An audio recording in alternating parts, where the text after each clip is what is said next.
Infinity, we rise again. No limits, no end. Faster every time. We don't break, we ascend. Together we run.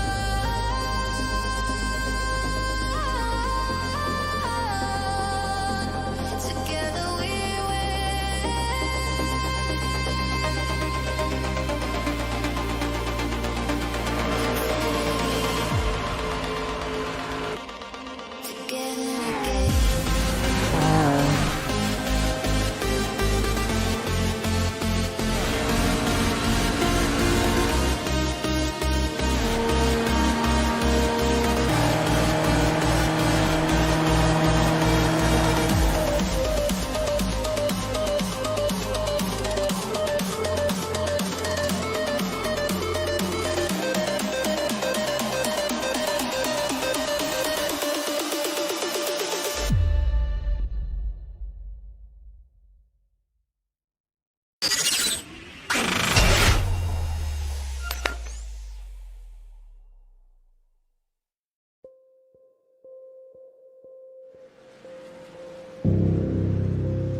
In the land of the rising sun, we are ready to go for the 5th edition of VCO Infinity, a 24-hour race like no other. 24 individual races, 5 cars, 5 tracks as we crisscross the globe to crown our 2026 VCO Infinity champions. Hi folks, Arjuna Kankipati, so glad you joined us here for the first of 24 races that lie in front. There's lots for us to look forward to, but we'll get into all of that in just a moment's time. Alongside myself is Jeremy Scott. And Jeremy, such a unique 24-hour event, something that's only possible here in the virtual world. Exactly, because if you try to do 24 hours, 24 different racetracks, well, it would be a logistical nightmare to begin with. But here you can, different cars, different tracks. It's going to be absolutely fantastic.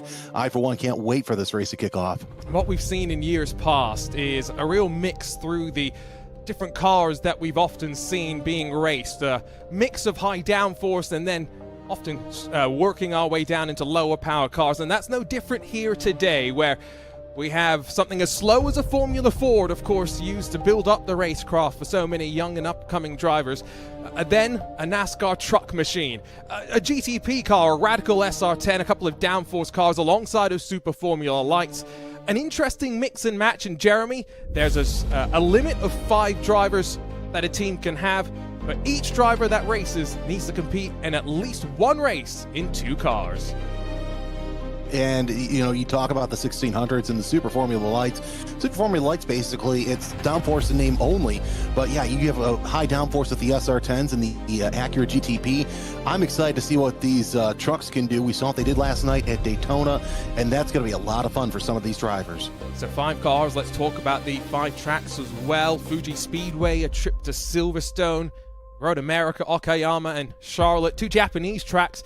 But, of course, only one track with really defined night lighting, and that, of course, is the trip to the Roval.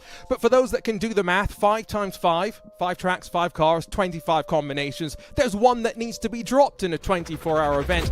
And so, Jeremy, maybe no surprise to those that have been curiously pondering how it would go. But GTP's at Charlotte Roval, that's the one we'll drop. And that's a shame, because I think that would have been an absolute fantastic race, because you've got the high, fast GTPs going around the tight Roval. But you know what? Sometimes you just got to think discretion's a better part of valor. That that could have been nasty if they would have run it. Yeah, we've seen some interesting races at Daytona with things like the Super Formula Lights and VCO Infinities in year past. Charlotte replaces that as our Roval this year. Look through some of our teams, and of course we've got the big teams, the Red Lines, the Coandas, of course. Drago Racing, Grid and Go, got to keep an eye out for BS Plus competition as well. But what makes this event so unique is the fact that we've got some community teams as well. Some teams that will strike out on occasions, and I'm thinking of the likes of Dutch League Racing, who had some good efforts in our last VCO Infinity. It's always interesting, right? Because 24 different combinations, Jeremy. There may be one where one driver on one of those smaller teams is able to use the fixed setup to great effect. And I wouldn't be surprised if you see some of these bigger teams kind of take notice, because they're always looking for new drivers. You see a couple of the grid and go teams there, but either way, this is going to be absolutely fantastic. And I think we're going to see some surprise winners, names that you and I don't normally see up at the front. I know the West Cooking Racing Adventures crew hoping they can cook up some masterpieces. Speaking of masterpieces, if you're listening to the music in the background, that is our official VCO Infinity soundtrack, which you can now listen to on Apple Music and Spotify. Always interesting the things that our big boss Florian comes up with, and no surprise that once again he's come up with something unique. Let's listen along to the new VCO Infinity soundtrack. Of course, we had a orchestra come together to film some of the and record some of the pieces that we've had in previous VCO Infinities. But let's get underway then with the on-track action, where qualifying rolls through right now. And qualifying for these races is always difficult, Jeremy, to kind of get a feel for how important they are, because I guess to some degree it's only important to get yourself out of the danger zone.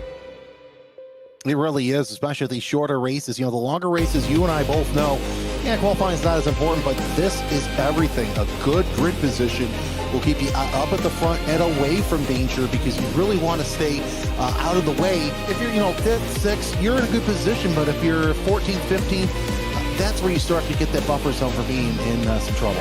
And what an interesting combination to start things off. A NASCAR truck machine that has raced at Suzuka, at least NASCAR machines have, going back 2+ decades, but we break the Chevy Silverado out around the track with the longest main straight, and therefore the most interesting run down to turn 1 potentially as well. On the left side of the screen will pop up those teams and drivers that are competing and doing battle. Johan Royer in one of the grid and go machines has gone to the top, but as ever, look at the margins. Pipped by Damon Woods, 5 thousandths of a second, covering the top 3 drivers right now. And that's what we mentioned too. You'll see some top drivers up there who we're all familiar with, others not so much, as you're watching one of them come down the front straightaway. That is the number 89 across the line. And that's the thing, what's going to be interesting about Fuji, it is such a long straightaway. Phil Dinez goes up to 6th. No surprise to see him do so well in that NASCAR Craftsman truck. Dinez, who's been doing some GT3 racing. Not the only BS Plus competition car we have. This is the BS Hybrid machine. This is one of the programs that Dinez has helped to bring to the fore as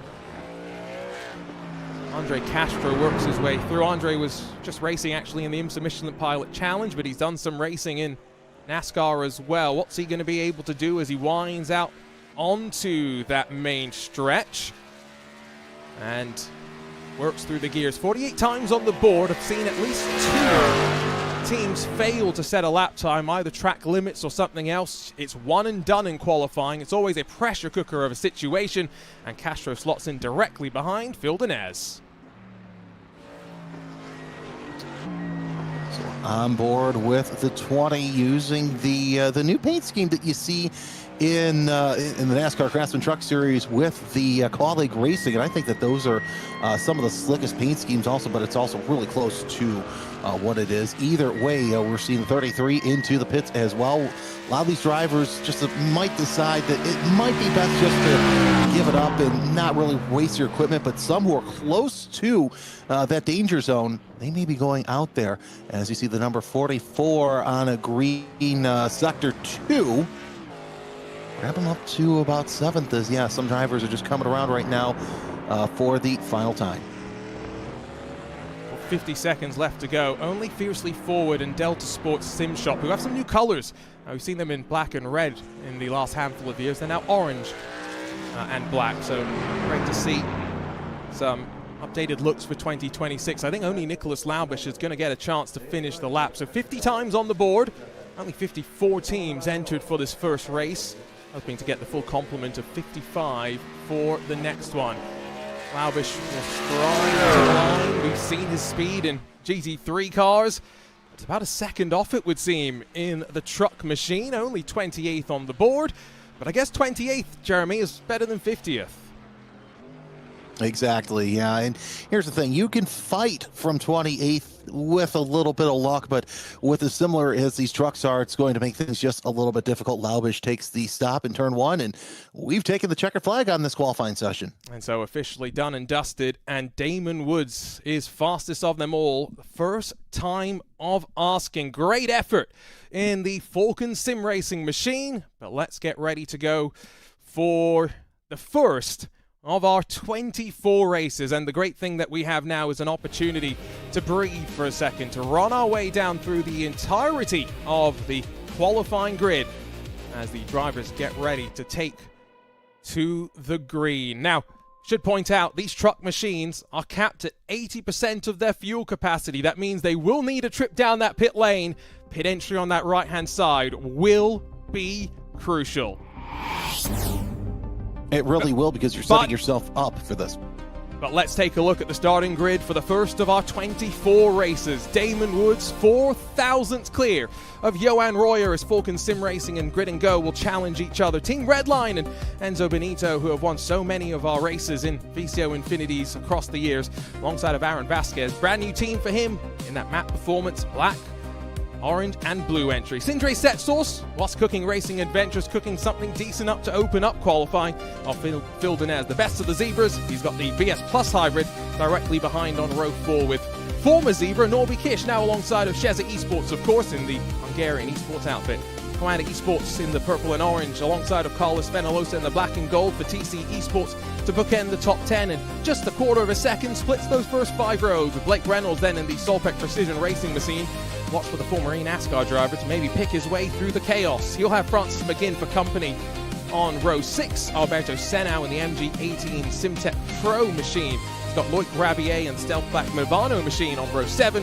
Alexei Nesov in the PGZ crew. I saw a rather creative social media post from them. No VCO Infinity logo, instead a certain manufacturer logo to great effect used. Grid and Go, second car for them, down in 16th position with Luca Alpert in the EMM Esports entry. Of course, our VCO Esports Racing League champions down in 17th. ERE Race Esport Team 18th with the Williams F1 Team Gaming Academy crew qualifying 19th. Alongside of Vitality Sim Racing, formerly of course known as Roman Grosjean Esports. 07 Racing, Eclipse Sim Sports 21st and 22nd. Visceral and the second of the Falcon cars 23rd and 24th. And we're only halfway through the starting lineup, where we find Delatraz Automotive by Majors Garage and the Bumblebees for SimRC. Shera Esports and Fiercely Forward then behind them as we officially get 1 second off the qualifying pole. Absolute Motorsport Aslith and Impulse Racing bookend the top 30. Fast Repair Motorsports, Brabham Motorsports, Blue Mercury Esports, and Capybara Racing, your top 34. Thomas Eng Sim Racing and Lion GP, Fenster.com, 35th and 36th respectively. With Ride Sim Sport, Bike 500, Drago Racing, Avalon Motorsport, GT Spain 92, and the Inspect Sim Sport crew 1.7 seconds through the top 42. With Delta Sport as the orange, white and black I mentioned. Samantha Tan Racing Esports alongside with Big Green Machine for Maniti, Tatum, Restec Endurance, and then Sorrento Motorsports Esports, Armentario, Dutch League Racing. Slightly wrong team for Tem Metha Sit Clan Chawi, but should hopefully still score points with U Amateurs Prism Motorsport, Olympus Esports, Stint 1 Motorsports, 54 trucks. And Jeremy, finally a chance for me to breathe as we get ready to go for the first of our races. Yeah, as the grid will be lining up right now, and thankfully it's not going to be a full pace lap. But like we said, it's going to be interesting to see how these trucks handle turn 1. But that's not the only thing I'm worried about. That final sector, you've got the Grand Prix chicane and you have the tight stadium section. These things are beasts, and to get them around at full speed, it's going to be like a tank, and there's going to be a lot of drivers who are going to be beating and banging on each other. We're going to see a lot of leaning. That's okay, but it's going to make life a little interesting. I think the drivers that can get through it in the first couple of laps, well, they're going to be the ones who are going to be at the front. And you mentioned also the 80% fuel tank. Pit strategy is going to be king. I wonder if tires is less of a factor because, Jeremy, we reduce the laps that are capable. We're only reducing it slightly. I'm not saying that 80% is much less than the full tank, but that could be a factor in the 45-minute race that we've got ahead. yeah, I think it's going to be a big factor in this race, and we'll see how it plays out. You know, we do know these heavier stock cars, or stock trucks, I should say, they do wear through tires a little bit faster. However, this is a facility that the trucks haven't been on a regular basis, so we'll see how some of these teams and some of these drivers manhandle these trucks around this fantastic classic circuit. And I should give a big thank you to Michael Conti and the Team Conti setup shop for providing our truck setups for today. They're all fixed setups. Every other car is just using iRacing defaults, but we've given these drivers a special treat. A setup approved by former NASCAR driver himself. 54 trucks down to turn 1. It's going to be a long wait. Once that pace car pulls off and away, the instructions to the drivers: wait for the drop of the green flag. It slightly negates the importance of pole position. Once again, staying out of trouble, starting to rack up points across of 24 races here in the return of VCO Infinity. We are ready to go. It's Damon Woods, Johan Royer on the front row. Team Redline and Map Performance then directly behind. Could these be the contenders in 23 hours time when we race for the final time? We fan out, the green flag drops, and off and away we go. Watch for the zebra on the left-hand side of the screen. Another one on the right-hand side of the screen. Aggression shown early doors by Redline as Enzo Benito searches. But the spin for Phil Dinez is the first sign of chaos. A couple of trucks will scamper off as we stretch our legs. Up into the grass goes, I think, Lion GP Fenster. Damon Woods, Enzo Benito, Andre Castro, 1, 2, 3 as we sweep our way to the carousel. Oh, we got a spinner also at the back near 4th or 5th place. We'll continue on racing. But, yeah, things are getting just a little tense, especially at the front. But Damon Woods, Benito, Castro, 1, 2, 3, as we see Royer trying to go around the inside of Zetas as he makes that position for 4th. We're still 2, 3 wide at the back, Arshuna, so everybody trying to find position. And unfortunately, one of our front runners suffering from a little bit of blinkage. There's lots of chaos. I think Dinez has picked it back up and rejoined inside of the top 30 or so. Meanwhile, to the chicane, we are using this layout. And there is that blinkage for Johan Royer. Holding back Sindre Setsource, and chaos behind.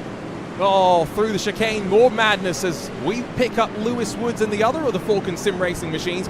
He's plus 10, bullies his way in front of Blake Reynolds, who's showing some of the battle scars of this opening lap. And yeah, lots of drivers taking damage, especially near the middle of the back of the pack, something that you and I talked about. You don't want to be qualifying. Filanosa falling back well into the 30 spots. So he's one of the ones who had the damage. Some of your fast runners that we expected to do well also at the back. Like I said, Blake Reynolds down to 18th. And now starting to feel ourselves, get single file, feel how the truck is, 43 minutes left. And you're starting to see a couple of groups already break out into drafting down the straightaway. That's going to be key as we're 3 wide once again. That's all the way back outside of the top 20. Big puff of smoke as Nicholas Laubish has to concede to Alexander Delatraz. Meanwhile, Phil Dinez is already back up into the top 20. I mentioned how much chaos there has been. You kind of see from the left side, Laubish plus 17. Behind him, Delatraz plus 13 now. Very, very gingerly they tiptoe their way through. And I wonder if fuel saving starts to be a factor slightly further up through the field, because as much as there's chaos behind, if you can minimize time you spend stationary in pit lane, that's to your advantage. They are 3 wide though off of the left-hand hairpin. Sindre Setsource in the bright pink holds the inside, trying to challenge Johan Royer still. Nessoff, Alpert tucked in behind and trying to make their way through. Tell you what, Royer, no surprise that he's able to hold off those Nessoff and Sentas at the back as we're looking on board with Royer, and both 5th and 6th have decided to kind of get back in line. But like we said, this is the section. This is going to cause these drivers a lot of headaches because you're at low speeds. I wouldn't even be surprised if they're barely getting out of second gear here, especially around the chicane. But the field working their way around once again. Top 3 have really fanned out with Woods holding on to a 7/10 of a second lead, but Nessoff and Setas still single file. And given that not many of these drivers race regularly in these trucks, I have to assume they are using formula rims and potentially not taking a hand off the wheel to shift. Sindre Setsource been racing around the Nordschleife in the last couple of years. He feels the pressure from Luca Alpert. He's currently running in the Porsche Esports Endurance Nürburgring Trophy as part of the DNLS campaign. Former champion of the class. Put the power down nicely. Watch the rear end squirrel even as they shuffle out through the right-hand kink. Aaron Vasquez has got a great view of all of this. I really enjoy the respect being shown here. Yes, track limits likely a factor there as Alpert bobbles for a moment, but Vasquez sees the opportunity through the long right-hander, Jeremy, to try and plug the hole, but Sindre Setsols has the inside into the next braking zone. And that's going to be the key here, is trying to figure out which line you need to take to make some sort of pass, as Setas still sitting in 7th place. Vasquez looking around to see what he can do to get up into that 2nd place, but this is Norby Kiss, an interested spectator, in 9th place. You don't want to make moves too early. Here comes Vasquez to the inside. Little bit of rubbing there, no harm, no foul. But like you said, yeah, there's some rubbing, but everybody being kind to each other, respectful. I don't think we'll see that 35 minutes down the road. Francis McGinn, Nicholas Laubish, and then Alexander Delatraz catching back up to these drivers. Haven't seen too much of a breakaway just yet, as we'll unwind out of the final corner and head back onto the longest main straight that we will see today at the Fuji Speedway. We're on our way back down to turn 1. It's 10 seconds that splits the top 16 for the time being. And if you are wondering, well, there was so much chaos on the start, what's going to happen to all of that? We do have race control, and we're going to see penalty points accumulate and build up through the course of the day. Enzo Benito showed the nose. Oh, but Damon Woods able to close the door. Yeah, Woods now, he has his first attacks of the race, as Benito closing in once again on your leader in the number 44. This is the tight battle for the lead, but Woods, I'll tell you what, this is a fixed setup, but he has that truck hooked up. There's a go through the winding, I wouldn't say tight areas, but still, the nice winding open areas of Fuji. It'd be interesting to see what happens what he does in Sector 3. Here's that battle between Nessov and Royer as well. And I think Nessov has made the move. He's now plus 11, so taking advantage early. But again, hard to judge if we're going to see some differences the deeper we get into this race. Of course, knowing that on pit stop is to be expected. Let's see if we can start to pick our way through some of the madness, and I make no promises that we can find all of it. But let's start at turn 1, Jeremy, and pick up Phil Denez on that outside line, trying to hold on.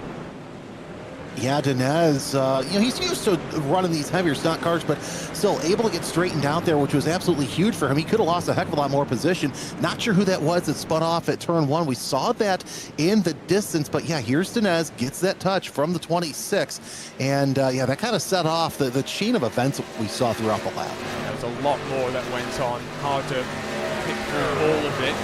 Although I can tell you that only Ride SimSport had to make a trip to pit lane, so they seem to have got the worst of then what happened out through 100R back up to turn 1. Let's see if we can now grab that look at what's going to happen first out of the left-hander, the kink at Coca-Cola. So 3 wides always nervy already. You can tell that something was brewing, and there's chaos in front. Coanda Esports have gone around, and as they all take avoiding action, Thibaut Courtois pinched on the nose. And that's why Ride SimSport heading back to pit lane and sitting there for a little bit. But, Jeremy, the benefit of the unique format that we have here, more esports maybe than sim racing, every team does get one fast repair, so they're already back out on track and trying to get some points. And that's a big thing. But here's the thing. You knew that somebody going off in Coca-Cola corner at the start would cause a bowling effect over there through the 100R. And it took a lot more trucks than we thought. But again, this is the first race, so I'd rather have the calamity early on than maybe a little bit later on. I think these trucks are going to be the ones that cause the issues for some of these drivers, as we see Norby Kiss try to hold off Alexandre Delatraz. You know how good these Delatraz vehicles are, but again, a lot of these drivers not used to running trucks on a regular basis, so they've got to figure this out, and they got to figure it out quick. Got 2 very different stories here. Alexander Delatraz, we've seen the team and the driver be so successful in LMP2s in particular in 2025. On the other hand, in front, you have multiple-time European truck racing champion in the real world, Norby Kish. A very different truck, though, to what we're seeing compete today. Those are the big trucks. These are much smaller in every sort of comparison. Andre Castro is holding on quite decently right now to the top two, who are still continuing to pull away from those behind. Early stage of this race, only 10 minutes complete, and well, maybe I've just cursed Norby Kish slightly. He slips off the track at turn 1, Jeremy, and if you don't believe in the curse of the commentator, oh, he's down to 13th now. Oh, I believe in it all day. It's almost like I believe in a thing called love, but Kiss gonna try and make his way back up towards Delatraz. He's got some fast drivers ahead, and here's the replay there, and yeah, just overcooks it in turn 1. That's quite common, especially these big heavy trucks. Let's listen. Did a good job to avoid actually locking the tire and just going deep through the braking zone. While behind them, we've got Sheridan Sports closing in. The F1 Team Gaming Academy. That's a mouthful of a team name. A big break, though, from Lewis Woods as he sends it up the inside. Able to secure the move on Delatrav. This is costing them some time, though. Last lap alone, they lost about a second to those in front, and that move's probably cost them another couple of tenths. And tenths of a second are pretty big here, especially because you have just one long straightaway that you can really draft off of. Too, if you count the Daiichi to Coca-Cola corner, quote-unquote straightaway with the kink in the middle of it, but you really can't be losing too much time early on. Oh, who is that I saw go a little wide there? Was that, not sure who that was, but either way, you can't be losing tenths of a second. Yeah, you have the pit stop, but if you're that far back, it's not going to matter how you do your pit strategy. And pit entry, it's so fast here. Got a little chicane of sorts. Big blocking coming. Alexander Delatraz does not want to let Loic Rabier through, but Rabier slightly sideways under the brakes. It pinches him into Delatraz. They'll work through the corner safely. Francesco Petalin loses out, though. He squirrels around the rear end, and Griffin Gardner drives around him in that Eclipse interval machine. Another sign of just how easy it is to make a mistake, and Loic Rabier very lucky that wasn't worse. Exactly, he's able to save it, which, you know, you're going into a braking zone, so it's easier to save those trucks than if you were, say, through, like we said, a hard R, the hairpin, where you're kind of at a faster speed through the apex. And of course, it's getting a little push from Gardnier there in that 14th spot, the number 16 truck, trying to knock on the door and say, hey, I'm sitting right here. I'm not going to let you get off as easy. Let's go back up into the chicane where Aaron Vasquez, Johan Royer, former teammates, Ingrid and go. Vasquez just holding on in front. Remember, that number 2 started in second position, but unfortunately we have seen the technical issues hold it back slightly. Maybe on the chaos of the race start wanting to avoid any sort of madness. And to talk of chaos very briefly, yes, we have live race control, but teams are only allotted 3 protest tokens. So that means that if they get protests rejected and, you know, turned away for no further action, basically race control says this was not worth us looking into. Well, earn 3 of those and you can't submit any more protests for the rest of the day. So not only are we talking fuel strategy in the races, driver strategy and picking which driver races at what time in what cars, we're also trying to figure out how you use your protests as well, which is not necessarily something I thought we'd be talking about. Yeah, I don't envy race control when it comes to protests, I should say. So that's always not the fun part of the sport, but unfortunately, it is quite necessary as we're just keep watching this battle for 13th. And what's interesting on our timing, Arjuna, I'm seeing that they're saying that the striking distance for 8th and 9th could be about 4 laps. So we'll see what the Royer-Laubush battle is. God, isn't that kind of common to hear Royer and Laubush go toe-to-toe? Interesting to see it in trucks. Laubush is going to cut underneath the run through 300R. He's there. He is there. There's 2 configurations of this track. One where you just sweep that speed through. And can you imagine what the trucks would be like? Oh, they're so cumbersome at slow speeds, and Laubush lethargic as he goes out wide. And this is costing them handfuls of time right now, and 4 laps to those behind. It's becoming even less as continuing to rumble. Laubish will cut back underneath as they sweep up in through turn 15, but he's now left himself on a long way around the final corner. I love this. This is why VCO Infinity is great. But if you're those drivers, Jeremy, you're thinking, oh, why have we just done this and brought those guys behind that little bit closer to us? I think that these trucks in and of itself are going to be the ones where you do see you're in a battle and the people that are driving behind you are going to get closer. The drivers in front of you, they're just going to start to look away. So Vasquez and Cetas all saying, yeah, that's fine. Keep battling as you start to see trucks go into the pits. That was Phil Denez. Yeah, that was a very early call to get him maybe out of the bubble, the danger zone, if you will, of all the trucks fighting for 10th on back. They have really started to lose themselves some ground. And so let's check back in with pit lane as off the way goes. I think that was the Ride SimSport entry. There comes Phil Denez. He's also showing some damage on the front right, so this will be a double whammy. Oh, instantly, front right gets repaired as the iRacing Fast Repair fixes things up, and he's also going to get 4 tires to get him to the end. And not even past halfway, we'll see how quick that these Goodyears just fall off. I kind of question pitting this early, but yeah, Phil Denez had that damage. It's going to be tough, but more and more cars go in, trucks go in the pit. That's odd. I think if this is the window to the end, maybe with all this fighting that we're seeing, Lewis Woods bottom right, Alexander Delatraz chasing him down just to his left as we grab our first look at these driver webcams. And I've no doubt we'll be looking at a variety of different setups through the day. Delatraz does seem to have a full round wheel as opposed to just a Formula style steering wheel in front of him, but I'm almost 100% sure as he puts the power down here, we're going to see both hands stay where they are. And yeah, he's shifting gears with those paddles.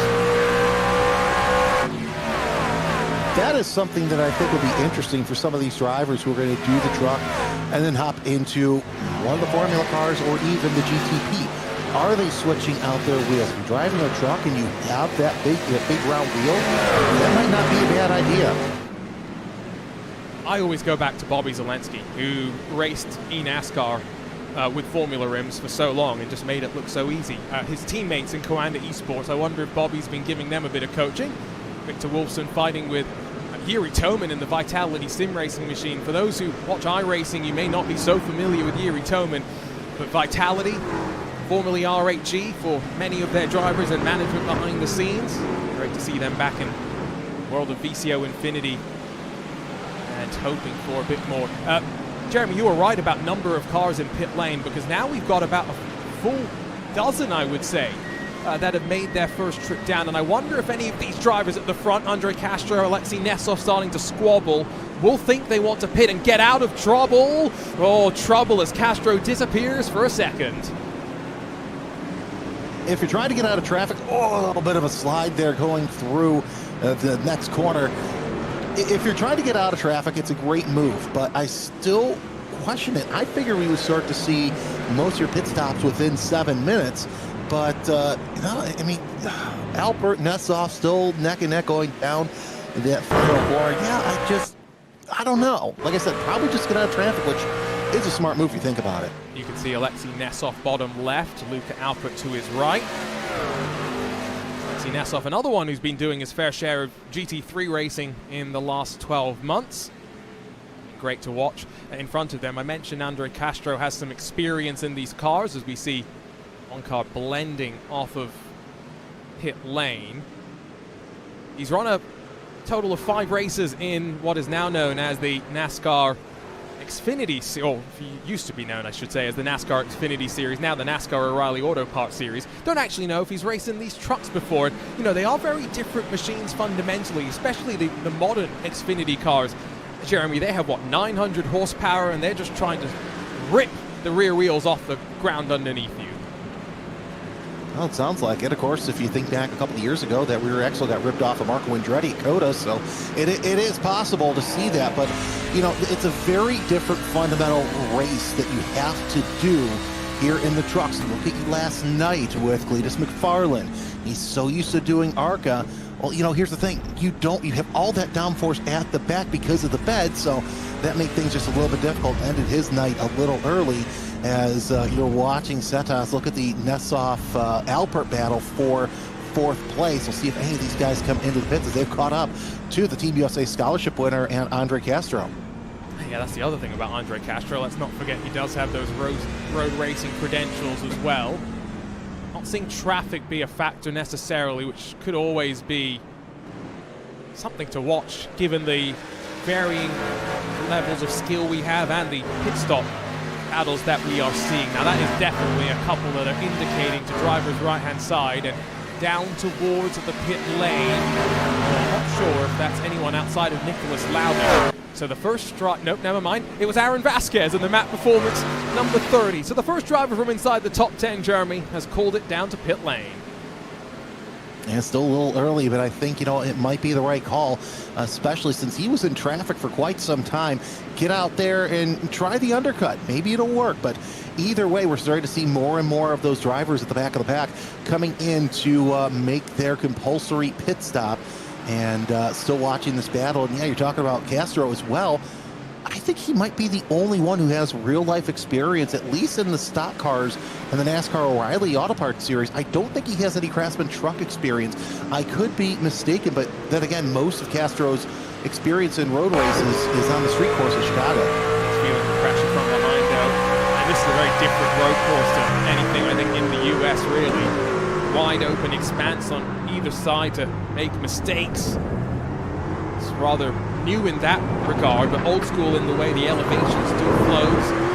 Ride the anti-cut curve on the inside that, well, for Super Formula lights that we'll see later on tonight, will be a very different story about how they can run aggressively through there.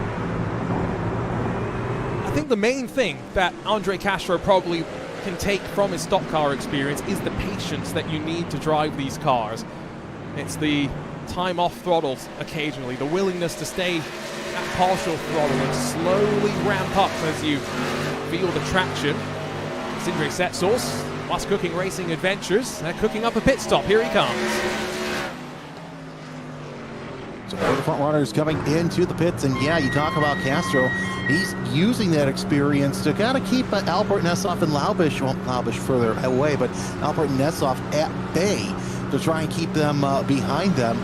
Let's see what Zetas can do here in the pit stop. I'm sure that the pit crew's just simmering, ready and waiting for the 4-tire fuel stop.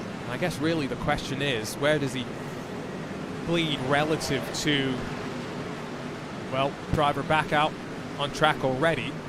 Aaron Vasquez winding his way to the line. Now, they do the left sides first. Run around the left side, then scurry over to the right. And Vasquez, with the momentum already on his side, is going to be flying down to turn 1 and already clear of the now exiting Sindre Setsos. No driver changes in these races, just for the record, as we watch this little grouping now changing positioning. Castro back to 5th, Alpert and Nessoff slingshotting their way forward, and they want to do it before they enter pit lane because of how difficult it is to get into pit entry. You want clean road in front of you. Because you have to sacrifice Panasonic corner to signal that you are coming into the pits. So you really want to get these in laps as good and as quick as you can. As we see Nessoff losing a little bit of ground to Alpert, but Castro falling back just a little bit. I wonder what happened there to the young American. It looks like he's coming in the pits. That's what happened. I think his tires are gone. That's why he is going to be the next from inside the top 10 to dive in. Might be Lewis Woods that follows suit in the second of the Falcon Sim Racing entries. Falcon Sim Racing, by the way, will be loving how this 24-hour event has started off as they fly the flag up front. Yes, they've now got some traffic behind, but Damon Woods, bottom right. Oh, glorious mustache as well, I've got to say. And then Enzo Benito on the bottom left. Look of focus on their face. And, well, there you can see Formula Rim on display for the Falcon Sim Racing driver. That's interesting to see who's running the Formula wheel, who's running the stock car wheel, and really at this point it's just up to driver preference, as you're seeing Damon Woods holding off Bonito. Either one of these two, I think, will have to come in the pit within the next couple of laps, but Woods has had basically an easy lead in spite of Bonito closing in. Oh, good morning. That was a little close, as you almost saw that front end get chopped off the 3 of Bonito, but you know, Woods from the get-go has had nothing but success in that Falcon number 44. Last year we saw some signs of success for the Door Esports team, hoping now to continue. They've become a large group as well. There's no question about that. Are they going to head to drivers right? We're now officially halfway through this race, so you could make the call to come to pit lane and still have relatively fresh tires at the end, but the lap time's not falling off too badly. Still, only about 1 second off of the fastest laps for our race leaders, and in fact Damon Woods actually picking up a bit more speed last time across the line. But we are going to see pit stops. Alexei Nesov dives to the right-hand side of the track, followed in by Nicholas Laubish. Luca Alpert does stay out there though, so some drivers do feel like tires are worth it, and lap times from Aaron Vasquez, 1:43.9. He's 1.5 seconds quicker than those at the front of the field. I feel, yeah, it's going to be, I would imagine if Woods and Bonito don't come in next time by, they'll come in after that, so that way they could have those fresher tires for a little bit shorter time, as you see quick pit stops out of Bonito and others as they make the quick pit in and out. Bonito and Woods still out on track, of course. Let's take a look at Aaron Vasquez on the bottom of your screen, who now rejoins with all that momentum. It's worked out beautifully for him. Gained that track position, and now Alexei Nesov straight away with tires maybe slightly cool compared to Aaron Vasquez. Trying to get himself back up into the rhythm. We're only 20 minutes removed from our first checkered flag of the 2026 VCO Infinity, our 5th edition of this great event. And heartbreak for Nicholas Laubish, dinged for speeding on pit entry. And that was such a big factor in these cars with no pit limiter. Alexei Nesov able to get away without that pit lane penalty, but Aaron Vasquez really hounding him as they now switch up towards the chicane. Yeah, that's not good speed in these trucks, because you really got to figure out what your RPM and what gear you need in order to use it. Granted, you still have the speed overlay, but still, that's just heartbreak to see that pit road speeding penalty get slapped. Some drivers in certain road cars don't run pit lane speed limiters because they want to try and risk it and get as close to the limit as possible. That was not the case here. Luca Alpert blinks from 3rd. He was, 8 seconds removed from the race lead. We're also seeing very different pit stop times now, by the way, so I wonder if we're seeing 2 tires versus 4 tires, Jeremy. Alexei Nesov stationary for 8 seconds, as was Luca Alpert. 13.5 for Aaron Vasquez. I think the later we get into this pit cycle, we will start to see the 2-tire versus 4-tire change. And of course, if you're looking for pit position, I should say, out of the pits, you're definitely going to want to take that gamble, as you see Alpert get tossed into this battle for position between Setas, Castro, and Espis, as they're working their way through turn 1. 17.5 minutes left, and now we're starting to see groups really form. But here's what's interesting, Arjuna, your top 6, they still have yet to pit, with the 16th place driver of Griffin Gardner still needing to pit as well. Yeah, Griffin Gardner is in 16th and yet to transition. Meanwhile, Benito still keeping it close as Vasquez finally gets in front of Alexei Nesov. Benito's going to do something different. This is what we were waiting for. So he's going to get a slight undercut here. The ability with fresh tires to push. Damon Woods has got to respond, Jeremy, and drive as well. Lewis Hamilton would call it in hammer mode. This is where Damon Woods puts on the best show that he can, as he's got 14 seconds ahead of third place, soon to be second place, Johan Royer. We'll see if Benito did lose second place. We'll see where he ends up. But Royer still needs a pit as well, so plenty of pit stops left to go for the front runners. I would say that's probably a smart move by Benito. Benito in the marks. One of the most adaptable drivers we've seen in VCO esports competitions. Back in the esports racing league days, would be most valuable driver across multiple different platforms, able to deliver across multiple cars as well. And so far in front of Luca Alpert, there's not even a battle. It's still 7 seconds between the two of them. And so now, Enzo Benito, the one that goes into super Enzo mode as we wait for Damon Woods to complete his 17th lap around the track and then dive down towards pit lane. This is where as well the driver can make such a difference. We've talked about pit lane entry being difficult, Jeremy. This is where Damon's looking to try and perfect what he's practiced in the last handful of days. And Damon hasn't put a toe wrong so far this race. Let's see if he can continue this perfect streak. As you saw, right side tires on Benito getting tossed in. And I don't think Damon Woods is, he's angling to the right. Does he come into the pits? Yes, he's going to come in. We'll see if he takes right sides or four tires. I think he's going to take right sides to try and nip that undercut. Yes, you still need to take some fuel, so we're not really thinking of a no tire call. There has been drama further behind. Oh, and Luca Alpert's trying to pick his way back through with a slow machine. I see Aaron Vasquez. Sindre Setsos was off the track as well, but we'll grab a replay in just a couple of moments' time because this is the race for the first win in 2026. VCO Infinity as Damon Woods slowly makes his way into the box. That could have been a couple of tenths of a second there alone, you know. And as he now just waits to be released, off and away. Benito in the bottom of your corner, already up to speed. And already through. The undercut works a treat. And Team Redline in control with 14 minutes to go in race 1 of Infinity. And now Damon Woods sets off to chase instead of being the chased to get back up to the lead. A fantastic pit stop by Redline and Benito. It works. Let's see how long it takes these two to catch up to one another, or if Benito can shake off the early race leader. It's great to see Redline back. We missed them in the last season of the Esports Racing League that of course was won by what they were then known as Rafa ERA Esports by EMM, but let's see what happened to the EMM Esports truck as Luca Alpert into the chicane behind the Impact SimSport number 6.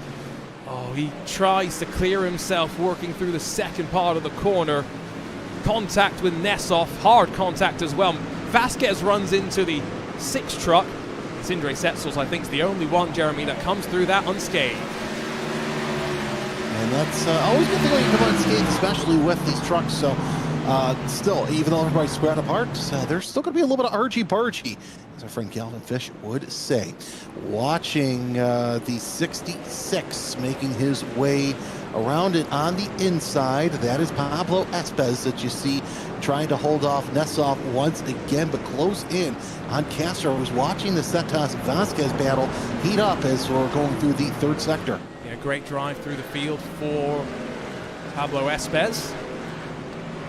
A traditional, old school Williams Esports livery going back many a year now. As final takers to pit lane, Loic Rabier and Matthias Leitao, Mivano Infinity and the ERE Race Esport team. I think that is Alexei Nessoff, unfortunately, who is also going to be headed back to pit lane with the damage on that truck. And so Team PGZ, unfortunately, race 1 not going to go the way they would have hoped. Let's see if they can rebound in the next couple. Through all of that, Luca Alpert, Sindre Setsos, they still sit 3rd and 4th positions. And Andre Castro back in the thick of the action after waiting a little bit longer than Aaron Vasquez to come down pit lane, and now up the inside and back into the top 5. Fantastic recovery. Now he'll set his sights on Settas, as you said, but either way, Castro looking pretty good for that top 5 and a good start for the BS Plus hybrid team as we're running race 1 of 24, but still plenty of time left to go in this race. Pablo Espez sweeps past Vasquez. You can see the damage to the front of that Chevy Silverado. They're all running the same truck as much as on iRacing. They are all identical in physics. No preference allowed, unfortunately, for that. Slightly further back into the chicane. Battle between the Blue Mercury Esports crew, up 22 spots. Although Victor Wolfson, recovering after being spun around at the start of this race, started in 9th, back up to 11th, and 11 minutes left to go for a potential top 10 finish. What an interesting opening race we are seeing, with Redline establishing themselves at the front of the field. Falcon Sim Racing maybe playing the part of Urano Esports from a couple of VCO Infinities ago, pushing Redline all the way to the end. EMM, Wasker King Racing Adventures, great to see them towards the front. But a couple of drivers with crucial errors on pit lane, Jeremy, that will be kicking themselves to dropping their teams out of contention. Well, it's better that they get these errors done and out of the way early instead of, an hour 20, 21, so on and so forth, because now you have the rest of the day to go ahead and set yourself up for a, to recover, a redemption race. So, yeah, you don't want to get that pit road penalty, but it might be a good thing to get it done out of the way early, so that way you can really hone in on it for the next time you're here. And I'm just going back through the schedule, the final 4 races, so effectively that stretch to potentially crowning a winner. Radical SR10s at Road America, NASCAR trucks at Silverstone, a potential rain race with the Acura GTP here at Fuji, and then to close, let's have a bit of madness, is what the organizers have decided. It's going to be Formula Fords at the Charlotte Roval, potentially to settle on 2026 VCO Infinity. Bottom of the screen, you'll see Andre Castro on the bottom right, hunting him down. It's Pablo Espez on the bottom left of the screen, or hands quickly sawing at the wheel for Espez. And I guess the deeper we get into this race, 10 minutes now left on that clock. Any tire left underneath you, Jeremy, it's usable material. He is. You got to make sure you save it. And like I said, the one driver that I think is going to benefit most from this is Castro. He's had to run more. When he's run the O'Reilly Auto Parts Series races, he's running some of the lower teams. Now, they don't get a chance to have as many sets of tires as some of the bigger teams because, maybe they don't have the budget for it. This is going to set up a good battle for Espez as, Castro, as Espez takes a look to the inside. Behind them, you got Vasquez and Wood going side by side for position as Woods gets into 7th. So 2nd and 7th for the Falcon Sim Racing teams. Now in our championship across 24 races, each car is scored individually. So it's not the best of the Falcon Sim Racing entries, no, it's just 2 separate entries from them. Going back to the point on teams that have paid the price, Grid and Go, Johan Royer, remember he sped on pit lane, so did Fiercely Forward, so did BS Plus Competition Phil Dinez, by the way. So there's 3 teams instantly who will be turning their attention to our second race of the schedule, which, well, I'm not sure if we're going to get any rain, but rain is in the potential for the Formula Fords at Road America, which, well, going to be a lengthy lap. Might even be able to bike around Road America as fast as those Formula Ford machines. Yeah, but here's the thing. It's uphill from 12 all the way to the start-finish line. It's funny because my dad actually is a bike trainer, and one of his athletes raced in World Challenge. Well, he did that bike challenge around Road America, and it was interesting to see the elevation changes that you get in that whole lap. But either way, 1600s at Road America, I love it. The chance that there's rain, we're going to have some fun. The question will be how much rain as well. That's not necessarily settled. This race is not settled either, with traffic potentially a factor as back up towards Coca-Cola for the 22nd time in this race. 7 minutes left on the clock.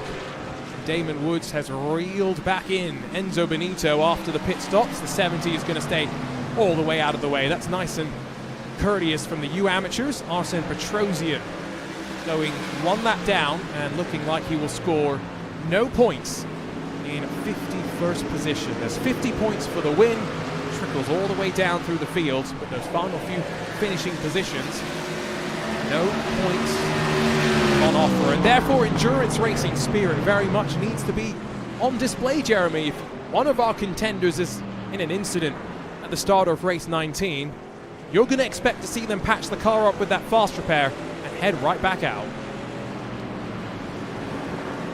Just get as many points as you can early on. And it's good that we got the trucks here at Fuji. I always thought it was going to be a little bit of mayhem and calamity. While it is, yeah, we do have these wide open spaces. The rest of the tracks that these trucks are going to be racing on, not so much. And it's going to be interesting to see how the rest of the truck races go. And it's just going to be fun. But here's what's fun, too. Damon Woods, remember how far away he was on pit out? He's about 3 seconds closer than he was on pit stop. And he has 1 lap fresher tires as well, so not such a factor maybe right now, but as each lap ticks away, it increasingly becomes something to talk about.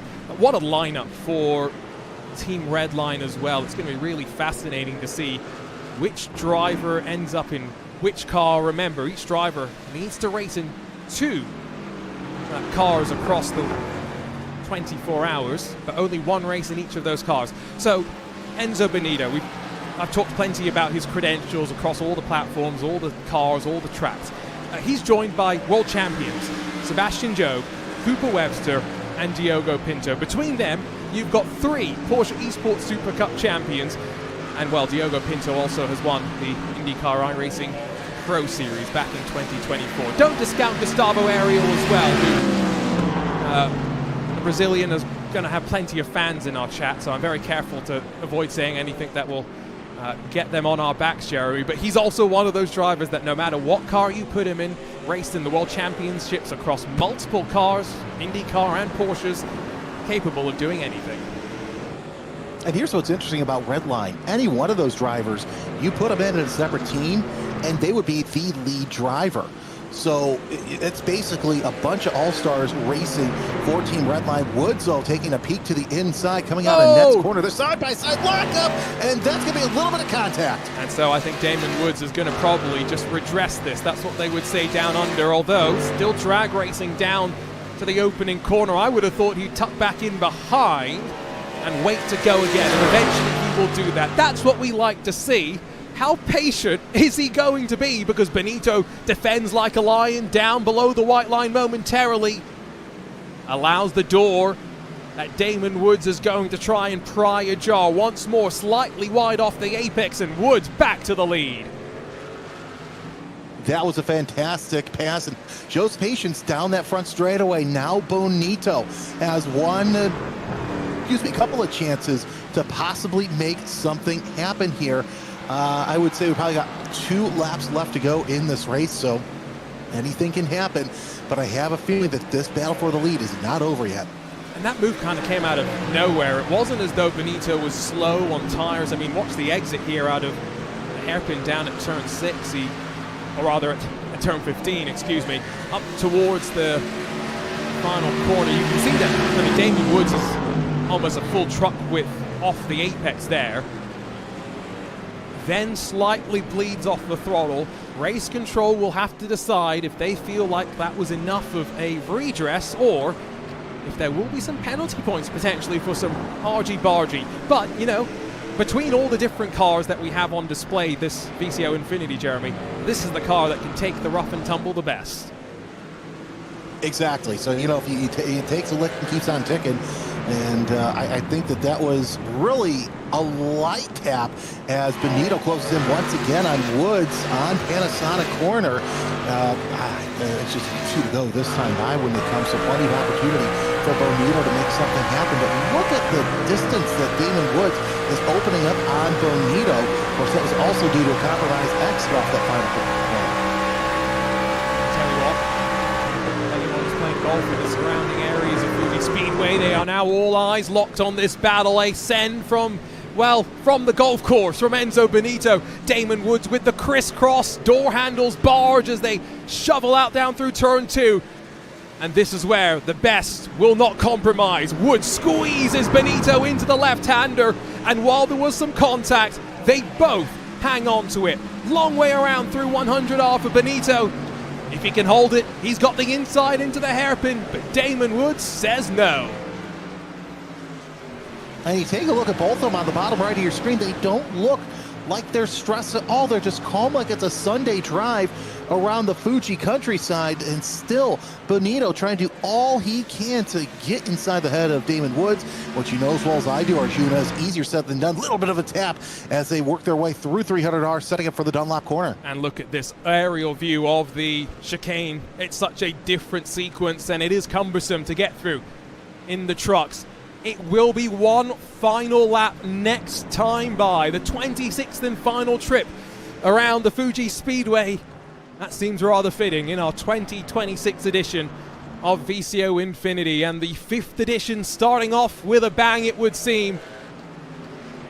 Enzo Benito started in 3rd, picked his way forward early doors, past the grid and go machine that tumbled down the order. Gets a great drive onto the main straight now, and with one final run down to turn 1, Damon Woods is forced to go defensive.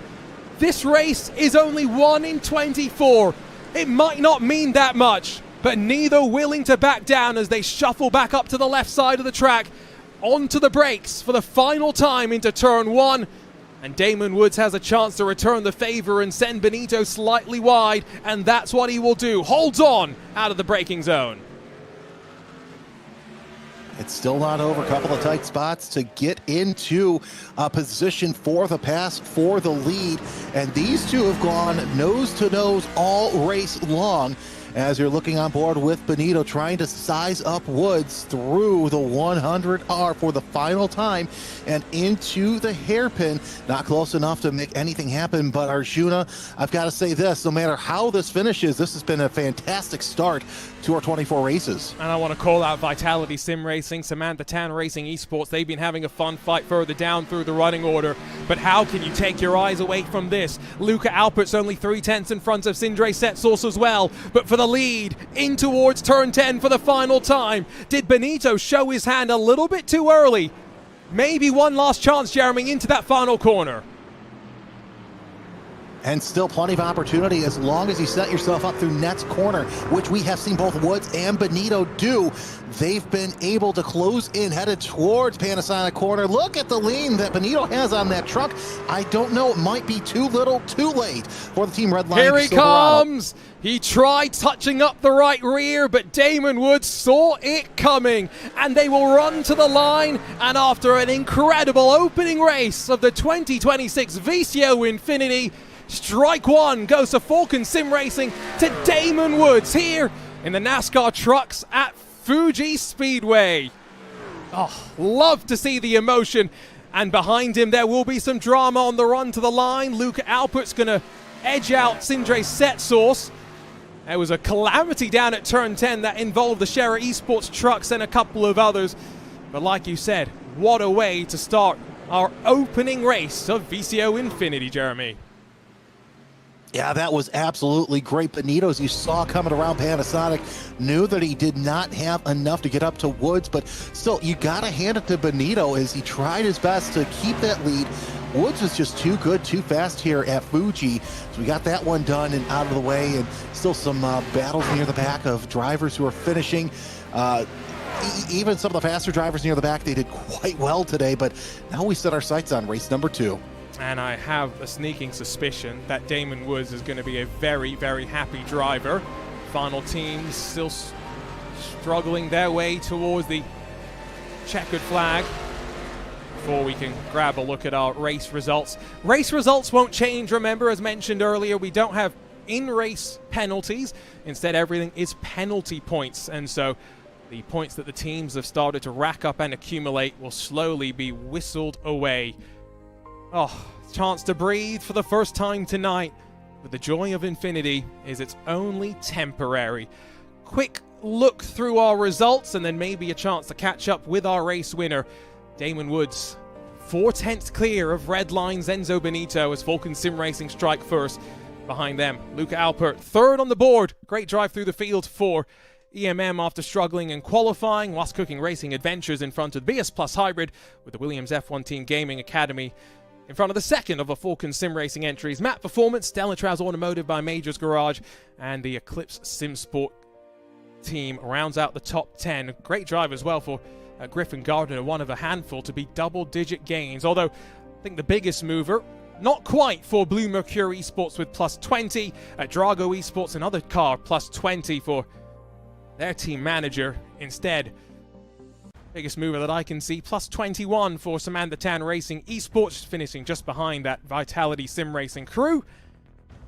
But as we were talking about earlier as well, for every team that has big gains, there are teams that have big losses. That includes the likes of TC Esports, minus 23 for them, minus 34 for Johan Royer in that grid and go machine.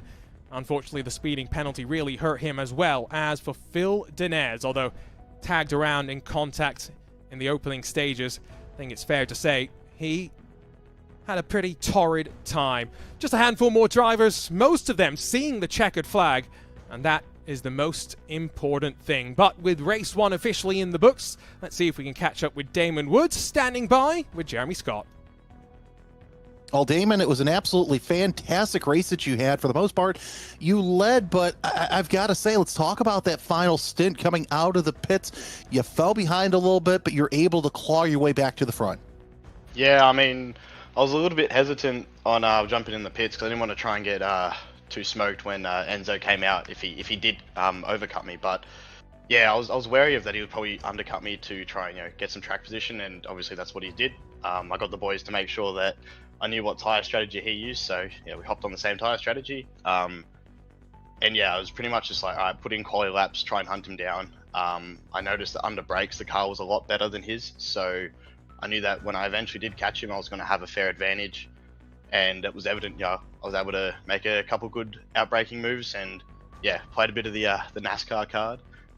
Give it a bump every now and then, but I mean, that's racing. We're allowed to do it, I would say. So I would, yeah, fuck it, I'll go with it. And of course, it wasn't over once you passed him for the lead. He still had a couple of attacks. Did you know that it was going to be easy to defend off those attacks, or did you think that it would be tough to keep him out towards the back?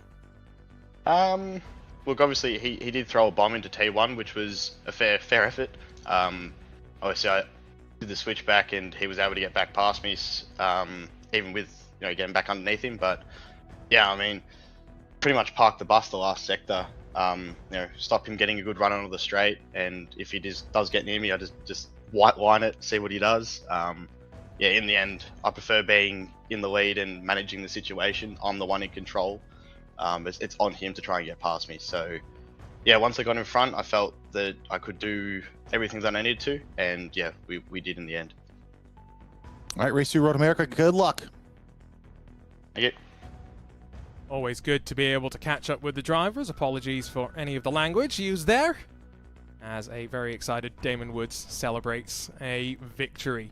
Right, race 1 in the books. That therefore means we can roll forward to race 2 and the joy of sim racing. Oh, how fun it can be. We travel from a great track like Fuji to a great track like Road America, and we break out the Formula 4s, which means lap times, Jeremy, going to be, well, I'm going to guess 2-minute 20-ish, 2-minute 30, somewhere in that ballpark. Are going to have a lot less laps than what we just saw with the trucks, I think. I don't think it's going to be a 230. It might be a high 210s, low 220s for these Formula Fords. And of course, it's going to be a big drafting fest for these cars. Absolutely love the low horsepower, low downforce momentum cars here at Road America. It's going to be an absolute blast to see what these Fords can do around here. Now, technically, drivers could go back to back, but I think that's a rather interesting change to put your driver through. And again, it's one-shot qualifying and close at the front with 45 thousandths covering the top 3. And Thomas Eng Sim Racing, Jamie Hopper, what a lap from him to put it into 3rd.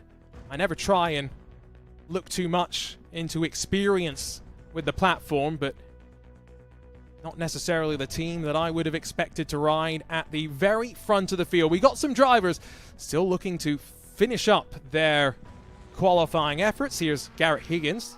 Technically, actually, already finished his qualifying effort because he burned his first lap and is now running around on lap 2 by himself. Here comes Michael Romanidis, the Greek driver, after Drago Racing had to really fight their way through the field. He's short on time. There won't be many more drivers that get times onto the board. And now just really 2 more corners left to go. And in a car like this, Jeremy, they are committed corners.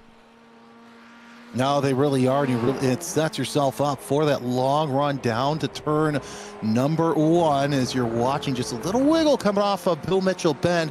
And now this is where you really got to make sure that that run off of turn 14 is a good one, because you're going to have that momentum. Let's see what Romadis can do across the line.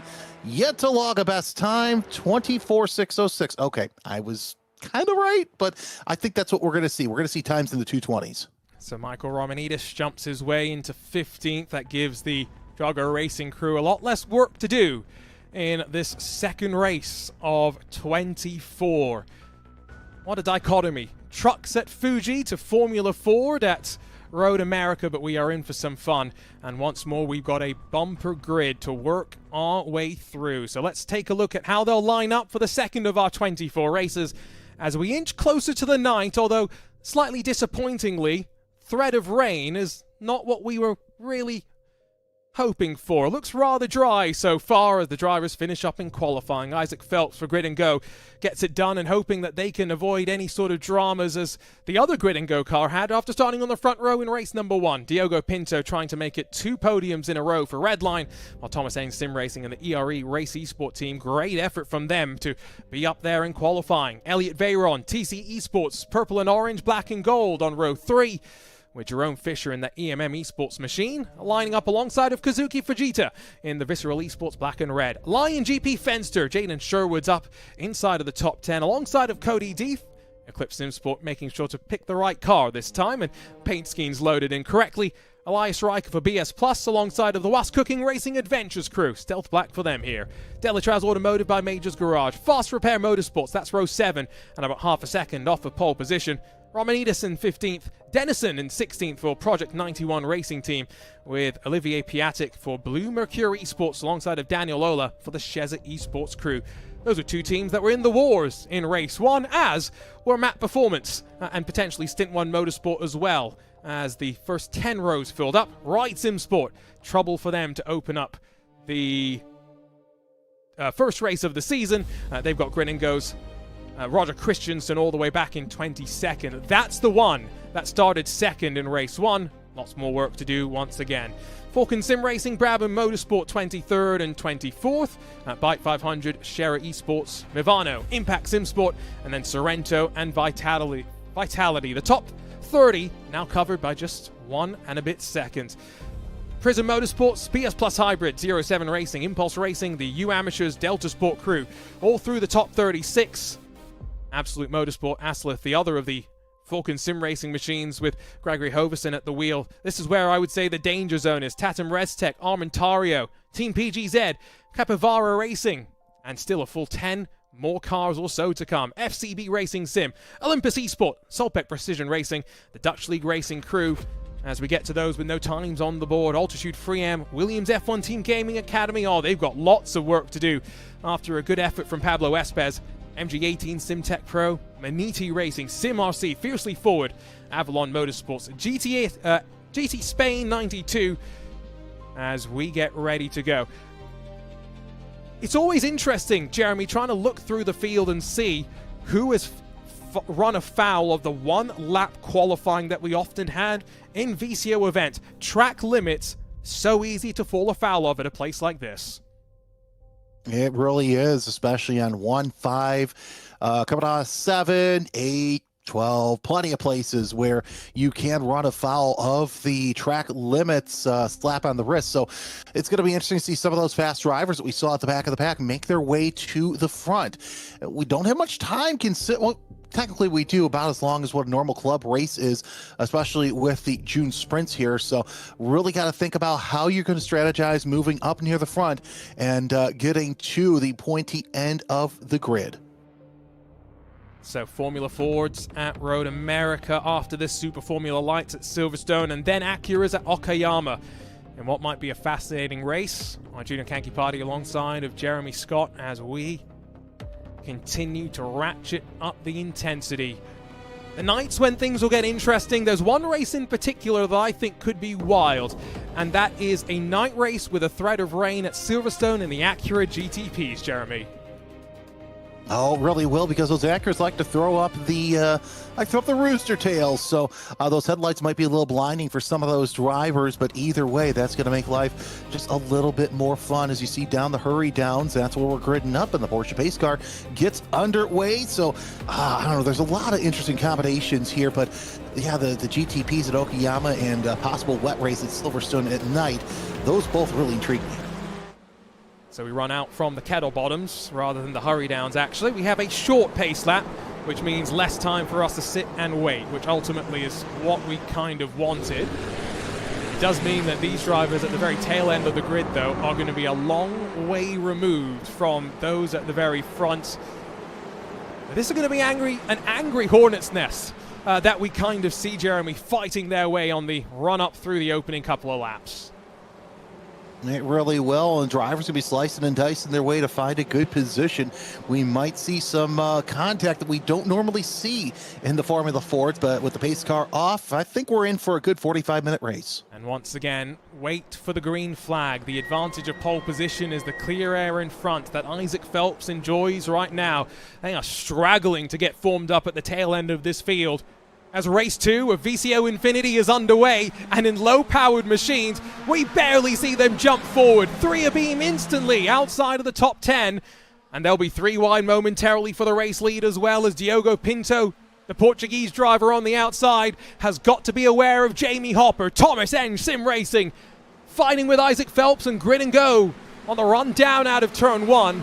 Don't get me started on the fact that technically we've just gone through turn 2. Elliot Veyron looking aggressive in the purple and orange Coanda Esports machine as out through turn 3. A crucial run now down the moraine sweep in towards the braking zone of turn 5. And I think 1 or 2 got shoved wide into the grass and have lost a bit of momentum, and it's causing some checkups further behind. But crucially, 53 machines have got through the opening 3 or 4 corners safely. Isaac Phelps cuts back down low to fend off the advance of Diogo Pinto, but it will be Jamie Hopper that leads, as look at that chaos in the background.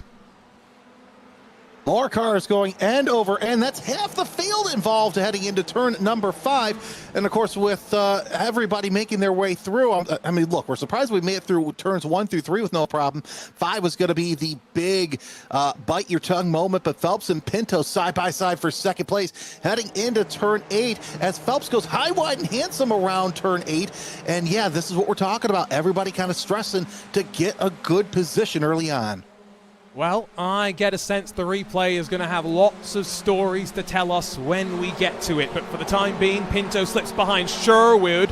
Oh, that was a nervy moment. That was Jerome Fisher in the EMM machine that dropped off the track, that sort of green entry. And now through the kink, we've got a full couple more that have decided to invoice for some lawnmower services. Not quite 3 wide, but Jamie Hopper is challenged. Jaden Sherwood in that bright white and green Lion GP machine's the one that's looking the most feisty. It's a 45-minute race, gentlemen. No, it is, but it's also Formula Fords around Road America. The only thing that's a little bit more spicier than that is a bunch of Spec Miatas or, Spec Racer Fords making their way around this 4-mile national park of speed. A little bit of wiggles, and track limits be darned. These drivers are using all of the pavement and then some. You paid for the whole racetrack. You're going to use it, as Isaac Phelps, for the time being, has the point. Jamie Hopper not too far away. We're 3 wide for position as well. He led at the end of the opening lap after starting on pole, but boy, what a messy story the opening 2.5 minutes have told. There's the black and gold Ricardo Ferreira for TC Esports. There's lots of gravel that's been dragged back onto the track from turn 1 alone. And I think Diogo Pinto here has gone into a bit of conservation mode, wants to make sure he keeps all 4 corners square on the car, and then we'll go from there. We're going to have to keep an eye on what happens down to turn 5, the second time of asking. 3 wide outside the top 10. Maybe after that we'll be allowed to go back in time. That was aggressive from Elliot Veyron. Thought better of it as he dipped 2 wheels into the grass. Almost 4 wide, slightly further behind. But as we navigate underneath the Corvette bridge, it's an angry hornet's nest. And the reality is, Jeremy, this is the type of race that we're in for. And so, as much as we got excited on lap number 1, probably time for you and me to kick back slightly and relax as well. Oh, exactly. Oh, we got multiple cars off in turn number 7, and that's just going to happen. A one-car incident is going to quickly turn into a 5-6 car incident because of this pack racing, and that's just the nature of Road America and these low downforce, low horsepower cars. But Jamie Hopper, he's got his biggest lead of the race so far, 0.2 of a second, so he also better sit back and breathe and get comfortable. So let's start the replays down to turn 5. There's already a couple on the right, and one gets spat off into the grass, and so there's kind of similar to what's now happening in the live pictures as Isaac Phelps gets shoved off into the grass. When one car has a moment, it can have a compounding effect that just trickles down the field. And while we haven't seen as much moving and shaking as we did in the Truck Series race, from the 54 starters, only 41 make that 39 with the 2 meatball flags that we have as well, will have yet to make a trip down to pit lane in the opening couple of laps. The other thing to consider, Jeremy, is they are going to need to pit. There is no fuel saving to be done that can cut out a pit stop in this car, and a pit stop in this car is going to be somewhat slow, so I would have thought some fuel saving would have been important. It would have been if you're sitting in a draft. I'm surprised that they're not in a single file line, knowing that they could fuel save as you look at Piatek trying to get on the back of Phelps. That's for 6th place. And yeah, I'm surprised at the pace of this race, at the aggression in this race, because, you know, we know that these cars like to draft off each other. Connor Jupp, by the way, into the lead as he and Veyron are side by side. It's like we're running high-speed pace laps at this point. Yep, Connor Jupp in the Delatraz automotive machine hits the front. On board with the driver sat in 7th position right now, and you just see, where do you go? He is getting shoved, or he's trying to shove, I should say, and being aware that maybe shoves from behind could be brewing as well on the 3rd lap. And oh, look at those track limits. 25 incident points, and you do need to take a drive-through penalty, and I think I saw at least one of those in our previous race, hoping we won't see more of them in this particular race where track limits may often be a suggestion. Have they finally single-filed it out for the most part at the front of the field? Have they started to get sensible? Almost. Yeah, they're close, to say the least, as now they start to take a breather. There's a couple of positions, battles that we're seeing right there. Jaden Sherwood has lost 2 as he was forced to the outside of turn number 8. Better to be forced to the outside there than forced to the outside here, as Sherwood and Piatek in position. But you're talking about those bumps. You got to be very careful, especially with how fragile those noses can be on those Formula Fords. There's a couple drivers going wide once again. Yeah, and again, I am thinking now that those incident points for the first time a serious threat. 3 abeam into Canada corner, slightly further back. Jamie Hopper tucked in for the time being, content to ride and maybe save a bit of fuel, but now watching for Isaac Phelps once again to start making some moves. Oh, there's one car deep through Canada corner. And for the 2nd race in a row, it's the number 2 grid and go machine that's just really not having fun. Big advantage for Connor Jupp, though, as he exits the final corner. It's going to get brought back quickly as they head back up the hill. I don't think it's that big of an advantage because Jupp is going to get swallowed up here. You don't want to get too big of a lead as the rest of the field tries to close in on you, but doesn't close in as much as I thought it would, because you're seeing some drivers go to the inside, like Isaac Phelps, 3 wide for 2nd place. Now that's 3 wide for 4th place.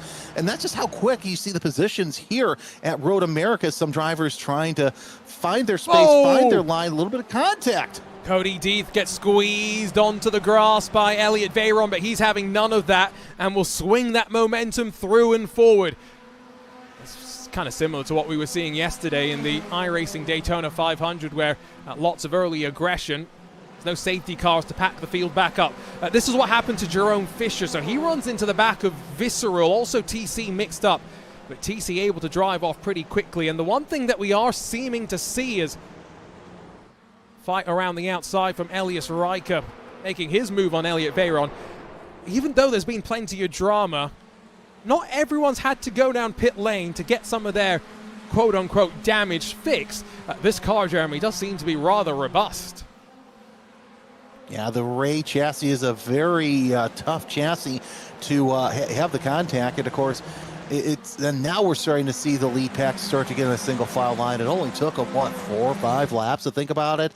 But either way, everybody's settling down about time, because now we can take a breather as everybody finding their way. But here's something else to keep in mind.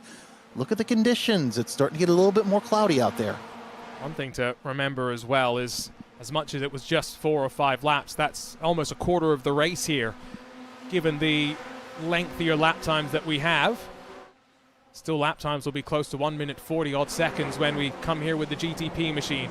Isaac Phelps, Diogo Pinto, red line and grid and go, locked in battle. It's a sight very familiar across of an iRacing official race, be it special events or anything during the week. Great to see Delatraus Automotive leading and running up front. Connor Jupp putting some valuable points on the board in the early stages, and so let's see if for the first time today we can do the fancy thing, which is, I press the button. Oh, it's not working just yet, but we'll get live points up at some point as we work our way through this race. Every position basically is worth a point, and so as Abel Torres jukes his way to the front, 19th up to first now, sliding past Connor Jupp. If we get to the end of the race and you lose a point in this championship by 1 or 2 points, you're thinking, oh, what if I made this move back in race 2? What if I hadn't let this guy make the move on me in race 5? All of these decisions, Jeremy, are consequential. Well, they really are. Each point, each position means a lot as Connor Jupp back to the front. Torres and Pinto not too far away from striking distance as they're side-by-side for the lead. Abel Torres with a nose out front, so he'll get the lead for the time being. How long does he keep it? These rumble strips, they're a lot tougher than they look. As you know as well as I do, Arjuna, they like to bite. They like to swallow you up and put you right into the gravel trap. Going to get close, but again, remember, just trying to stay in touching distance at the front for the time being. It's a 13-car breakaway. Elliot Badinsky in the BS Plus Hybrid. He's up 18 positions into 14th, but says there's trouble for Cody Deeth and for Jamie Hopper as well. This leading pack is going to get slightly reduced, and maybe that brings in 13th and behind as well. I'll have to grab a look at what happened to bring out a little bit more chaos, but remember, Cody Deeth has shown his aggression previously. Squeezed onto the grass by Elliot Veyron, did not want to concede.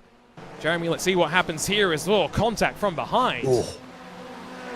Well, that's going to happen there, especially through turn 8 as we watch to see, was a contact or you just get a little bit of contact, and yeah, that's all it takes sometimes because you've got a head of steam of drivers behind you. You really got to be careful through 8. And that is Erhan Yayovsky, who I'm pretty sure that car is showing some damage on the left rear suspension as well. They also have a black flag, so talking about penalties, they've already somehow, I think, managed to accumulate 25 incident points. You get 1 for driving off the track, 4 for aggressive car contact. So you do the math. It's been eventful inside of the opening 13 minutes of the race. Connor Jupp fending from one side of the track to the other, trying to decide where to place the car. Abel Torres, and the number 29, the black, red on the nose, dark blue and red for red line on the left side of the track. It's back out through turn 1. Not even 15 minutes complete in this race, and yet more drivers and teams heading to pit lane for damage repair, not for the fuel stop that we are expecting. I'm not saying I'm disappointed by this, Jeremy, but we did hope that there was a chance for rain in this race, but can you imagine how much more chaos that would have brought? Chaos, calamity. It would have brought some less hair, at least for this announcer, because he would have been pulling it out. But either way, this is absolute fantastic racing. You see Pinto and Torres going side by side for second place, and it's no surprise that there's a chance of rain at Road America and it doesn't show up. But yeah, if we get one drop of water, I have a feeling we're going to see a mad dash to pit road. 30 minutes to go. I don't know when that pit stop is going to come. My suspicion is, look how close it is between Veyron and Pinto, almost locking wheels. Veyron will go deep and bring it back under control. I'm not quite sure when they are going to pit, but I think my estimation is about 1/3 distance remaining in this race. So maybe in another 15 minutes, we'll have expected, Jeremy, everyone to head down. But going back to my Daytona analogies, I really enjoyed my time on the iRacing Daytona 500 coverage last night. But you want to pit in a pack. You don't want to be left by yourself because the draft, the speed, it's so important here. Exactly. So that's going to be the big question, is when does everybody pit? I think, yeah, in 15 minutes, that's a very good guesstimate to see when they're going to pit. But yeah, you definitely want to pit in the pack here, because if you're left hung out to dry, you're going to lose a lot of time. Yeah. And team manager, they've got such an interesting position to play in this race. A traditional 24-hour race, Jeremy, you know, they're talking about, well, when can you race? When do you need to go sleep? What commitments do you have? In this race, they have to look at those factors, but also, right, this car is racing at this time, and our driver likes to be in this car. So I always wonder how you navigate those nuances. By the way, very early taker down to pit lane, Jamie Hopper in the Thomas Eng sim racing machine. Not quite sure if this is a strategy call. That's a good question, because I don't see any damage on that 34. So we'll keep an eye on that. That might be a decent strategy call out of the Thomas Eng team. But back to what you were saying about, yeah, you know, I would imagine the team managers over the past couple of days, they know, okay, well, this driver is good here, this driver's good there. And you see, obviously with you being on the, doing the endurance races, you see how even sometimes they'll have the name of the original driver who's going to run that stint, and no, these conditions warrant this, and so on and so forth. I don't think that the driver lineups for each team are set in stone, more that they're written with a pencil, because one driver can go, you know what, I actually feel better doing this today than I do something else. But go ahead. Unfortunately, they are set in stone to some degree, as Connor Jupp in the Delatraz automotive car through the hurry downs, hurried into the tire wall, and that was a vicious contact as well. But Jeremy, they had to nominate all their drivers before the race. They are allowed some jokers, you know, aware that sometimes reality strikes, technical issues and what, but those are few and far between. So this is actually a bit more unique in a 24-hour race compared to what, you're right, I am traditionally used to in endurance racing. Let's take a look at what happened here to poor Connor Jupp, though. Just wheel-to-wheel contact, and Jupp just couldn't hang on, but that's not a place where you want that wheel-to-wheel contact, Arjuna, because watch just dive to the inside, just, slightest of all contact, and because you don't have all that aerodynamic help, it's game over, basically, for our early race leader. And that's a team that I know will have wanted to show their strength, and I know they'll have plenty more opportunities. And that's the other great thing about this. In about 40 minutes time, we've got another green flag, Jeremy, to drop. And now some teams have also will have drivers who are doing back-to-back races. I think it's a lot more realistic to put a driver out from this Formula Ford into a Super Formula Lights machine as compared from a NASCAR trucks into this Formula Ford, as lap traffic plays its part, and Elliot Veyron is fighting for the lead with Abel Torres. No, totally agree. You know, we don't see hardly any drivers who have, entered in the first race at Fuji. In this race, it's a whole new roster, so would not be surprised to see a lot of those drivers who are running the Formula Ford into the next race in just a little bit of time, because you don't have to change too much. Into pit lane for 3, Lion GP, ERE, Race Esport, and Ride SimSport. So I do wonder now if that lends a bit more credence to the thought that maybe Jamie Hopper was doing something strategically. A bit more 3 wide. This leading group is down to just 7, though. 3 seconds back to BS Plus Hybrid, and now red line. Well, spun back around is Diogo Pinto after the contact to the left front. But now the question, is there damage? Well, time will tell if there was damage. That was a heck of a save by Pinto, as he was crossways there coming off of turn number 5. So Pinto losing a little bit of ground, and then they were 6. Let's look on board. And I think it's just a case of that back end wanted to see where the front end was looking at. Talk about opportune contact there to get him righted. I don't think that would have ended as nicely if that wasn't there. Yeah, the iRacing god smiled down on Pinto. The way the left front suspension just kind of shuffled itself back into its original position. That's the sign of some luck, to say the least. We have gotten closer to the halfway mark, but not quite there. And I'm just looking through the pit stop times for Ride Simsport, Thomas Eng, and ERE. A little bit different between the three of them. And I wonder if there is, for the likes of Drago Racing, Michael Romanidis been very quiet today. If he's been sipping the fuel a bit more in this race, and will be trying to cut some of that time out when they make their way to the box. I would not be surprised if iRacing is simulating, Jeremy, that these cars aren't filled with, you know, the traditional fuel hose rigs that endurance racing would have. No, I think they're probably simulating someone loading up a fuel can and shoving it into the chassis of one of these cars. Oh, definitely. It's a simulation of the plastic dry sumps that you see some of these endurance teams use in club racing, as it looks like we're seeing another taker down pit road. So yeah, we're starting to see some of the drivers at the back, like we saw in Fuji, deciding to try for a little bit different strategy. But yeah, I think that lead pack will most likely, they'll all pit together. So once Torres or Dennison, whoever's in the lead comes in, they're all going to join them. Project 91 up 15 spots. Map Performance up 19 spots. Although now Coanda Esports will slingshot their way through and slide their way forward. As ever, we get a look through the driver webcams, and so let's pick our way through some of the drivers that we have in this particular race. That is James Dennison behind the wheel of the Project 91 racing team machine. Always great to see that they've actually got the number 91 as well.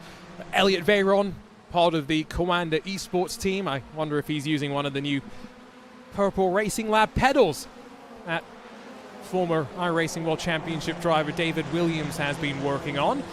Other drivers that we have in the field. Well, a very up close and personal look at, well, part of Michael Romanidis' face. Yeah, and that's what I think is interesting about these quote-unquote in-car cameras. You really get to see the setups that these drivers have, and really makes things just a little bit more interesting for when you're watching these sim races. There's Jack Cedric, Was Cooking Racing Adventures on for another top 10 finish. They will be thrilled with that. And also in this leading group, I believe, sure it would be a good clue, but that is Isaac Phelps, as this leading pack does see the first signs of rain. Out of nowhere, the heavens have begun to sprinkle, and now the question will be, did the drivers and teams that have made their call to come to pit lane, they haven't put on wet tires, they're still on dry tires, is it going to keep them out of trouble potentially here? And this facility is so big to where you can get away with running a dry setup, because it will be raining at the top of the racetrack. It probably won't be raining down there at Hurry Downs, but once, or even Kettle Bottoms, but once that goes into play, it's going to make things a little bit more interesting. You can see the sprinkles of rain slowly intensifying. It's a light band of rain which is moving across the circuit, so it shouldn't have a big impact. It also shouldn't have a long impact. And just to clarify, there are no wet tires on this particular car.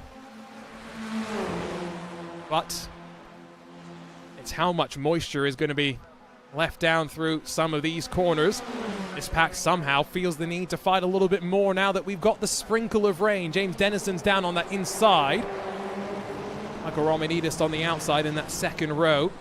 And slowly through all of this, Elliot Badinsky has closed the margin. Hasn't brought too many with him, but Cody Deeth, Falcon Sim Racing, Brabham Motorsport, there's about 5 more cars ready to join the fight. Well, you got a fast driver in Gregory Hofson not too far away either, so it's going to take one slip up by this lead pack to enter in 5 or 6 other cars, because that gap, while it looks big there on paper, one little mistake and it's going to bring everybody into the fold.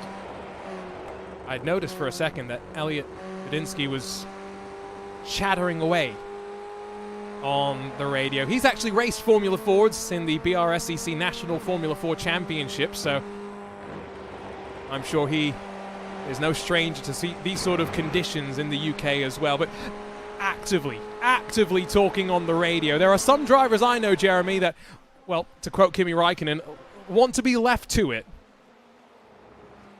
because they get in that zone. And Latinski's not one of those drivers as they work their way around, who, by the way, as he said, another real-life driver who knows his way around these race cars. So no surprise that he's worked his way up to second place. You're watching Diogo Pinto.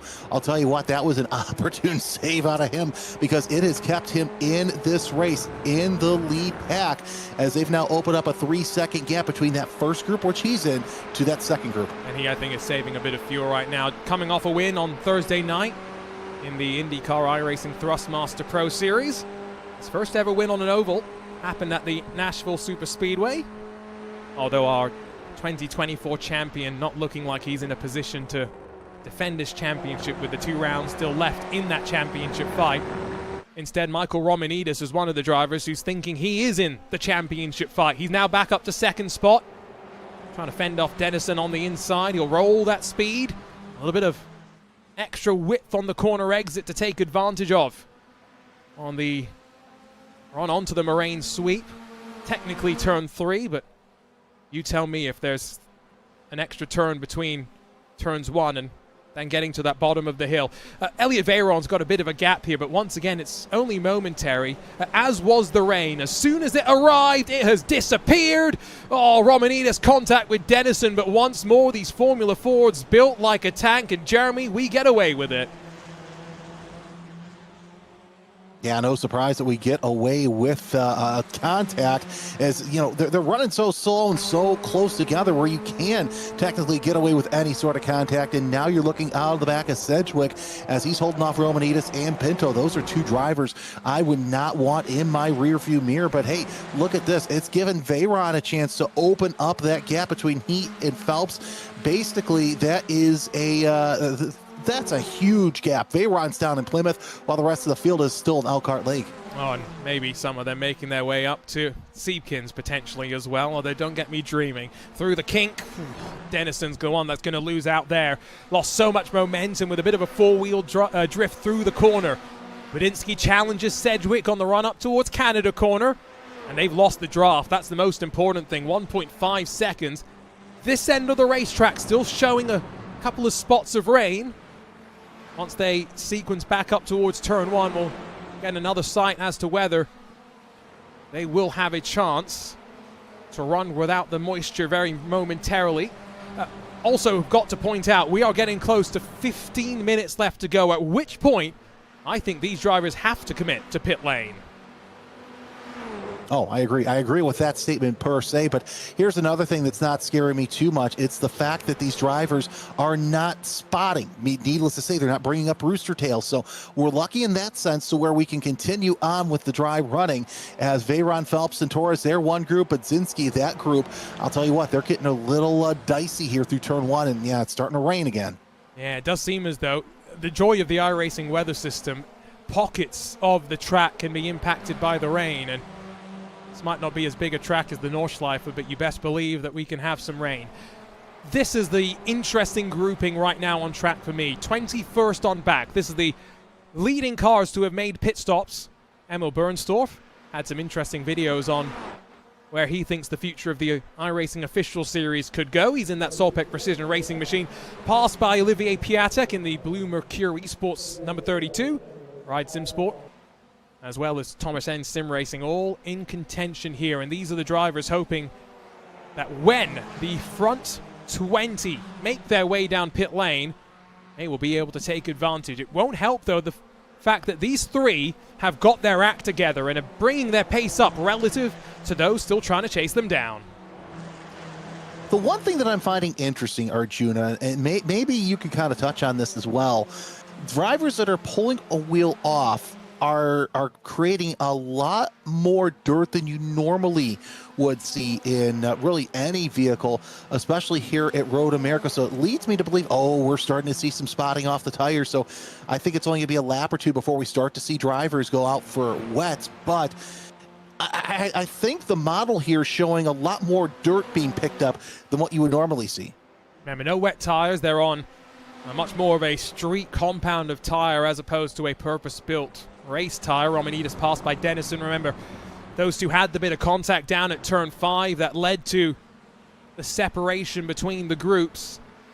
Remember, it's a long lap here at Road America, so if you are marginal on fuel, there is no point in risking it. It's a climb all the way up pit lane until you reach your pit box. They seem to think they've got enough fuel to do another 4 miles. Not the case for Elliot Badinsky, and that makes sense. Remember, he was not in the leading pack, Jeremy. He was the one trying to close in, and he has to pit by himself.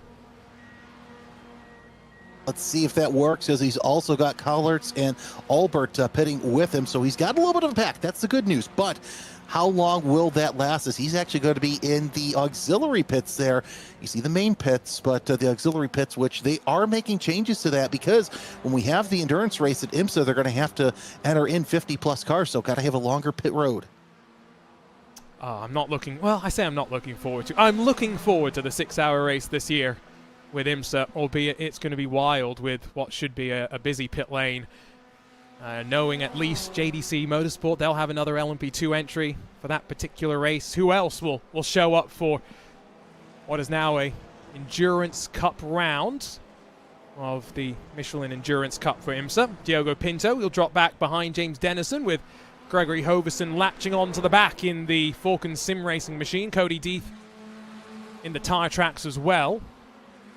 Elliot Badinsky, just for reference here, Jeremy, he's come out a full 3 seconds clear of the Thomas Eng's Blue Mercure and that grouping that we were watching earlier. Brabham Esports and Yannis Albert, they've been dropped into that pack, but at least from what it seems right now, anyone inside the top 9 or so can come to pit lane and hold on to their relative track position.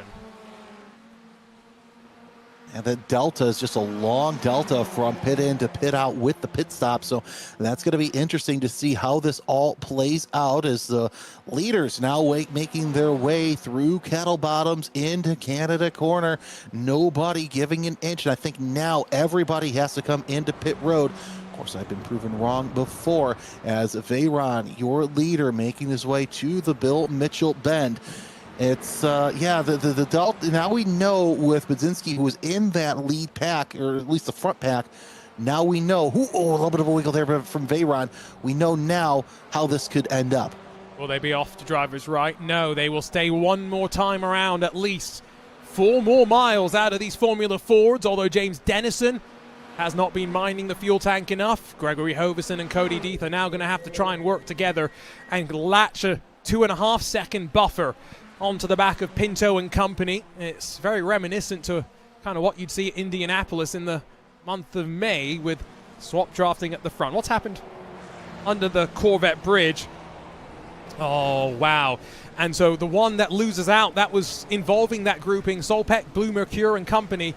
Blue Mercure have got a meatball through all of that, but the one that was in the gravel was Jamie Hopper and the Thomas Eng Sim Racing machine.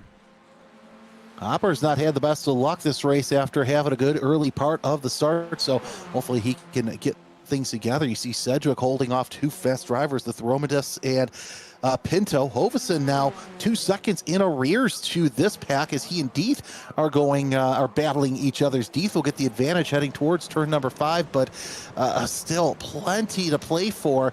You see that that car that's in between he and Cedric and Torres, looks like one of the lap down cars.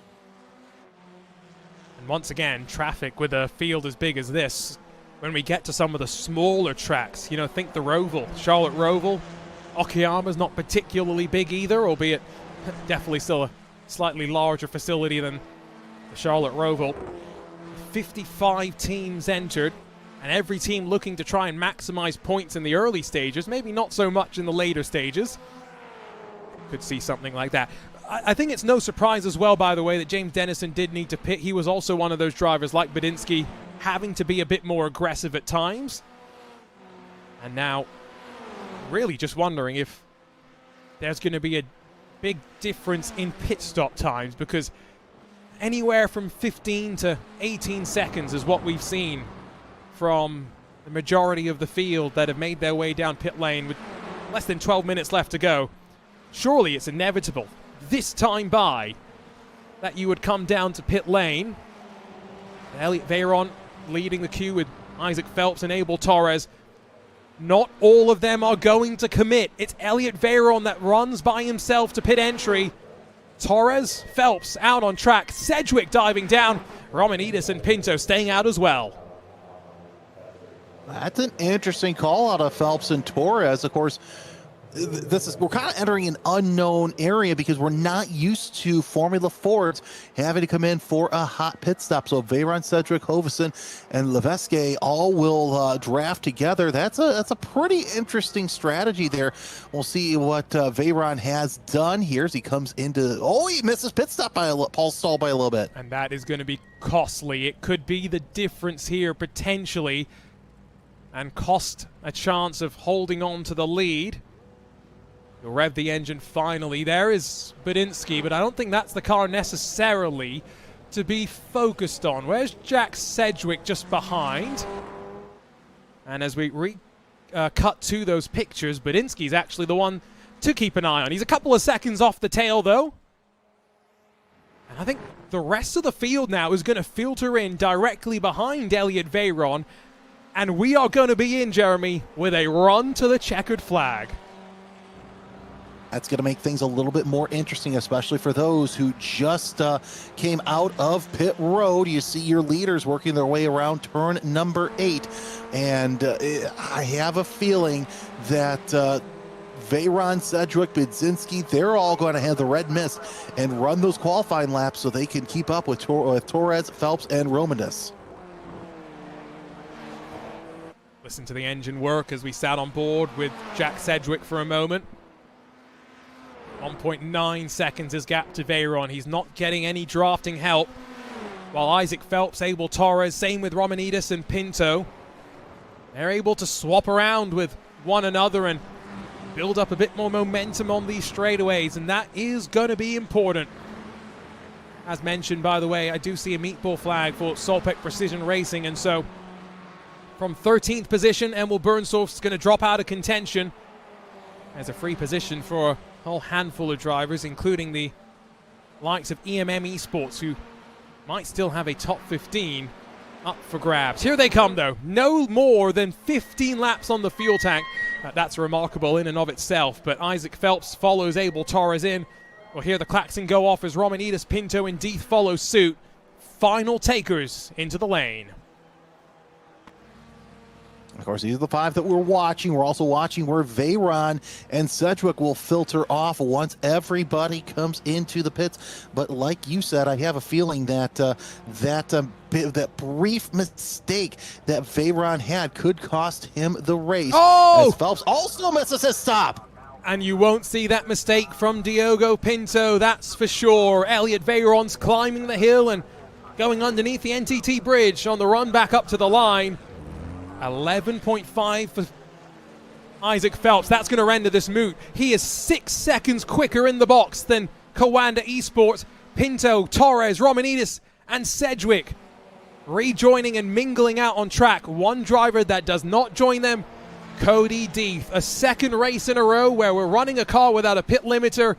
And Cody Deeth in that Eclipse SimSport 67 has been caught speeding on pit lane. Jack Sedgwick passes Michael Romanides, and we've got separation through the field. 2.7 between Isaac Phelps and the chasing Abel Torres and Diogo Pinto. Talk about a costly mistake there, but still a big gap between Phelps and Torres and Pinto. With 7 3/4 left to go in this race, anything can happen. We've seen drivers make slight mistakes, but Phelps does not make those kind of mistakes on the circuit right now. As you kind of see Phelps make his way around turn number 7. It's going to be an interesting finish here. How quickly can these two learn to work together and close that margin up? 7 minutes left to go means lap times have hovered around 2:22s for the most part. So next time when we wrap back around to the line, I think we are going to be 3 laps left to go. Gap slowly shrinking. It's closed about a 1/10 or so on this lap alone. And this is where Pinto and Torres need to now work together. Pinto uses that draft, slingshots his way into the braking zone of Canada corner, and Abel Torres releases the throttle, although never mind, not even some bump drafting. That's not the ideal thing, I think. in these cars. No, you definitely want to stay in the draft, but you don't want to push because ooh, that was a little bit of a wiggle there coming off of Canada corner by Sedgwick.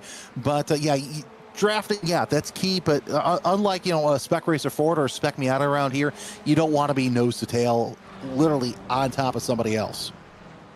Yes, the concept of bump drafting is something that in sim racing we often love to do, maybe a bit more frequently than we should. Badinsky and Romanides fight for 5th, and I think that could be their day because it doesn't look as though they have the speed to be able to close to these drivers who, as much as I was saying it might not be the thing to do, pushing the air, it's working. It's now down to 2.1 seconds, and Isaac Phelps, a sitting duck at the front of the field. He is the stick with cheese on it being just loitered around in front of a hungry pack of cats. And Abel Torres, Diogo Pinto are trying, but with 2 laps left to go at the line, are they going to get a chance to pass? Still plenty of time. I think Pinto's sizing up what Torres can and can't do.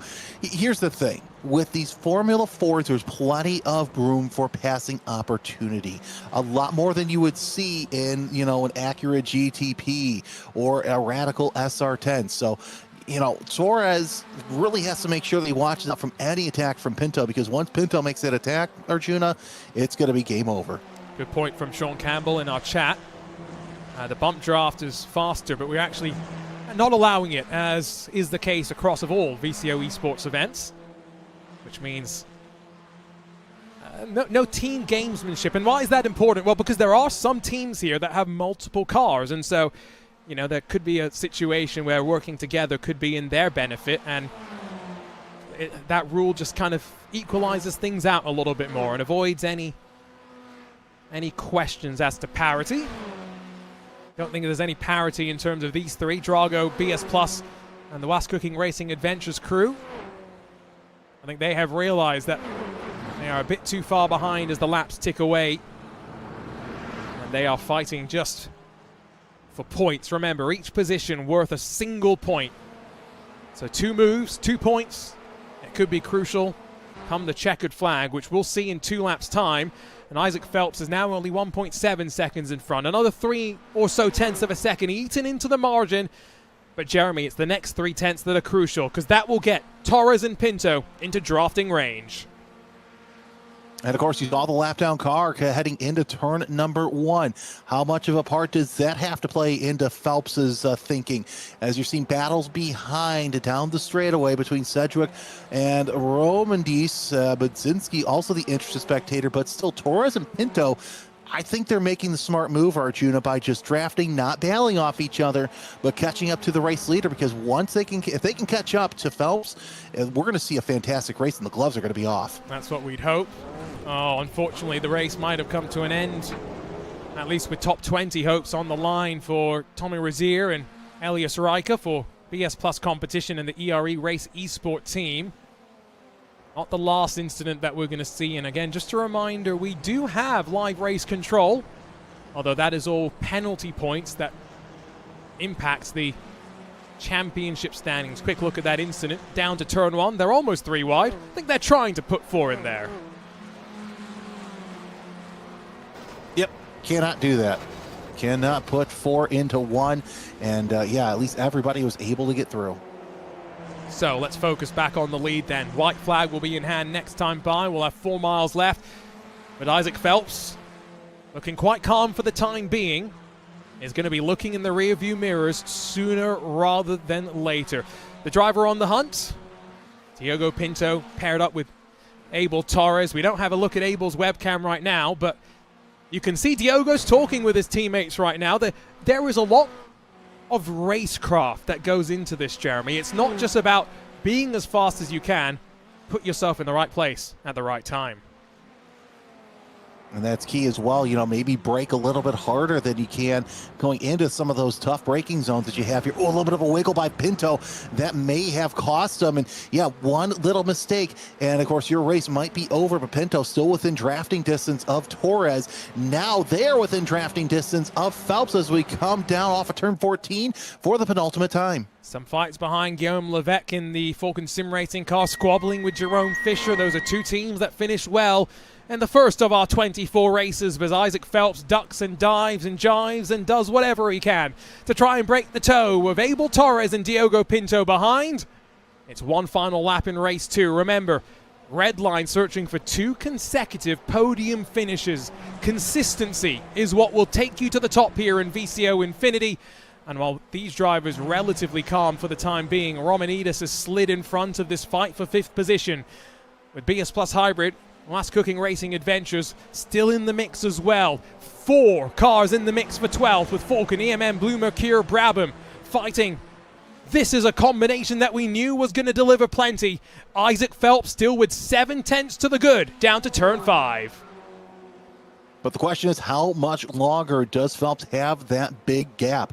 As it's now down to under a half a second between Phelps and Torres as they're coming off of 5 for the final time. Up the hill, through under the Corvette bridge into 6. Phelps trying to do all he can to keep out front, get those 50 points. In spite of having good points, I don't think Torres and Pinto want to stay in 2nd and 3rd. My guess is they want to get up to the front. They are waiting. They are looking to time this run to the best of their ability as we prepare to shift gears. Already have flown across the world from Fuji to Road America, America's national park of speed. And next up, a trip to the home of British motorsport as we make our way to Silverstone with the Super Formula Lights machines. But now, the run to the end and an all-out sprint, maybe a brawl to develop. Has Diogo Pinto sat back in hopes of timing this run to the checkered flag? It's Abel Torres that closes up in towards Canada corner, and instinctively, Isaac Phelps went defensive. There comes the loop, the lunge, the look. Half-hearted from Abel Torres, and this is where Pinto is waiting, trying to set up the slingshot. Elliot Veyron in no man's land behind, could be ready to pick up the pieces if things don't go the way that we're expecting. Big send from Abel Torres as they slingshot out of the final corner, but a run up the hill underneath the bridge to the checkered flag. Side drafting off one another. Diogo Pinto pops to the left-hand side of the track. Who will get it? 3 wide at the line. And Isaac Phelps in the grid and go machine will get it by the narrowest of margins.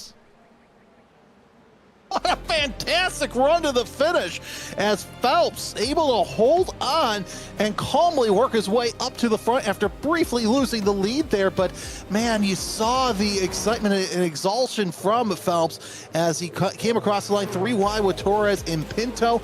Look at the gap though, 0.024 seconds separating the top 2. Unbelievable finish to the race. And boy, oh boy, the fight for 5th was pretty good as well, with BS Plus Hybrid nipping Drago Racing by 9 1/1000ths of a second. Photo finishes up and down through the field. And remember, we are 2 races done. 22 left to go in the 2026 edition of VCO Infinity. Crucially, consistency. That will be the name of the game. There is no ifs or buts about that. And for the time being, it is Red Line, most consistent of them all. And I tell you what, I'm going to try and hit this button again while we wait for the final cars to cross the line. Not quite working just yet, but we'll get those live points calculated and tabulated as we get deeper and deeper into this one. Jeremy, unfortunately, 2 hours with you has flown past, and we'll be saying goodbye to you in a couple of moments' time. How have you enjoyed your VCO Infinity experience so far? I can rip off the rookie stripes now because that was absolutely fantastic. The trucks, I'm not gonna lie, the trucks were a little bit of a surprise for me. The fantastic racing and the Formula Fords, they delivered at Road America. Anytime, like I said, you get low horsepower, low downforce here at the National Park of Speed, and it's gonna be some of the best racing that you will ever see here. And I'm looking forward to seeing what the other 22 hours have in store. It's gonna be wild. Hopefully we'll get a chance to catch up with Isaac Phelps as well, but as we wait for those final stragglers to make their way to the line, Let's grab a look at those race results. Of course, penalty points, race control, I have no doubt, busy after that particular race. But Isaac Phelps, 24 thousandths of a second to the good over Abel Torres. It was a remarkable effort from Torres after starting down in 19th. But Pinto makes it back-to-back podiums for Team Redline. Coanda bounced back after a bit of struggles for Victor Wolfson in race 1. PS Plus Hybrid in front of Michael Romanidis by just 9 thousandths of a second. Close back to Jack Sedgwick as well. Project 91 inside the top 10, and James Dennison had a ball. Did Falcon Sim Racing Team, Movano, the rest of the top 10. Plus 29, by the way, for the Falcon Sim Racing 43. Big effort from them. Bigger effort from Sim RC. Gareth Higgins in the number 76 is plus 33 in our second race of the day. And I think that's a big move that is unlikely to be beaten.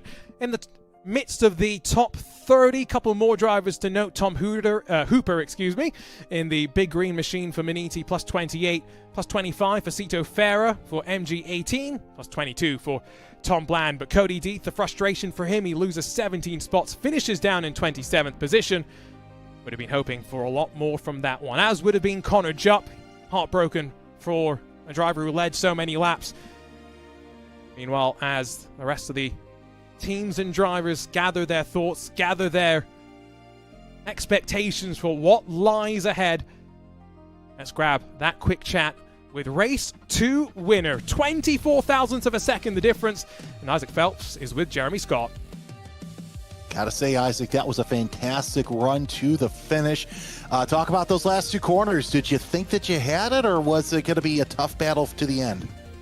No, I really did not know. I know with the Formula Ford from racing it in the past that you just like, the toe is crazy. So, and doing a bit of practice with friends and things, I knew that I needed to try and let him go into the second to last corner, so then I could get a run to the line, and I was able to back up Diogo a little bit into last corner so I could get a bit of a run, and yeah, it worked out perfectly. It was so close, and yeah, I had no idea because it was really intense after the pit stop because I had to save fuel and the others didn't really, and they had the tow, so yeah, it was a mega end. 24 10,000ths of a second, margin of victory. Congratulations. Thank you. And now a chance, I would assume, for Isaac to grab a bit of a breather and not have to go for a second consecutive race as we continue our trip through VCO Infinity. Don't go anywhere. We've got more racing action coming up at Silverstone with the Super Formula Lights.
Well, hello everyone and welcome back along to VCO Infinity. We've had a quick driver change in the broadcast booth, much like our drivers and teams are switching around out there on track. Will Chadwick joins me, Arjuna Kangipati, and Will, you're splitting responsibilities. We're glad we have you at least for a couple of hours here in the broadcast booth, but you're also helping run the EMM Esports operation behind the scenes. So I have to ask you, what's this event like as a team manager to try and pick your way through?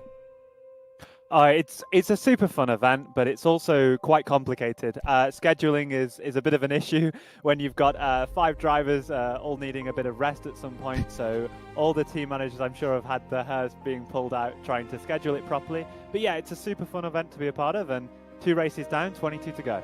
Oh, you say that, and boy, what fun it actually is to be able to say that out loud. We've had a bit of a wait since the last edition of VCO Infinity, and now, Will, we make our way to the home of British motorsport, to Silverstone with the Super Formula Lights. Qualifying is just drawing to a close. As ever, margins at the top, uber fine, but after 2 consecutive podium positions to open up the 2026 VCO Infinity, well, red line breakout, yet another star driver, Sebastian Job, and on pole position by 68 thousandths of a second as they look to try and make it 3 podiums in a row. Being consistent and staying out of trouble, Will, it's easier said than done. Absolutely. I mean, if anyone just watched the last race that we just saw, it was absolute chaos. Left, right, and centre, 3 wide, 4 wide. We're expecting not quite the same from this race, but yeah, staying out of trouble is definitely easier said than done. You say not expecting the same, but I will be honest, Will. Given the long straights we have here, first couple of laps, I am still expecting our fair share of drama. Qualifying for the 3rd time today is in the books. And that's 3 different teams that have lined up at the front, or 3 different drivers, I should say, that have lined up at the front of the field. It'll be interesting to see if anyone can repeat pole position. Although how important is it really? That's another question to be answered. It gets you out the danger zone. That's the most important thing. And that's exactly where Sebastian Job will find himself. 68 thousandths to the good in the Team Redline machine over gridandgo.com and Hadi Noah Mamasi, while TC Esports Augustin Tolashi will have Dan Amor in the purple and orange for company. Tamas Shimon, best qualifying effort for Sheza Esports, and Alessandro Quintai in the second of the Grid and Go machines will roll to the outside of row 3, while Graham Carroll, great to see the Scotsman jump in the Altitude 3M Esports machine. He'll have Jaden Conwright in the BS Plus Hybrid machine. ERE Race Esport Team, another impressive qualifying effort from them. Matthew Bassett alongside of Cash Felber for Visceral Esports, black and red on that row. Raina Talvar and Alexei Nesov, 11th and 12th positions respectively. First repeat racer I think we've seen as Nesov jumps back in. Shemslav Lemonek in the Was Cooking Racing Adventures machine has got Sorrento Motorsports Esports and Noah as Balderston for company. Tatum Restech 07 Racing, Drago Racing and Alexander Spetz, and then Stint 1 Motorsport and Michael Kaibach, your front 9 rows. And about 0.6 of a second back to Caleb Hides and to Corin Tangunas. Eclipse Sim Sports have had a steady day so far. SimRC still looking to get out of the blocks. Kasper Ullmanen for Falcon Sim Racing back in 21st. Delatraus Automotive by Majors Garage 22nd. With David Adam for the Blue Mercury Esports crew 23rd. Malden Dinka for Williams F1 Team Gaming Academy will be alongside. Halfway through to find Solpec Precision Racing and Armentario. EMM Esports, Dara McCormack. Lots of work for him to do from 27th position, with Ride Simsport then to their outside. Matt Performance after 2 decent showings in the first 2 races. Lots of work for them to do, but they've shown they can fight from the back. They'll be alongside of Lion GP on row 15. GTS Spain 92, Vitality Sim Racing, 31st and 32nd respectively. Absolute Motorsport, the first car within 1 second of pole, with Falcon Sim Racing second entry, 34th for them. Prism Motorsports MG18, the 18th row of the grid, with Shera Esports Impulse Racing and then Impact Simsport, Thomas Eng, Samantha Tan, and Byte 500, the top 42. Jamie Hopper goes back-to-back as well, with Capivara Racing, Dutch League Racing, Delta Sport, Mivano, Olympus Esports, and Brabham Motorsports, 3 seconds off your pole. Times on the board for them, no time for Maniti, Fast Repair Motorsports, Project 91 Racing Team, Fiercely Forward, Avalon Motorsports, the FCB Racing Sim, or You Amateurs Racing Crew. I know that, Will, you will have been thinking that Dara McCormack might have had a bit more speed than what he was able to lay down there in qualifying. Well, let's see. Let's see what the race has to hold. It's a really tricky qualifying lap, obviously. you've only got 1 lap to set your fastest time, so that can sometimes lead to you having to back out of a corner if you're going to go wide and get an off track. But I'm sure we've seen some incredible drives already today, and I can hope for one on my end at least. And of course, I've got to ask you, Will, champions of the Esports Racing League, what a moment it was at Sim Formula Europe. I'm still wearing the hoodie, haven't taken it off since I left Maastricht, but what was that like, winning such a cool event on such a unique platform as well? Yeah, I mean, I've said it for years, VCO put on the best events in sim racing, and it's a very unique experience to go into the Esports Racing League final when no one's had any practice. And yeah, it was a great event to be there with everybody in person. I think the first time VCO's put on anything like that, and yeah, it was a pleasure to be a part of and a pleasure to win. It was great to have all the drivers there and experience VCO's first in-person event, and hopefully not the last. That was Sebastian Job, looking focused in the Team Redline colors. That's Hadi Noah Mamasi. He'll be lining alongside of Sebastian Job on that front row. Augustin Torlashi for Thibaut Courtois Esports. He'll be back in third. This is the type of race, Will, in a relatively high downforce but low power car where I think the draft is going to be a big part in understanding racecraft, much like what we saw with the Formula Ford at Road America, could be a big part of the day. Yeah, you're going to have to assess sort of your opponents when you're racing them, but also Dertier will have a big factor here. All of these drivers at the front of the field are top esports drivers, and trust me, they won't be making many mistakes. So it'll be interesting to see how this car races on our first race of the day here at Silverstone. And they are warming up the tyres quite aggressively, Will, so clearly that's something they are focused on as well. Yeah, could have been an impact in qualifying as well, that warm-up procedure. Well, send the pace car off and away, and now wait for the green flag. Rolling starts in the Super Formula Lights. Not maybe the norm, but standard across of our 2026 VCO Infinity for the third time today. The green flag drops, and look at how they fan out. And oh my goodness, already the big one. I think Alexei Nesov might have been tangled up in that. Meanwhile, challenges. Job looks either side of him, more bumping and banging. Tamas Shimon in the Sheza Esports car gets mixed up in all of that.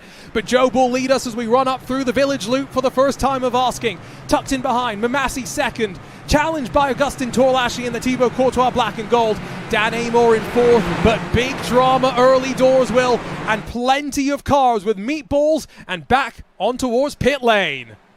Yeah, massive drama off the start there. It looked to be a checkup on the outside lane going into turn 1 off the initial start, and then even more contact as we came through turns 1 and 2. A lot of cars damaged, and that's a crazy start to race number 3.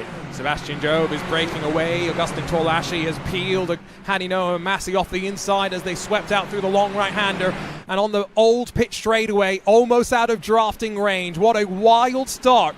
Meatball flag, by the way, for 12th position, Visceral Esports. Same for Armentario in 25th. These are cars still out on the track that are going to be forced inside of the opening 3 laps of this race to return to the pit lane. Jump on board with Hadi Noah Mamasi sweeping out of Maggots and Beckett's and onto this run up the straight. And look at the departing Sebastian Job at the front of the field. Yeah, a number of Formula specialists here in these cars this evening. You'll sort of see that across the day, battling further back, side by side, between Coanda Esports and Altitude Freem.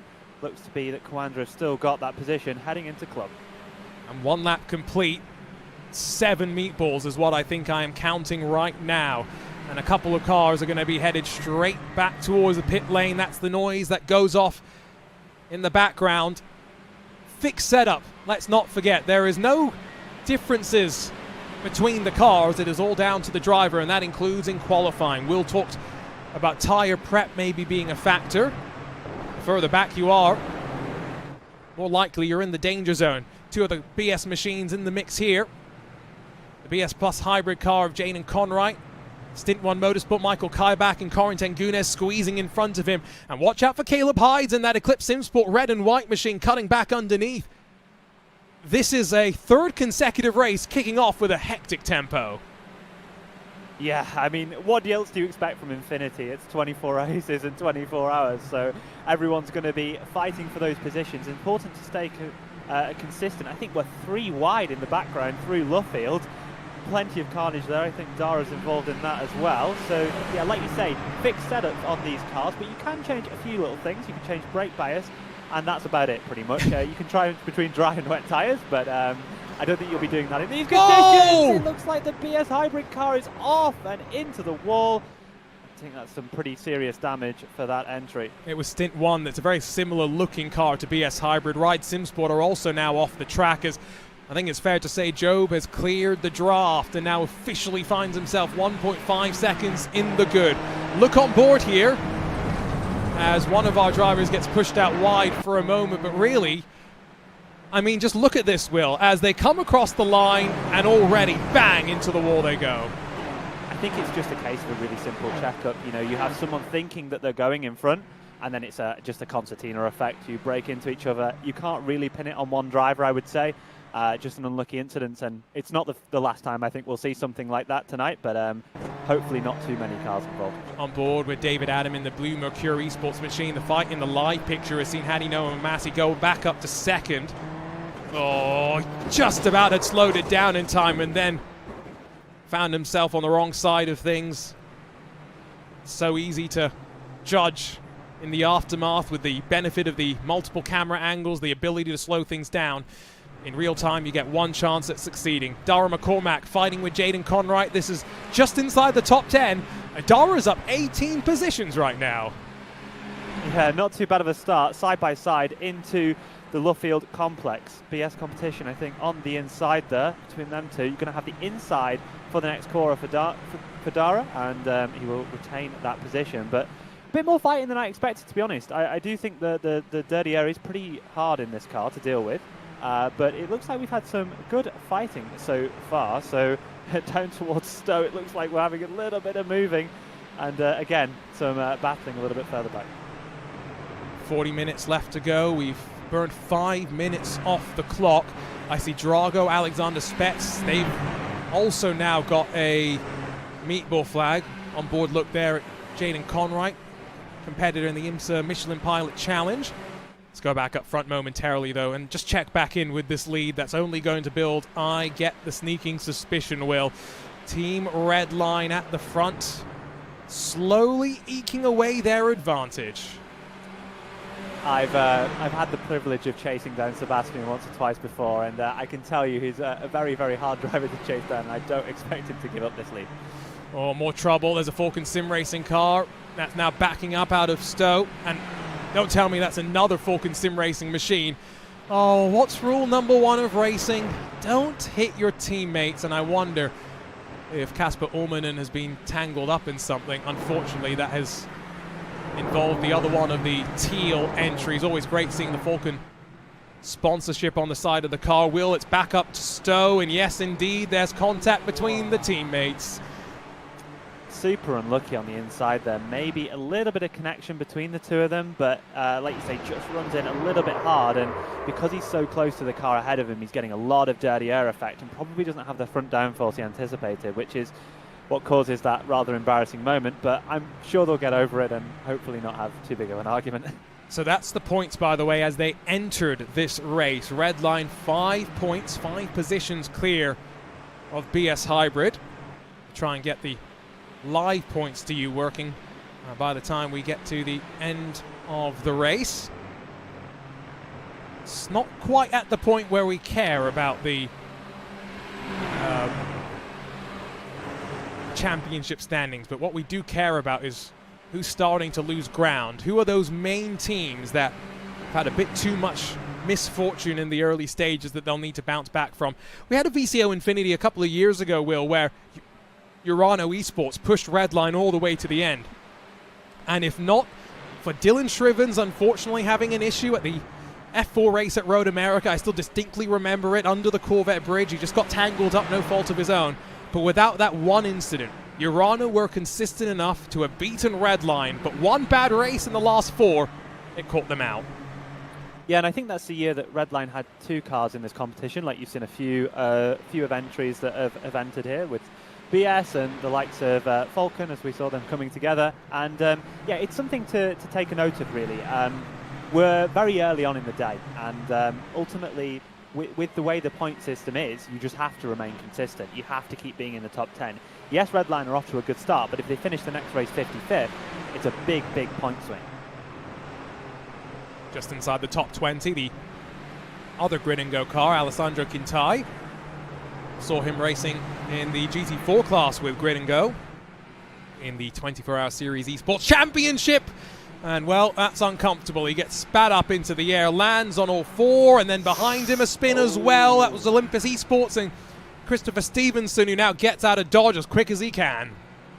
Yeah, not sure if he was spooked or maybe had some contact from behind, trying to check up a little bit, watching that car rejoin. But unfortunately, a little bit of contact there, as I think there may be even 3 wide into the Luffield section ahead of them. There's a lot of action going on left, right and centre here, so hopefully not too much more. There's still 3 wide for some reason, and I hope they're not going to try and take Kopp's flat out 3 wide. Sent me into a fit of coughs, which maybe would have happened if they had replicated Hamilton and Verstappen through turn 1, but we survive unscathed and work our way through this. The fight outside the top 20. Try and keep the microscope across of the field. We don't just want to look at the fights for the lead, but we have been treated to 2 spectacular battles for the win in the first 2 races. This distinctly starting to shape up in a different direction, though, with the gap now 2.5 seconds, and really fight for second between Dan Amor and Hadi Noah Mamasi. Dan Amor bottom right of your screen, Mamasi on the bottom left. Both Formula specialists, I think it's important to note. Dan Amor, I think, was running a number of laps in the lead of the IndyCar World Championship the other day on iRacing, Thursday nights, I think, or well, Friday mornings in Europe at least. But yeah, he's a great driver. He's been really, really good, I think, since moving to Quanda. And I mean, he's showing his quality here. Yes, he's not able to challenge Sebastian, but I mean, to run at the front of one of these fields is really, really difficult. No, exactly, like you say. I think you know from your time in the Porsche Carrera Cup, Porsche Esports Carrera Cup Great Britain, just how challenging it can be to really put the pressure onto someone like Sebi. It's not an easy task, and sometimes you need the best to crack sometimes, and Sebi does not look like he has any intention of cracking in this particular race. Another meatball flag, by the way. This has been a very brutal race. There's a fast repair enabled, yes, for everybody, but I mean, the reality is you never want to be having to take advantage of a fast repair. And this one is the Sorrento Motorsports crew, and it's down into the fast left-hander. Yeah, so just coming into that Luffield complex, again, a little bit of an unlucky collision, side pod to wheel, sort of got tied together, and at that point in sim, it can look quite clumsy like the other drivers running right wide, right? But often you can just sort of get caught in each other, where one driver's turning away from the incident, the other driver's trying to turn away from the incident, and they're just almost locked together until one of them spins. So can look a little bit clumsy, but it's probably quite an unlucky contact.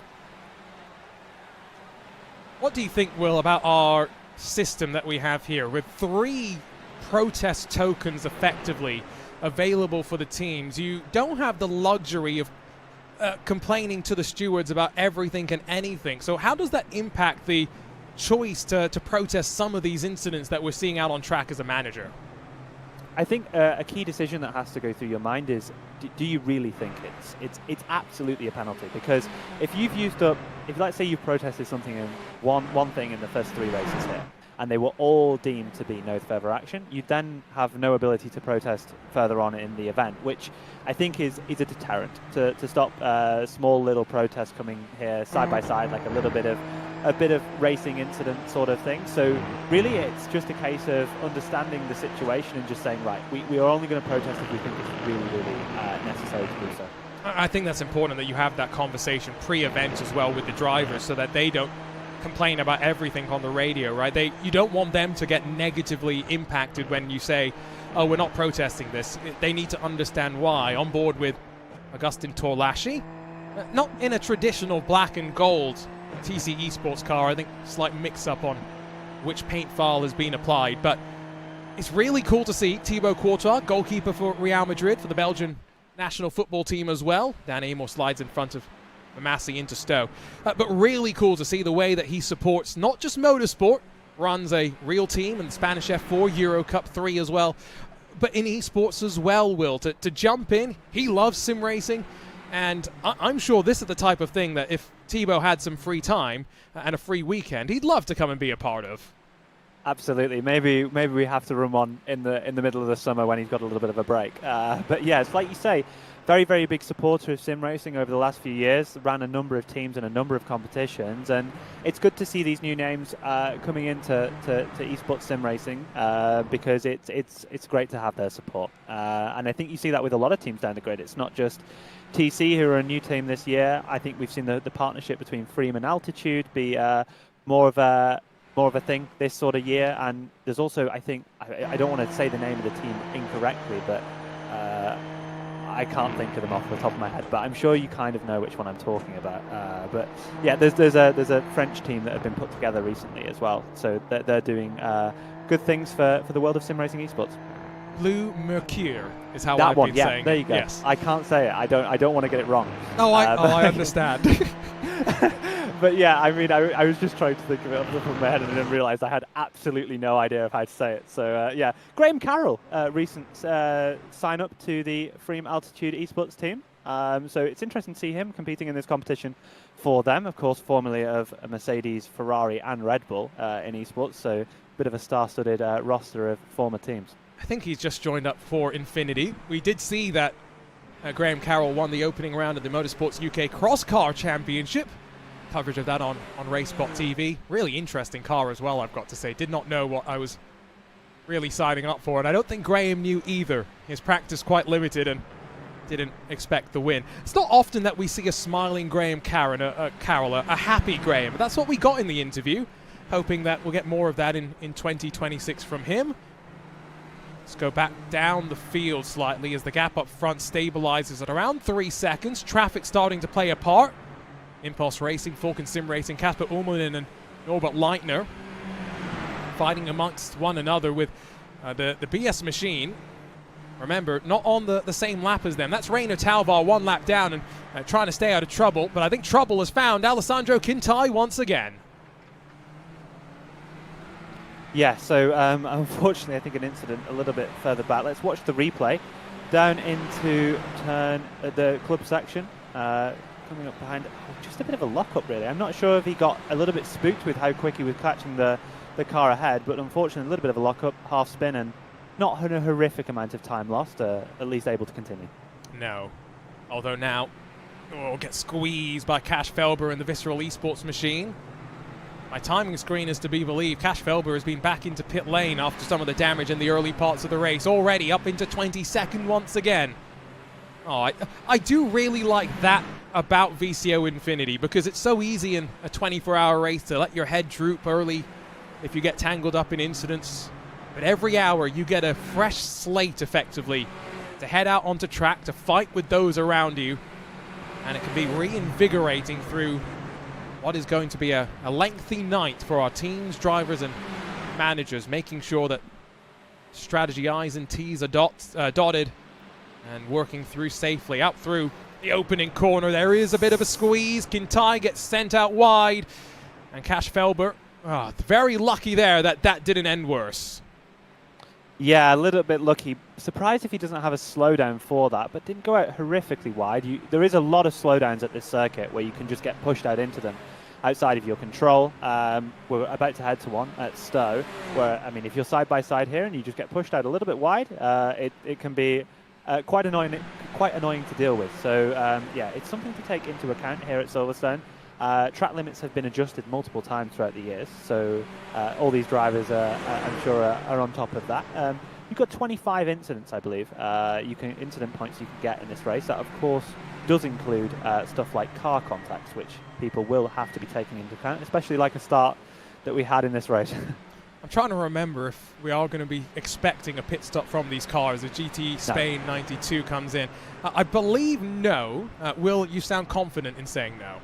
Yeah, I'm pretty sure. These cars can run for about 3 or 4 laps longer than on our 45-minute race today. Perfect. So remember, we expect pit stops from Formula Fords, expect them from the Truck Series races. We have GTP next. We'll talk about fuel strategy there when we travel back over to Japan and to Okayama. We are going to be 3 wide in towards a fast left-hand sweeper. Brooklands has been the site of so many incidents, but Fast Repair Motorsports and Diana Perez, it's behind them that the incident happens. Colby Warren, I think a little bit of a shove there with Alexei Nesov, who's having some internet issues. But we exit off the corner safely. Yeah, exit off the corner okay, like you say, just into Lovefield there after going through Brooklands. Goes in a little bit hard, and I think just a little bit of pod towards Nesov. It's super, super difficult to deal with a driver when they're blinking in and out. We do have the connection management system enabled. I think at this point it's getting close to kicking Alexei out of the race. Here you're getting a replay on the top of your screen, live pictures in the bottom right. You can see goes in a little bit hard, I think locks up a little bit, thinking that they may hit the back of the car ahead, and unfortunately collects Nesov. And has a meatball now, so we'll pay the price. Great to see the new colors for Delta Sport. From black and red to white and orange. Nice new distinctive look for 2026. Back up front. I'm running out of superlatives to describe what we're seeing from Sebi right now. 4 seconds in the good. Amor, Mamasi, Torlashi holding the gap back to Graham Carroll, who sat in relative no man's land. Kudos to Matthew Bassett, another impressive showing from the ERE Race Esport team. And as we look at live points, as they sit right now out on track, look at the gap that is already building up. 3 races complete, 21 still left to go. But Redline with a 12-point advantage, 2 more than back behind Kawanda to BS Plus. And then Will, your lot, EMM Esports, doing pretty well. Not too bad, but it's a long way to go, you know. So it's going to be a key. I see the key part of this event not being now, not being race 6, 7, 8, 9, 10. I see that being 16, 17, 18, early hours of the morning. People are sleep deprived. You might get people missing races, taking jokers. That's where this event really, really starts to build up. And I think you see there as well, Noah Mamasi signaling to Amor that he's not going to fight at this point in time. I agree with you. That moment I was talking about with Dylan Shrivens and Urana, that happened either race 19 or 20. That is right around the danger zone for unfortunate decision making, I think, is probably sometimes what we see. And therefore it's always nice to try and ensure that you do have some drivers who are going to be able to get a bit of sleep. Now, in the world of sim racing, sometimes we talk about that being easier. You know, you can geographically divide up your drivers.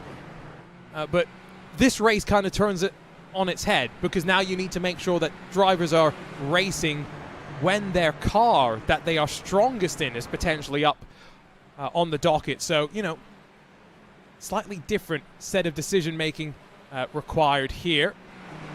Another car down on pit lane, by the way. It's quite crazy, Will. 55 starters. Basically, all but the top 22 cars have had to come back down to pit lane. That's the level of madness that we had in those opening few laps. Well, yeah, it's one of these cars, you know, if you're knocking off the front wing in this car, it's such a performance loss. You just have to come to pit lane. Let's remember that every single race that you do here, you have one opportunity to completely repair the car instantly, pretty much, and come down to pit lane. So that can give you a fresh ability to make up some positions. And, you know, every position matters here. So when you've knocked off your front wing, it is likely to see a lot of people come into pit lane, especially if it's early in the race, like we saw a lot of those incidents. But it's an important point you mentioned when you talk about the idea of trying to have drivers in efficient times, cars that they're good at, but also trying to manage that around somewhat of a sleep schedule. Because the way that this has been allocated, all these races, is that you don't have a clear schedule. It's not NASCAR, Formula Ford, Super Lights, Acura, Radical. It's not that every single time. It chops and changes. The tracks chop and change.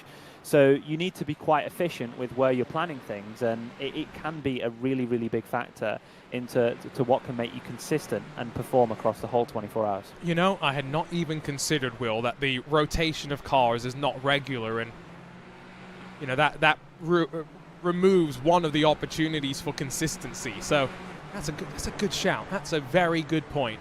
It does seem inevitable, by the way, that in about 20 minutes' time, Will, you're going to be talking to Sebastian Job. So prep a couple of questions for him, please, and thank you.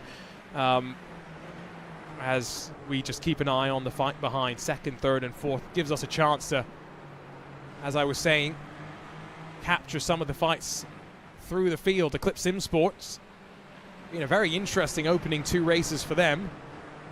Trying to now bounce back and grab another top 10 with Caleb Hyde fending off John Michael Dunningan. They've got 4 seconds up the road right now to a driver in no man's land, Jaden Conright. So that's really the target. Don't lose too much time fighting with each other and get closer to the top 10. Yes, and I think you see that the toe is worth quite a lot. When we've watched cars chopping and changing, especially in that front 3-pack that are just behind Sebastian, when one of those cars is making that slingshot down the straight and overtaking, they're usually getting the fastest lap of the race. We've seen it bounce back and forwards a little bit. So you've clearly got a big slipstream effect, but if you're fighting in every corner and you're going for every move that's possible, you're going to be losing time. So it's a bit of a strategical game. And as you can see here from Dunnigan, he's deciding, right, I'm staying behind. I'm going to let the car ahead take his own line, and we're going to work together in order to catch the cars ahead. And that's what you have to do in a race like this. There's no point in battling in every corner. And that's a shift in mindset that can be difficult. I guess the other question when we get to some of the other races, that fuel mileage question, right? Because the Formula Ford, it was so interesting when I myself having to do. So, yeah, it's weird. Corentin Gunes has been caught by Matthew Bassett. And so, as they run back up towards Brooklands for the 14th time in this race. Getting closer and closer, but Gunes holding on. Yeah, I mean, and Corentin's a great driver. We've seen Corentin across many, many series and many, many years. I always remember Corentin as I think it was him and Kieran Harrison who won the TCR class of the IMSA Esports Championship in the first edition of it. So when I think of Corentin, I think of him as a TCR specialist, but let's not forget he's been successful across many, many classes in iRacing. And I mean, today he's proving a point why he can be successful in anything almost, because he's running really, really well in this car here today. Through Maggots and Beckett's half race distance complete. And next up, GTPs at Okayama. That's going to be a wild ride as well. Back down the hangar straight. No movement here. Let's go back and check in with the chasing group. Let's see how they're doing on closing on the race leader, because I'm quite curious at this point. Last 2 laps, a 10th loss. Will it be another 10th on lap 14? Make it 3.5 tenths.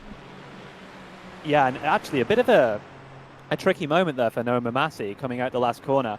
There's a anti-cut on the exit of the club chicane, and if you hit that on the exit, which is surprising, it's easier than you think it is. You can really send the car up, spin around, and he did just clip that, but did get away with it. Lost a little bit of time, but it's not going to make a big difference for him right now when ultimately we're kind of waiting until we get towards those final few laps for you to start making decisive moves and positioning yourself for the checkered flag.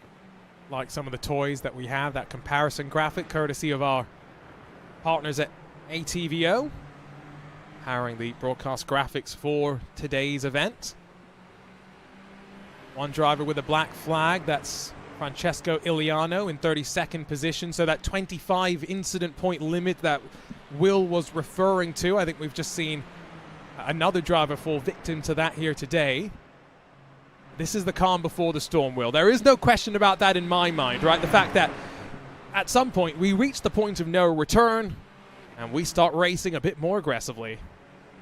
Yeah, and I think it's just the nature of this car. I think that we're going to get a lot of different racing across these 24 hours. And it's a unique style of racing. And as you can see at the moment, we are making sure that we are keeping in line. We're not losing unnecessary time, because if this pack is to lose 3 seconds, 4 seconds, they end up going back and getting themselves more people involved in a battle they want to minimize. You know, if you're in this position, you want to think, I want as little people as possible in this battle when I get to the end of it. So you want to make sure that, you know, it's just you Tolashi and Mia Mamasi from Amor's perspective. You know, you just want to make it 3. Worst case scenario, you finish 4th, you know? We've run the Super Formula Lights, I think, now for a 3rd consecutive VCO Infinity. Before that, very similar car. We had the FIA Formula 4 machine. But nice to mix up a little bit. Change up from the norm. Maybe that means we're going to go back to the Formula 4 machine next time. Who knows? We've had some wacky combinations to say the very least over the years. No Daytona this time, as much as it's been a staple of VCO Infinities. Instead, we've replaced it with the Charlotte Roval, Will. Yes or no? Good or bad? I think it's good. I might be receiving some packet loss, so I hope you can hear me just fine. But yeah, so with that, it's an interesting one, right? Because you know, you only get to know these tracks like 3 days before the event. And I remember on the 11th or beforehand, people going, "Oh, I'm going to practice Daytona because it's always going to be to Daytona. You know, we're gonna race Daytona. Don't worry about it. It's absolutely going to happen. I'm going to practice it." And then you get to it and you're like, "Well, we've not got that." So yeah, interesting. You mentioned Charlotte Roval. I don't know. You watched the last race. I did as well. Obviously, you were commentating on it, and it was chaos, right? Especially at the start. And we're doing that for the final race. Those Formula 1600s at the Charlotte Roval. If you want to race and not get into an incident, this is the last race in the world you don't want it to be. Every single race that goes on today is less likely to crash than that one. So I am sure for a lot of these teams, it will be quite carnage. Unfortunately, to a car that's crabbing quite badly down the back straight, 2 of them. Yep, that's what I was trying to figure out who the other one was. Malden Dinka's going to return, I think, to the pit lane. No, I was enjoying that little tangent for a moment as Agustin Torlashi pulls alongside of Hadi Noah Mamasi. There's some moves being made, about 30 minutes complete now. Heading into the final 15 of this race. Will, let's quickly grab a look at what happened there. Gotta say, love the new Williams F1 Team Gaming Club liveries, lining themselves up with the Formula 1 cars as well. And then, as he comes out of the village loop, I think that's absolute motorsport, and bang, and both cars worse for wear. Yeah, it's one of those cases where both of them come off worse because they've made contact with each other. Pretty unlucky, really, there. You could argue the car ahead doesn't really hold his brakes that badly, but to be honest, it's a quick spin. He's just flicked it round. He hasn't, like, rolled across the whole track, so quite hard to avoid. And like you say, great liveries, not so sure about the name. Oh, that's a conversation that I've had with Ben Hawkins in the past. Back to the edge of the top 20. Falcon Sim Racing. Team PGZ, Grid and Go, and great to see the Samantha Tan Racing Esports crew.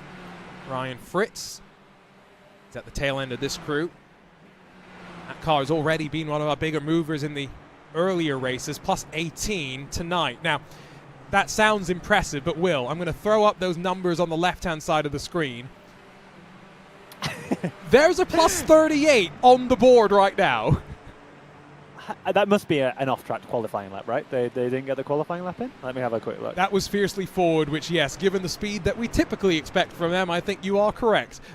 Invalidated the qualifying lap and charged from the back. Just imagine how chaotic that lap 1 was. You know, it was chaotic for us watching from a TV camera perspective, seeing all the smoke. Imagine coming from the back of the grid and all you see in front of you is just carnage and everything. Everybody's exploding. There's smoke everywhere. There's wings flying left, right, and centre. So good job to him to get through. And yeah, it's a really good job. Don't think it was Sebastian's job. It does look like Kim Gillespie. Yes, though, it is Klim. Interesting background behind him. No racetracks that we can try and play the guessing game of what's the track map, but triple screen setup seems to be wrapped around him. Dan Amor is almost in the position to drop Agustin Torlashi and Hadi Noah Mamasi into the clutches of a very, very happy Graham Carroll. He's been sitting there in 5th position for such a long time, back on board with the Grid and Go machine, out of the long right-hander onto the old pit straightaway. Dan Amor breaking away right as we head into these closing stages. So that comes from a few things that happened. So obviously we saw Tolashi take the position from Noah Mamasi, which caused a little bit of a gap. Then I saw Amor making an effort to ensure that he's breaking toe the best that he can. But then Mimasi had a big moment in Farm and I think Village actually, and that cost him like half a second, and that's where this has come from. So to be honest, at this point now, it looks like Amor might have got his break, and I think he's even been catching on Sebastian in the last few laps as well. I mean, last lap he matched Sebastian. It was a very, very impressive 1:55.18 from the pair. Black flag for Ryan Fritz. He's just been dinged for incident limit as well. So yet another one finds themselves starting to be penalized by the iRacing system there. You can see no difference on lap 17. Amor breaks the beam. Oh, he did end up losing a 10th, but you're all right that he has done the important work at the very least of building up the buffer behind him. And now the fight for third is the one that's really on. Live points, top right of the screen once again. It's a long way to go.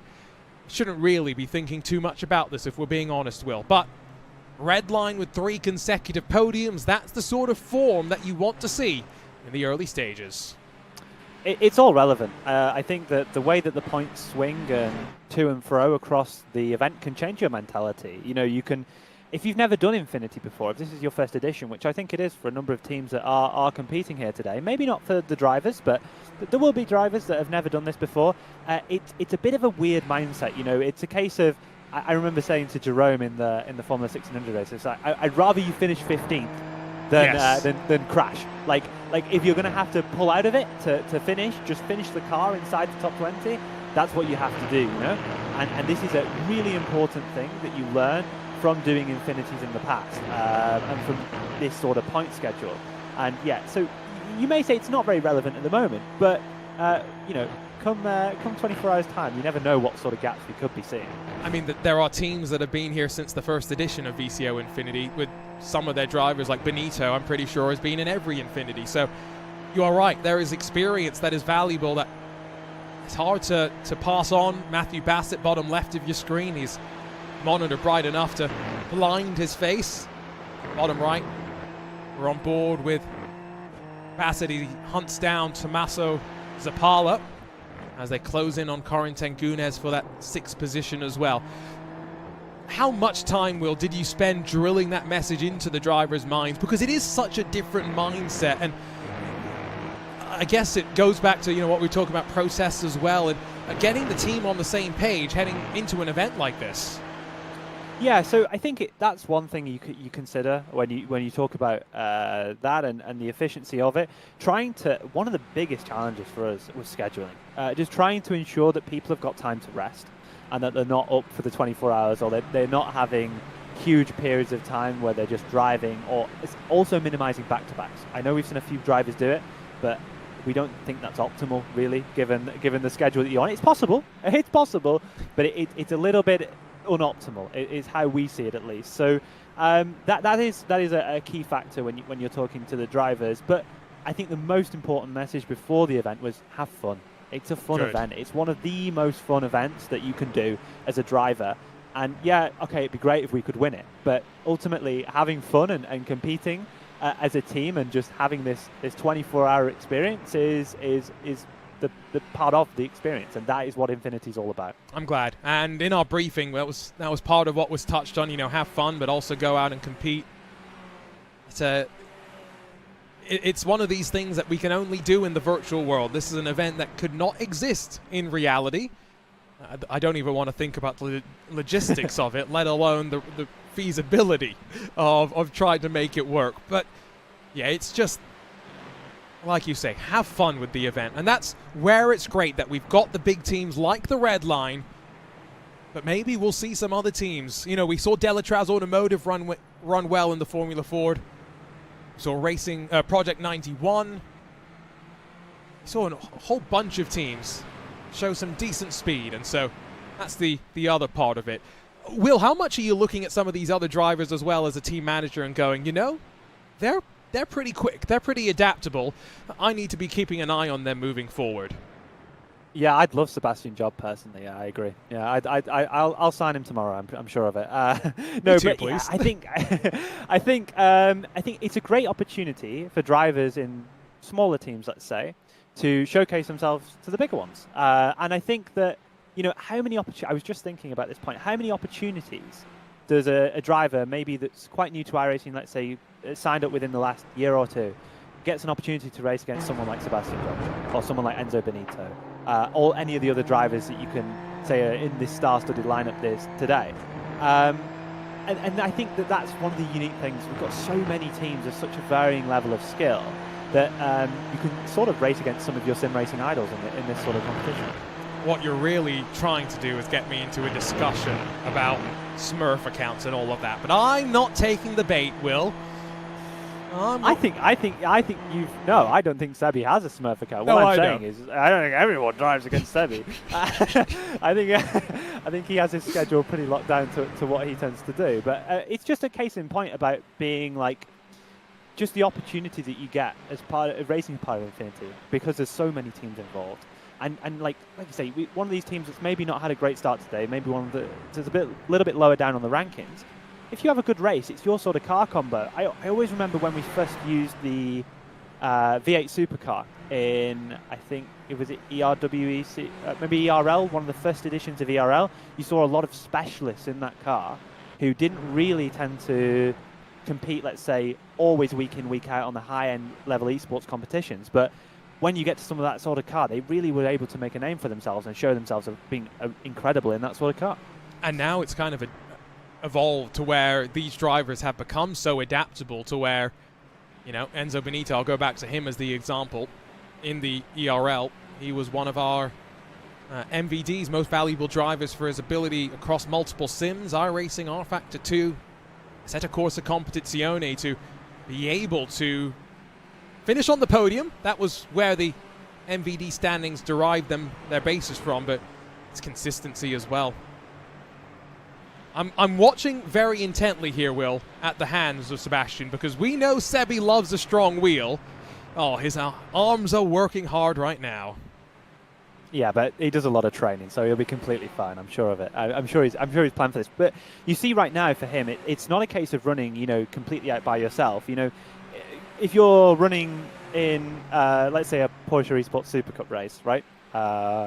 You would be running by yourself. You know, it's just a track ahead of you, but because of the level of skill ranges we have today, because of the amount of cars we have in track and the amount of teams and the amount of stories of this race, you know, talk about people who have had damage, you're going to be encountering traffic, and that's a big thing. And it can be quite, you know, it can catch you off guard if you're not careful. So it's something to keep your attention going and keep you on your toes.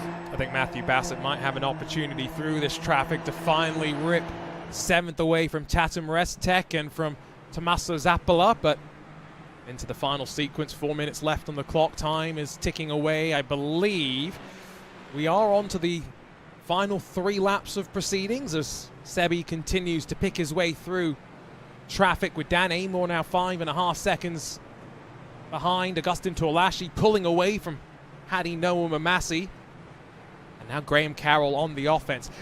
From what I've seen, you know, talking about specialists and stuff, I've seen Mamasi mostly in Porsche Cup cars, which, you know, maybe not the most traditional crossover into a Super Formula Light machine, but you know how quick and capable Hadi can be, but he's got such a veteran behind him now in Graham Carroll.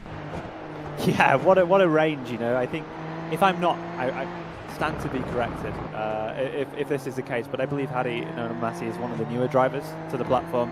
In terms of a high-end esports perspective, you know, we're talking last 2-3 years, I feel like. Whereas you've got Graham, who was competing in the very first edition of PES. I think he probably did the VRS World GT Series when that was back around. So very, very big variance in experience. But, you know, we're all here to do one thing, and that's drive pretend race cars around a virtual circuit in a very real manner against people, and we all love it, and that's why we're here competing in this event. Will, if I was going to throw you the keys to VCO Infinity and you got to pick, I'm not going to let you pick 5 cars, but I'll let you pick 1 car and 1 track. What's the 1 car, 1 track you think's been missing from VCO Infinity? I would choose the Pro Mazda, and I put it on Long Beach. Oh, I mean, you're just evil. And the rest of the paddock heard that Will said that, not me. So don't come shouting at my Twitter. Go to Will Chadwick instead. Fight for 11th behind Caleb Hyde. Christoph Mont slips past John Michael Dunnigan. They got 10 seconds up the road to 10th position, so they are not cracking that spot. Now, they almost run over each other. That was very awkward for the lapped car. Reina Talvar is just struggling to avoid locking the tires up and plowing into the tail end of the 3-car train. Yeah, and it's like I say, it's a big key factor here. And I do believe that tyre management is also on these drivers' radars for this car tonight. I mean, it's a long race. How often do you end up doing 45-minute races in this sort of size of Formula car? So ultimately, it does mean that you end up having to factor in tyre management and stuff like that. You're watching one of the Shura esports cars here. And now we're back to EMM versus ERE. I believe ERE got a slowdown on the exit of Stowe that last lap around after having a little bit of a moment mid-corner. Darren McCormack has made his way back up into 8th position. I would explain why he's dropped so far off the tail end of those in front. Bassett now keeping close quarters on Darren McCormack. Will be 1 lap to go next time by. Diana Perez has just been given a black flag from 25th position, has hit 25 incident points, and that's the worst time possible for it to happen. Closing laps of this race. Montz gets in front of Hides. This fight for 11th is going to be spicy. There is no ifs or buts about that as they single file out into Maggots and Beckett's for what will be the penultimate time, but one more trip around as Redline set for 3 podiums in a row to open up VCO Infinity, and Sebastian Job has driven clear of the draft once again, running out of superlatives, Will, for what a superb drive this has been.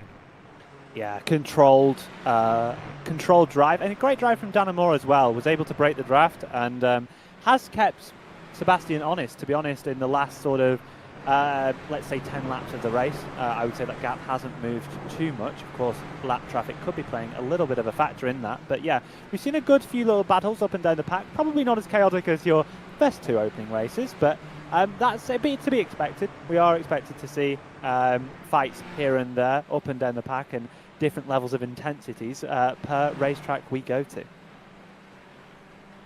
And we haven't talked about the fuel saving yet that we may be in for next time out. With the GTPs at Okayama, it could be a very different sort of a race. I did see some comments that this is maybe a slightly slower race, but Will, let's be real. Those first 2 races, we got more than our fair share of action. I remember watching the opening lap of that Formula 1600 race, just pulling my hair out. I'm watching them go like 5 wide at Road America. Like, what is going on? So, I mean, this is a bit more of a normal race, I suppose you could say. Certainly probably more interesting than an average Formula 1 race.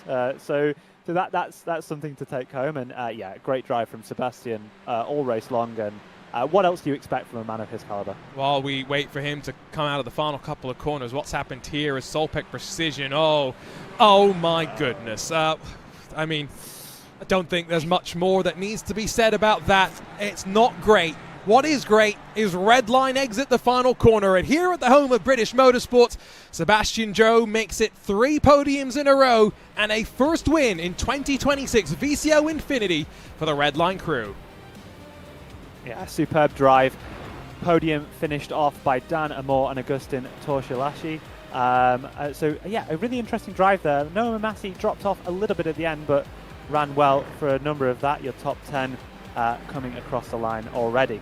Still some fights, pushed out wide. Delatraz Automotive and Thomas Imberg trying to fend off Cash Felber. What an eventful day for Felber. After being forced to pit lane in the opening couple of laps, he'll have one final chance here to get the run off the corner. Alexei Nessov will pip Imberg in front of him. And what a way to close out race 3 for these drivers. That's what makes VCO Infinity so great as well. The fact that 55 cars take the green every single hour, and we get fights all the way through. This is the fight for 25th and back. You amateurs who started dead last, 55th position, picked their way through the madness, and they'll be passed by Impulse Racing on the run up to Stowe for the final time. But it goes to show, staying out of trouble is a strategy for success in VCO Infinity. Yeah, great bit of racing there, and like you say, staying out of trouble, super important. You're watching your final few finishers come across the line. Hopefully no drama for them. Hoping we'll get an interview from our race-winning driver? I mean, let's see. I don't know. I've Hey. not had a look yet. Get your questions ready. That's I've all. got them ready. I've got them ready. Don't you worry. There we I've go. got it all under control. We're going to make a pit reporter out of you, Will. That's the goal. Sebastian Joe, 5.5 seconds clear of Dan Amor, and what a drive again. Breaking clear of the toe and never looking back. But points on the board for Redline and Kawanda, who are looking now to settle into the rhythm as we head into the mid part of Infinity. TC Esports thrilled with that. Third for them in front of gridandgo.com. 10 seconds then back to Graham Carroll for Altitude 3M Esports with SimRC and Corentin Gunes, the Bumblebee, stinging nicely up through the field. They started all the way down in 20th position, finished up in 6th. Tommaso Zappolo for Tatum Restec in front of Dara McCormack. Will's going to be thrilled to hear that McCormack gained 19 positions, although by no means the biggest mover today, because Shera Esports plus 26 for Christoph Mont, plus 40. Plus 40 for Fiercely Forward as Klim Galatsky carves his way up into 12th position. Other big movers on the day include the likes of MJ18, the Prism Motorsport crew that finished down in 21st position as well, while you amateurs, as mentioned, 29 to the good for them. But where there's big pluses, there's big minuses. Minus 14 for the Sorrento Motorsports crew that we saw the contact for earlier on. Tamas Shimon, Sheza Esports started up there toward the front and then very early on dropped back through the order. And only 37 cars finish on the leading lap. A look through our results as our drivers get ready to go for yet another race. But in the meantime, let's catch up with Sebastian Jobe standing by with Will Chadwick. Congratulations, Sebastian, on the win. A couple questions that I have in mind for you after that one. What was it like adapting to a Formula car after having so much of your, like, let's say your last 2-3 years in GT machinery? Was it a challenge for you coming into this event, or something that didn't really faze you at all? Nah, I was excited, to be honest. I've not driven these cars for a while, but I always want to. It's just there's no competitions with them. So I've really enjoyed practicing for the last few days, actually. It was nice to remind myself of a different driving style and prove to myself that I can still drive these cars, which was nice. Quite a big winning margin for you. I noticed the lap times tend to generally come down quite a lot throughout the stint until you get to sort of like the last 10 laps, let's say. Is it a bit difficult to always have that target lap moving, or is it something that doesn't really bother you as the car gets quicker? It was a really weird stint, actually. So I think in static conditions the car just gets faster every lap, but there were some laps where the car was just inexplicably slower, and I know it wasn't just me because I wasn't losing time to the other people when that happened. So it was to do with the weather in some way. That made it a little bit tricky. It's quite frustrating because the consistency looks pretty bad, but it wasn't. So yeah, it was alright. It was just odd. You mostly lose the time on the straights and then just a little bit of understeer mid corner. But no, the only tricky part is after 40 minutes in this car, the rears start to go. So last 2 or 3 laps, I had a few snaps. I just decided to chill out on the final lap. No point risking anything. That's the main issue, really, just managing the rears over a long stint like that. Final question, and I'll let you go. Looking forward to the rest of Infinity, the 22 races or so we have to go. Anything key in your mind that you're looking forward to, or something that pops out in your head? I'm quite looking forward to my Formula Ford races. I used to race Skip Barbers a lot, so it'll be a bit of a nice throwback for me. Unfortunately, I think you can't take as many risks as I would have back in the day. This series rewards consistency, so yeah, I'm looking forward to that, but I think it won't be as chaotic as I'd like, although Road America seemed to prove otherwise. But yeah, I think that'll be fun, and honestly, just driving this car, the Super Formula Light, I've really enjoyed it. So Okayama will be fun. Charlotte, on the other hand, not enjoyable. The curbs are extremely difficult. So, not looking forward to that, but it's got to be done. Pleasure to have you join us in the booth. Thank you very much, and we look forward to seeing you later in the event. Cheers, guys. Some nice questions there. Loved that, Will, as I got the chance to quickly just go over how points are looking as we once again return to the land of the rising sun, make the trip over to Japan, albeit this time to Okayama, and what is going to be a beautiful venue for us to break out the Acura GTP for the first time. But Will, this was the word that you and I were discussing before the event even started, technically. There is a chance that with some fuel saving here, drivers could make it without a stop, and that really could change the strategy through the 45-minute race. Yeah, it's going to be an interesting one to see. I think we'll see a split, because I'm not even sure if all the teams are really thinking of different ways of going about it. So let's see how it pans out, and I think it'll be an interesting race from a strategical perspective. Just waiting for our points to get updated before we can actually show you the points. I tell you what, at least while we wait for the time being, these were the points before the third race. A red line, 5 clear of BS Plus Hybrid. Of course, this is slightly shifted now that we have finished yet another one of our races and getting close to 4 races complete. 20 to go in VCO Infinity. How important is qualifying going to be for this particular race, Will? It's not one of the races where we have a chance of rain. The next race with a chance of rain is Super Formula Lights at Road America, race 6 of the day. But with that potential fuel-saving gambit at a track as tight as this, I'm very curious what we're going to be in for. Yeah, so I think that qualifying is quite important, because ultimately if you're starting 55th, by default you're like 20 seconds behind, even if you're able to gain a lot of positions on the opening lap. So I think a lot of drivers will be making sure they get a lap time in. Sometimes that results in a little bit more caution being taken. We've certainly seen that across the years in any sort of one-shot qualifying competition. And like you say, I think qualifying is a decent amount important, but whether you're 15th or 1st, it's not a huge deal depending on what car you're driving. They all are in the same car with a fixed setup that does not change between the races. Just one setup across all 4 venues that we will visit with this Acura GTP. We drop it from the combination with Charlotte. So no Roval excursion for the Acuras. And here's how they'll line up. No surprise to see Coanda in red line. It's Benito that sets the benchmark. And Elvis Rankin, first time we see him tonight alongside on row 2. Sean Campbell in third for gridandgo.com. Drago Racing will roll alongside, and this is where the prototype specialists have come out to play. Francis McGinn, Augustin Bernier for Altitude Freem and Blue Mercury Esports, your front 3 starting rows, and half a second through them. Jordan Johnson for Solpec Precision Racing. Santiago Bastarrica for Bike 500, the all-Argentine outfit. And then Kieran Harrison, Sim RC, coming off a good effort with Corentin Gunes, Rafael Renhofer for EMM on the edge of the top 10. Dutch League Racing and Kio Thiago Marto will be alongside of Carlos Fenilosa for TC Esports, Jack Olivier for ERE Race Esport Team, and Oskari Kakinen, PGZ on row 7, the second of the Grid and Go machines. Peter Zuber all the way back in 15th and 7/10 off, not where he would have wanted to be. Jesse Jones will line up alongside for Falcon Sim Racing, while Abel Torres back in the car. Saw him back at Road America with the Formula Ford. Matt Performance in 17th for him. Shara Esports to their right-hand side. Marcel Chinchik for Vitality Sim Racing. Felix Domin for Ride Sim Sport. And then Gabriel Paiva for Capivara Racing alongside of Ruben Lasso, your front 11 rows.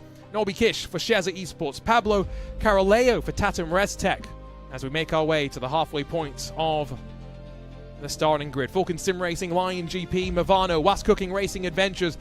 That's going to be a Michelin star dish from there if they get some more points on the board. BS Plus Competition 29th, and then U Amateurs in 30th. Delatraz Automotive, we know they can be quick in prototypes. Some work to do from 31st. Sorrento Motorsports 32nd with Delta Sport, BS Plus Hybrid, Brabham Motorsport, and the Visceral Esports crew, your front 18 rows on the starting grid.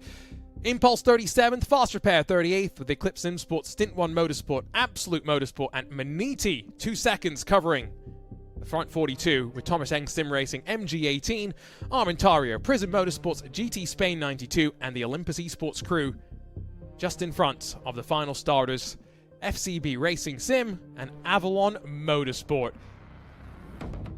Will, now that we've had that look through the field, there are some prototype drivers a little bit out of position, I would have thought, relative to where they could have been.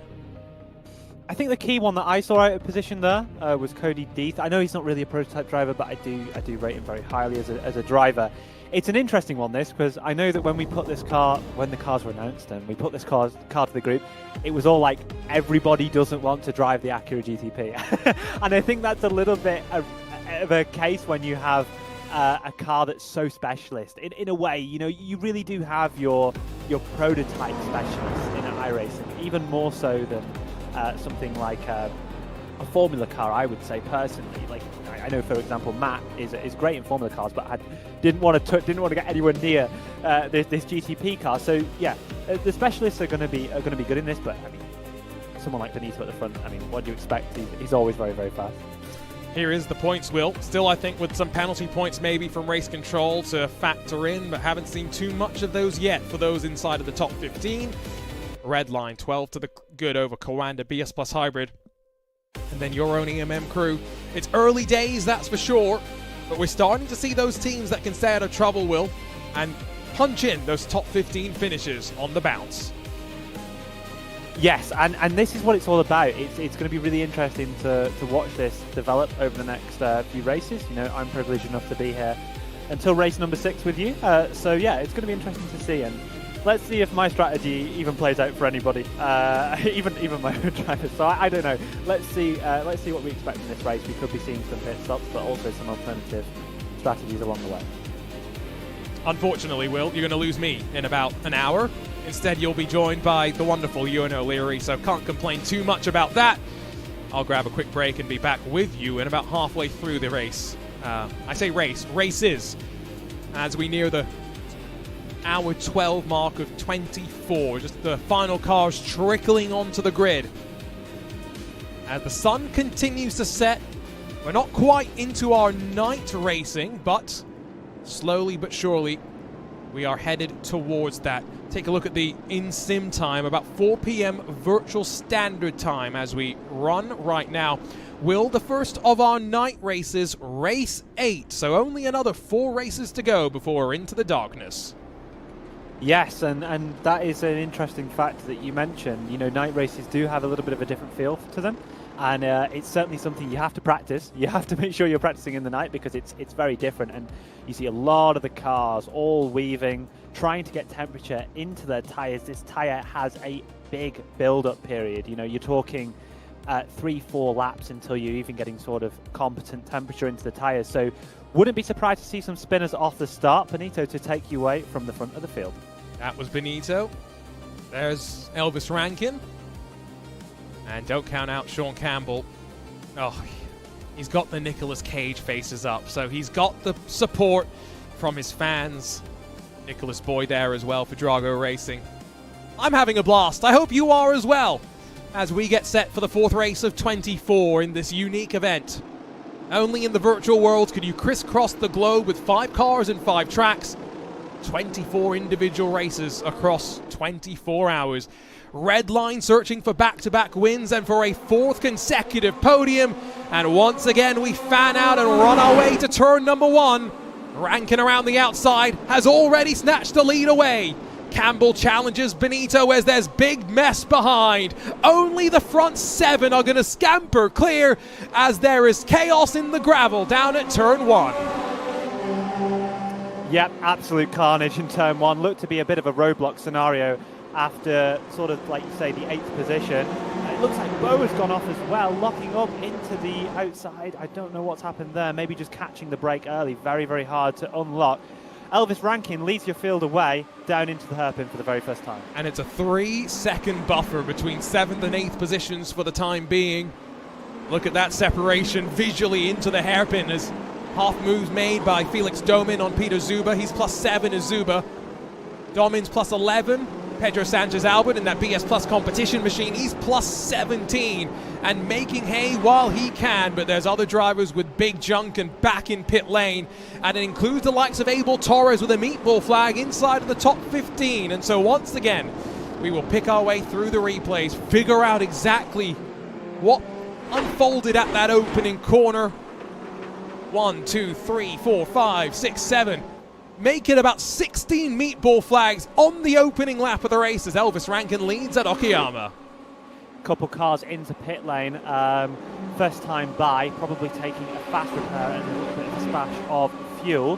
Of course, not the end of the world for people pitting this early, because we do still believe it might be possible to make it without a stop. So people just taking their fast repair now, it's not the end of the world. But like you say, interesting start to your race. A lot of fast repairs needed potentially, and certainly a chaotic start for those missing the action in the last race. It's one of those scenarios as well where, I'll be completely honest with you, I'm not quite sure how best to try and pick apart all the madness. So let's try slowly but surely. So they descend on turn 1, and I can't even see where it all kind of instigates from. That's really the issue here, Will. But 7-8 cars get through safely, and then everybody else trips over one another. Maybe following from a chopper camera or something could potentially give a little bit more of an insight. But like you say, like we're watching here, 3-4 wide, some people just braking too late, cold tyres, stack of contact, and then once you get those two cars spin at the front there, it just becomes this mess, is the best way to put it. And unfortunately, a lot of contact and a lot of damage.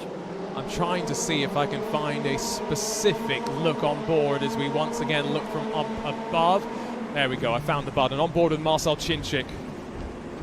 I mean, where are you even supposed to go? I mean, to be honest, he gets away pretty lightly from that incident, and unless he's got particularly bad front damage, he will have a good chance of a race here. And yeah, let's see where he can come from. But yeah, it's a bit of a chaotic start there.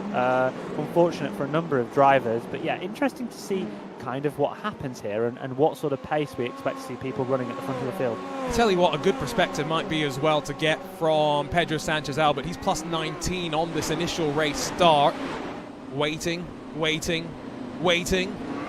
and then the green flag drops and everyone fans out in unison. He gets to the inside of the Ivano machine pretty quickly. That's Justin Alonso Jr. And then, well, not really much patience there. And fortunately, all the trouble has gone up high. And much like with Chinchik, he pulls down low and gets out of dodge.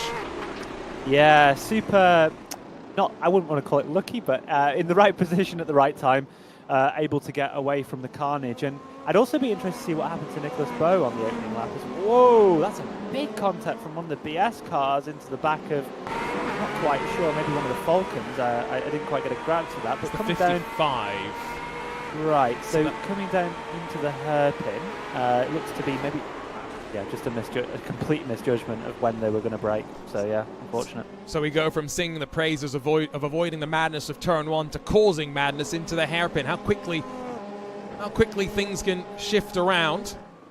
And this is, I'll peel the curtain back between some of the conversations that Race Control was having pre-race. They expected the first 2 or 3 races, Will, to go fairly smoothly, right, as everyone just settles in. But after that, egos start to rise, people start to take more risks, people start to have less patience as well. And, well, the result is what we've seen, and more chaos for Delatrals Automotive slipping wide at the hairpin. Number of drivers running wide at the hairpin. We don't have specifically high winds, so nothing to be aghast at there in terms of that. Just a case of, I think, locking a tyre and just not being able to unlock it. Of course, these cars have unassisted brake systems. They do have traction control, quite advanced traction control, but say just... Well, yeah. That's the Scherer Esports Acura. They're all Acuras, to be fair, so... That's very true. It's a redundant word to include. Not ideal. That's a very slow car as well. That's Chad Peterson at the hairpin. This is wild. Another start in which 54 took the green, but only about 30 got through scot-free. And so, quick update. We are 7 cars in this leading group. Elvis Rankin from Enzo Benito for Redline and Coanda, respectively. Then Campbell for Grid and Go. Jordan Johnson for Solpec Precision. Their best showing so far today. And Francis McGinn, Augustin Bernier, and Bike 500, Santiago Bastarica, making up this initial queue. And even though Nicholas Boy did go wide on the opening lap, he still, because he got through turn 1 safely, Will, still inside of the top 10. Yeah, I mean, he got completely away, and yeah, like you say, just a small lockup, which caused him to go wide. But yeah, massive prototype specialist and a very, very good driver. So I expect to see him doing pretty well in this one. So wouldn't be surprised to see him come a little bit back through the field. And yeah, we're seeing the times drop and drop and drop every lap as the tyres get a little bit warmer and people get into a bit more of a rhythm. Question is, are they doing fuel saving rhythm? Are they aware that there is a chance to get to the end of this race without a pit stop, even though the Acura is capped at a 70% maximum fuel capacity on the car. There was no adjustment they could make on that, but a little bit of lift and coast might be enough to edge the number to the checkered flag. If you have a light right foot, pretend there's an egg underneath the throttle pedal, and be as... It's about 0.2 of a litre every lap. That's kind of the margin that people are needing to save here, which sounds like not a lot. If But how much are you used to using racing per at lap? Daytona. Well, that's the thing. It's about 10% of your fuel load a lap that you need to save. So it is a fair amount of lifting. Anyone that pitted on lap 1 and took a little bit of a splash, likely to have an even easier time of saving that fuel. But if everybody's running flat out, we can be expecting them to pit at lap 28, which is about 4 or 5 laps from the end. So that's... It makes it uncomfortable because we're not going to know until we get to the very end of this race. Yeah. Yeah. And it's sometimes hard just to judge from lap times as to what the drivers are actually doing behind the wheel. Let's jump on board with Norby Kish, multiple-time European truck champion, as I mentioned slightly earlier. But don't discount his sim racing credentials as well. Multiple digital Nürburgring endurance champion on the sim. And look at the wall of trophies behind, as though you needed any more reminder. And he's tucked up behind Luka Nudek. And through these switchback hairpins, this is where this car must be so lethargic and slow to shift its weight around. And let's not forget that by the rule book, you're not allowed to change the bars, which you are normally allowed to do in a live dynamic situation. By the thing that was given to the teams last night, you're not allowed to change the bars. Maybe it's a fixed setup, so you're not allowed to do that anywhere. I can't quite remember. I don't drive these cars so much. But they're not allowed to change the bar. So it's set to 3 rear bars, so that's sort of a medium sort of setting. So at these low-speed corners, the rear axle is still quite stiff, so not a lot of traction available. Yeah, I think that's one of the things where it's more because the car doesn't allow the adjustment more than anything else. Different cars, different levels of adjustments permitted by the iRacing team. That's also something that's been fluid. I remember when I joined iRacing, the Indy car, you could change nothing. And now you have ARBs, you've got the weight jacker as well at your disposal. Just making some of the fixed iRacing official series a little bit more flexible with the setup options available to the drivers. Back up front, let's check in with Enzo Benito on the left side of that look at 2 drivers. Elvis Rankin, bottom right, and slowly edging away. He's now 7/10 clear. Talking fine margins right now, and they are slowly pulling a gap back to Jordan Johnson as well. It's 3 cars pulling away. Yeah, and I'd say I'm seeing a lot more mistakes in this race than we've seen in the previous race, at least, or I'd say the previous 3. Generally, people seem to find this car a little bit harder to drive. I've seen a lot more lockups, a lot more running wide into the gravel, and it's a challenge. It really is a challenge, and I look forward to this battle between Enzo and Elvis because they're both really, really good drivers, and I think it could get quite interesting. It's getting darker, no question about that. Here in the 4th race of our 24, heading into the block of nighttime races scheduled. There are 5 consecutive races in which nighttime will be guaranteed, and in those races expect to see the NASCAR truck, Super Formula lights, both at the Charlotte Roval, taking advantage of the lights on the banking. The Radical SR10 will head to Fuji. The Acura will head to Silverstone in what should be an interesting race if heavy rain descends on that track. Rain and night. I don't know if I'd have been volunteering for that race necessarily, even if I am a prototype specialist. Well, yeah, it's important to note that it's a chance of rain, not a guarantee of rain. So it'll be interesting to see what sort of level that chance is at. Of course, in our opening chance of rain race, it was only a very, very short spell of rain. So it basically didn't affect the race whatsoever. So it'll be interesting to see how it affects it when the rain comes and at what intensity it is, because it could be any intensity, and that's what makes it so interesting. Remember, we had a big mess on lap 1 into turn 1 that separated out the top 8 from those behind. It's still Peter Zuber that's leading that train. I'm trying to judge on lap time, which is always a dangerous thing to do, Will.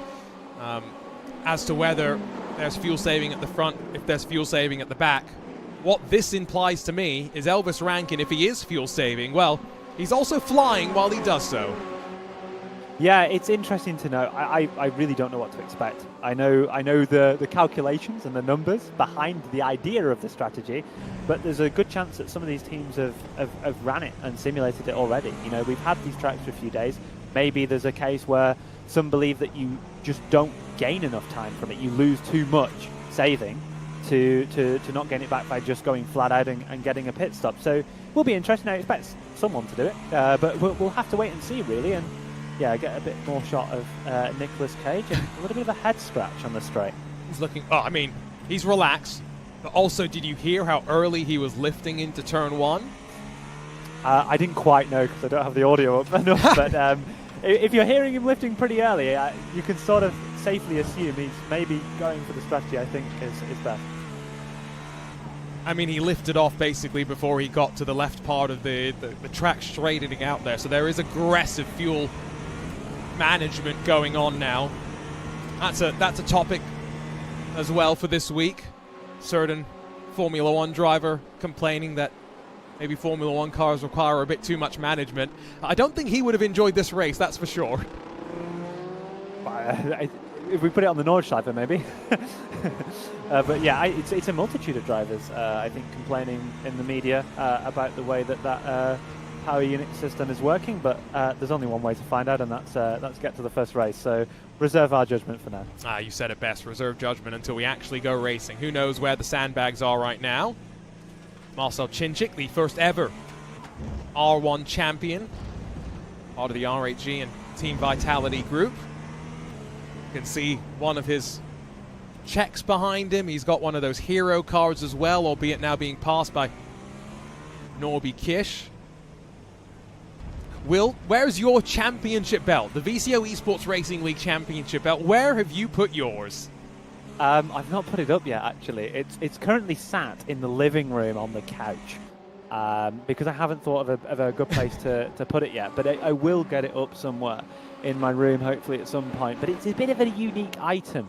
And that's what makes the Esports Racing League so good. It's a unique item to place somewhere in your house or room. So it's a little bit of a challenge to consider where to put it. But yeah, it's currently on my couch in the living room. Clearly, just so that everyone who walks in Obviously. is aware of the significance. I think that Norby Kish has had enough of the, 2 second slower lap times that Peter Zuber's running.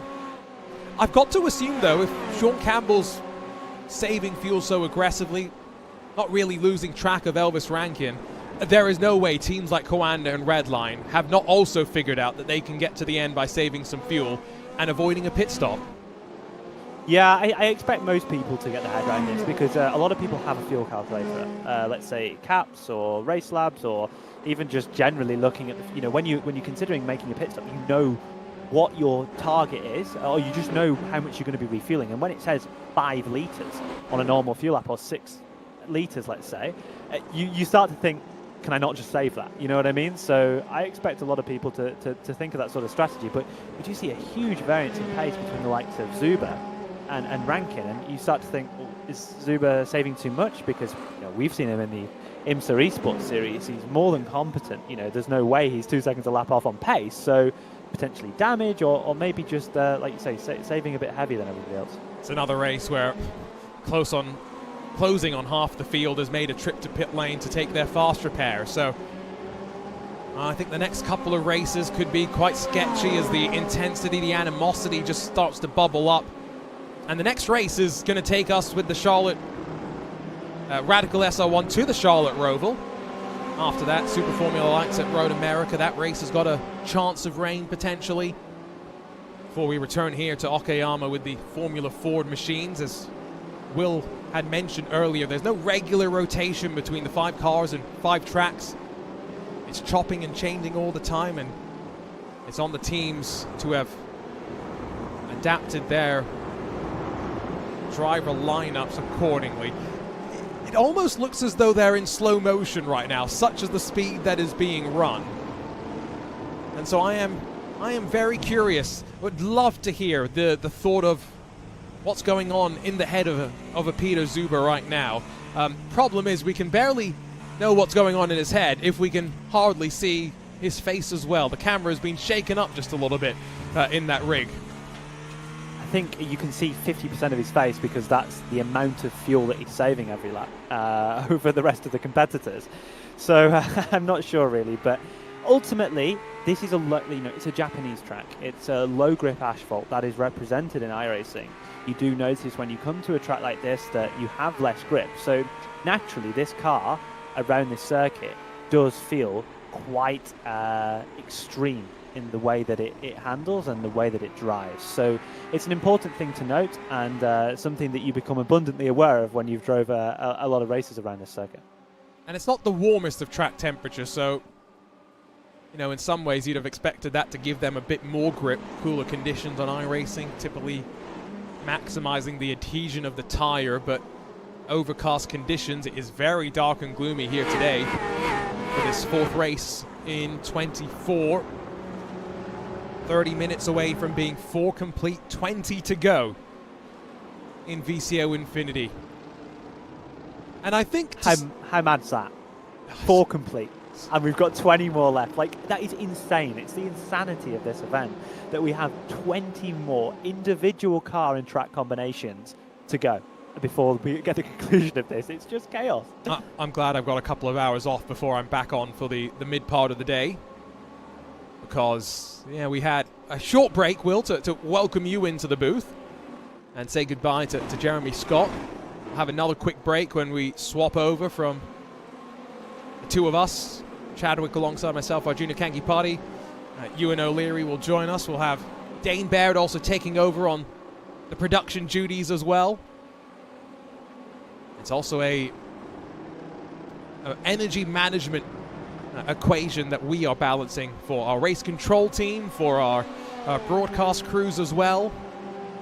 As with the drivers, remember Sebastian Jobe winning the previous race, Super Formula Lights at Silverstone. Now he's handed the baton on over to his teammate Enzo Benito, who did drive already in this race. We haven't seen Cooper Webster, haven't seen Gustavo Ariel just yet. Indicates to me they're being saved for maybe some of those night hours. Yeah, let's not forget that, someone like Cooper, obviously massively different time zone, but Ariel as well, that's, I think, 3 or 4 hours back from the European time zone, so it does help quite a lot to have those drivers in your composition. It doesn't mean that people are having to be awake in the early hours of the morning, which is optimal. An important point to note, on the current lap times, we're currently going 33.01 laps in this race, and that could be a definitive thing when it comes to how much fuel you're needing to save, because we're very close to having the average lap time drop us below a 34-lap race. In which case this extra fuel saving that's being done by these drivers is going to be a moot point. Potentially, yes. Elvis Rankin's the one that's kind of in control of that, and he has started to break clear of Benito, of Sean Campbell. But now the fun of VCO Infinity, with the varying skill levels that we have through the field, the large field that we have as well. 55 cars entered, 54 regular entrants in the first handful of races that we've had, with I think one team withdrawing. It means that a track as short as this, traffic is going to be a reality, and that's the sight in front of the purple and orange machine. The first car in line that they see now is the Impact SimSport machine, down in 38th position. Yeah, and it's great to see VCO putting on this event again for everyone to be a part of. It's a great community event for iRacing. I think that, when we look at it really, okay, it's not a mandatory of 5 drivers, and there is a number of teams that aren't using 5 drivers. But, what's that? 100 and... it's way more than that. It's like... It's about 200 something? Between 200 and 300 individual drivers competing in this event today, all as a part of a community, as a part of a team, and it's a great thing to have going on in the weekend for you to do. Yeah, it may mess up your sleep schedule a little bit, but it's a brilliant event to be a part of. I'm sure there are some partners of some of our competitors saying, there's something else happening this weekend. No, it's not the Daytona 500. No, it's not the Bathurst 12 hours. Oh, what's that thing called? Oh, Valentine's Day, that's right. But, we still have a blockbuster field, so clearly priorities. And some of our competitors have been letting their partners know where their priorities lie on this incredible weekend, and hoping it's not such a long wait before we do it again. There's a lot of lift and effort, obviously, to make these events happen, but who knows? Could there be a second VCO Infinity in 2026? I'm just throwing it out there. We'll see if I get shouted at afterwards. Traffic, Delta Sport leaving pit lane, stay out of trouble. Let the purple and orange Coanda Esports leading machine, Elvis Rankin, work their way through. The lights did flash into turn 1. Rankin is wanting this Impact SimSport machine to make his life a little bit easier. Yeah, it would be good for him to make the move. I mean, if you're fresh out the pits or you're on full fuel, you will be able to go a little bit faster. A little bit of a connection issue there, but leaders are being let through accordingly. So Benito probably held up less there than Rankin. So that's sometimes a disadvantage you can have when you're the leading car coming through traffic. That the car behind you, because it's so close, just gets a free pass to come past. So interesting factor to look at there. And yeah, we're still teetering on the edge of a 34 or 33 lap race. A couple of drivers who have made up some big headway since the start of this race. Pablo Espes, not a great qualifying from him outside of the top 50. He's 37 spots up into 14th for the time being, with 22 minutes left to go. Can we get a look at championship points? Well, I don't think those are necessarily correct, so I'll see if I can click the right buttons and get that working again in a couple of seconds' time. But it's an ominous sign when you have drivers at the front continuing to look so consistent. Vitality, Sim Racing, Marcel Chinchik dropping down a couple of spots. Might lose out another one as Pablo Espes goes onto the grass around the outside. He'll drop back behind. On a lap machines, and now a big snap. I wonder if there's damage for Pablo Espes as he regathers it and back onto track. Let's not forget, when you're running wide into the grass like that, you're suddenly getting all this grass and dirt all over your tyres, which is a modern addition to iRacing, which would mean that when you're going into that corner, you've got a lot less grip. So interesting factor to think about, and yeah, like you say, bit of a chance of damage maybe, and thankfully regained control of his car. So another move from Pablo Caroleo on Peter Zuber. I think he's also had enough of the patient game. Norby Kish has pulled 7 seconds, Will, on Peter Zuber since clearing up the road. What are we looking like in terms of average lap times right now? Are we seeing 33 or 34 on the board? If I had to guess, I would guess we're going to go 33 laps, which does give us a bit more leeway in that fuel margin. I think a lot of people were anticipating the potential of 34, but like I say, it's very variable. You know, it's going to matter a lot what the leaders do. So, you know, if you're a leading car, you have a real chance to you know, manipulate this now. But, you know, it could be in your interest as well to make it go 1 lap less. So it's also a factor you have to consider. So it's an interesting point. I wanted to bring up how the hybrid systems now work in these GTP class cars, and how that they're essentially an efficiency tool, and whether you would prefer it to be like it used to be. It's like I know it was incorrect, but the way that the hybrid is now implemented, you could argue is maybe slightly less fun. Would be my take on it. Well, my answer to that is, do you want sim racing or? Yes. Yeah. Yeah, it's one of those things, right, where hybrid systems in general, and this is probably a sweeping generalization, but it's still probably fairly accurate, they're not intended to make race cars more fun to drive, right? Yeah. The only time that really we've had hybrid systems that don't really play much of a part was back in the LMP1 days, right, where you had a lot of automated management and then you had an overtake button, which is kind of what we used to have in these GTPs before it's gone back to the modern wizardry that accompanies these hybrid systems. Look, I think that the way I look at it is, if we're going to have to go hybrid, it is going to lead to a lot more tunability, right? Fundamentally, when you add in a lot more of the factors that you can control, both in regen and deployment, you could open it up. But at least what IMSA has done is try and use standard units to make sure that, you know, there's not development going on the hybrids as well. The reality is, whether you look at IndyCar or IMSA GTP, though, how much does the average fan understand how hybrid is impacting the car on a lap-by-lap basis? I think the answer is probably none.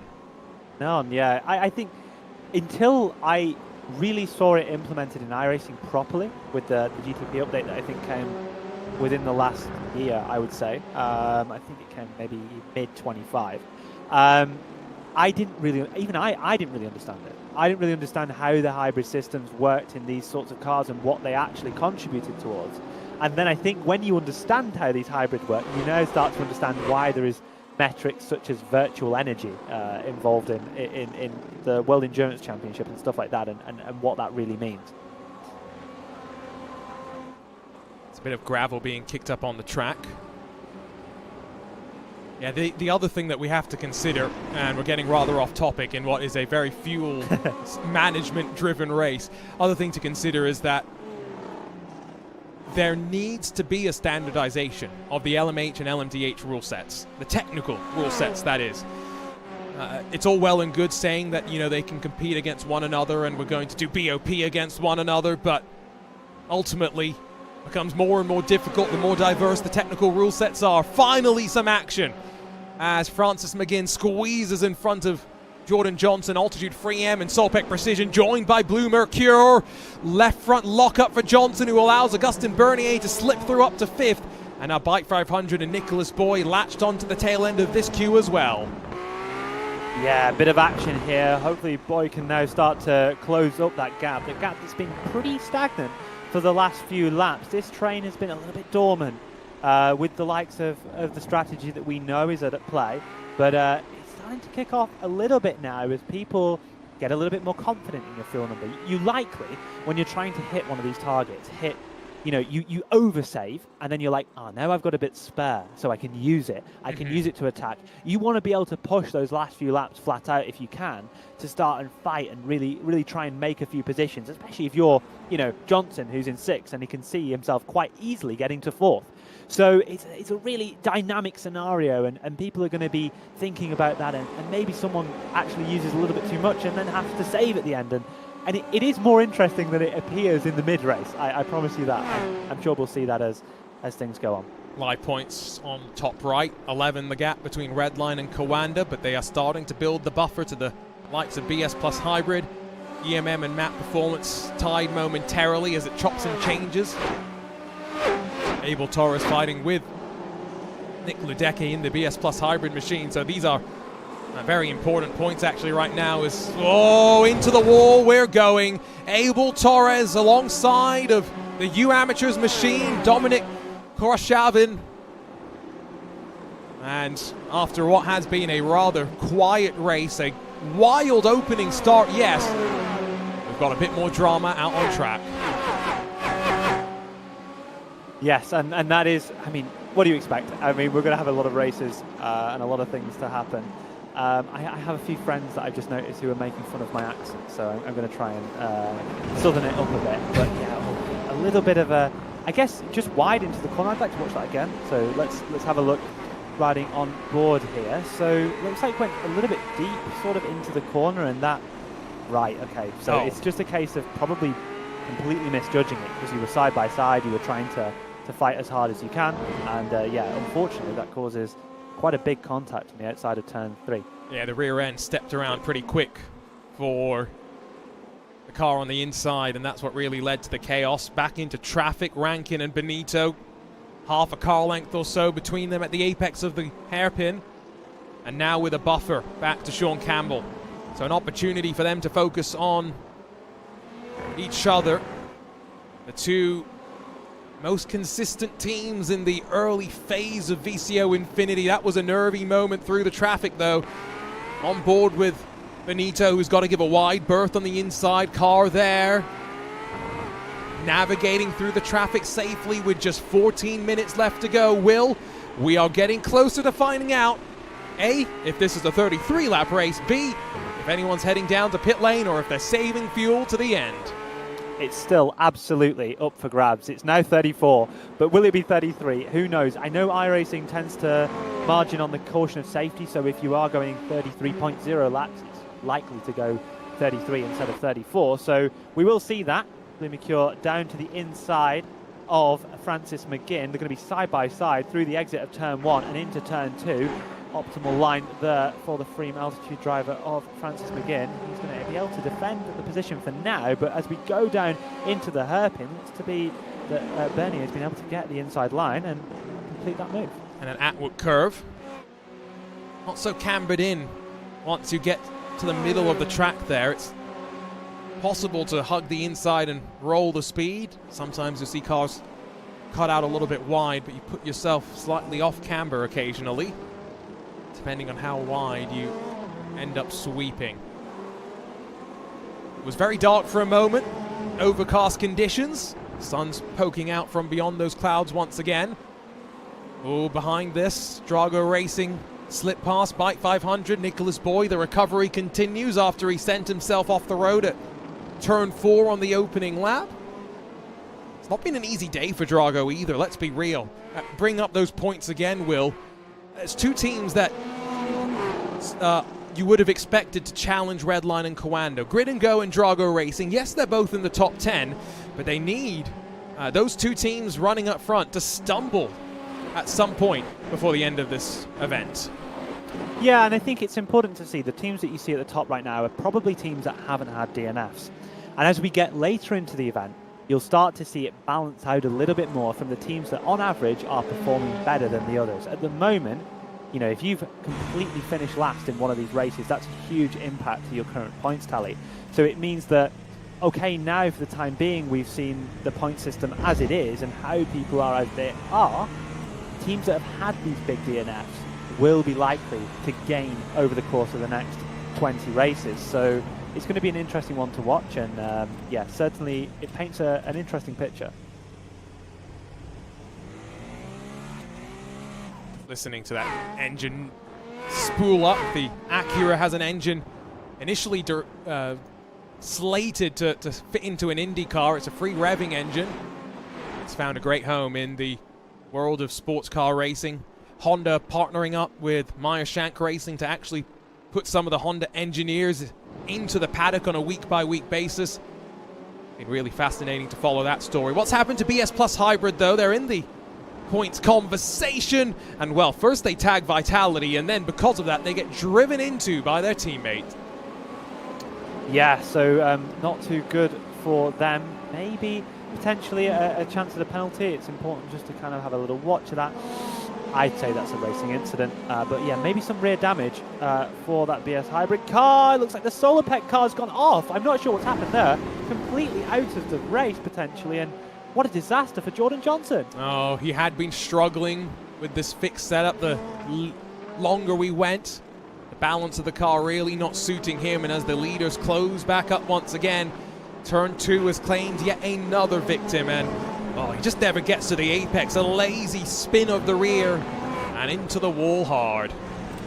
Yeah, that's a huge moment. We're going to get to watch it on board from the cockpit. Third gear exiting turn number 1. Going to keep it in that gear, up to 4th actually. Goes into 1, and I just think carries a little bit too much speed, and then the rear just completely gives up on him. And once you're around, you're gone, and you're in the wall. Race over. So put your team manager hat on, Will. 10 minutes left to go. How aggressive are you telling Enzo Benito to be here? Or are you telling him that, you know what, 2nd place, I'm fine with that? It depends if you consider the dynamic of it being a Redline car versus a Coanda car, which of course carries more weight with the history between these two teams. I think that certainly, you know, if you're Coanda or if you're Redline, you both want to be making sure you're winning this race from a pride perspective. But realistically, if you're thinking about the long game, it's not worth putting on an aggressive move just to win the race. It's what, 1 point? It's really not worth it. So I would probably, if I had full control, I'd be just saying, just sit, hope he makes a mistake, and don't do anything rash or reckless. And am I correct in saying we are trending to 33 laps right now? Well, yeah, but not by a large margin. We're talking by about 0.003 of a lap. So what's that? A few tenths of a second, if anything?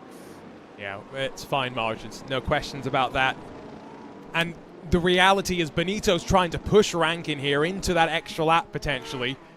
wondering what that means in terms of fuel. Let's quickly look at another replay off the final corner for the Impact SimSport crew. Oh, and they just get turned on the nose. I think that's of the Sorrento Motorsports number 22. Awkward place to find yourself stranded. Yeah, it's interesting. I've just been watching a little bit further down the field, and you know, we've noted that Zuba has been saving a lot of fuel for the course of the race, or just running pretty slow laps. I'm not sure if that's due to a little bit of damage, but his car looks relatively clean. Now, he's already been passed by, okay, a bit biased, Renhofer, who's already come into the pit lane, took fuel and took a fast repair. So if you're on that strategy, and if let's say his strategy is this fuel saving, and he's not impacted by damage, he's already lost a very, very large amount of time, and he's currently 50 seconds back from the lead.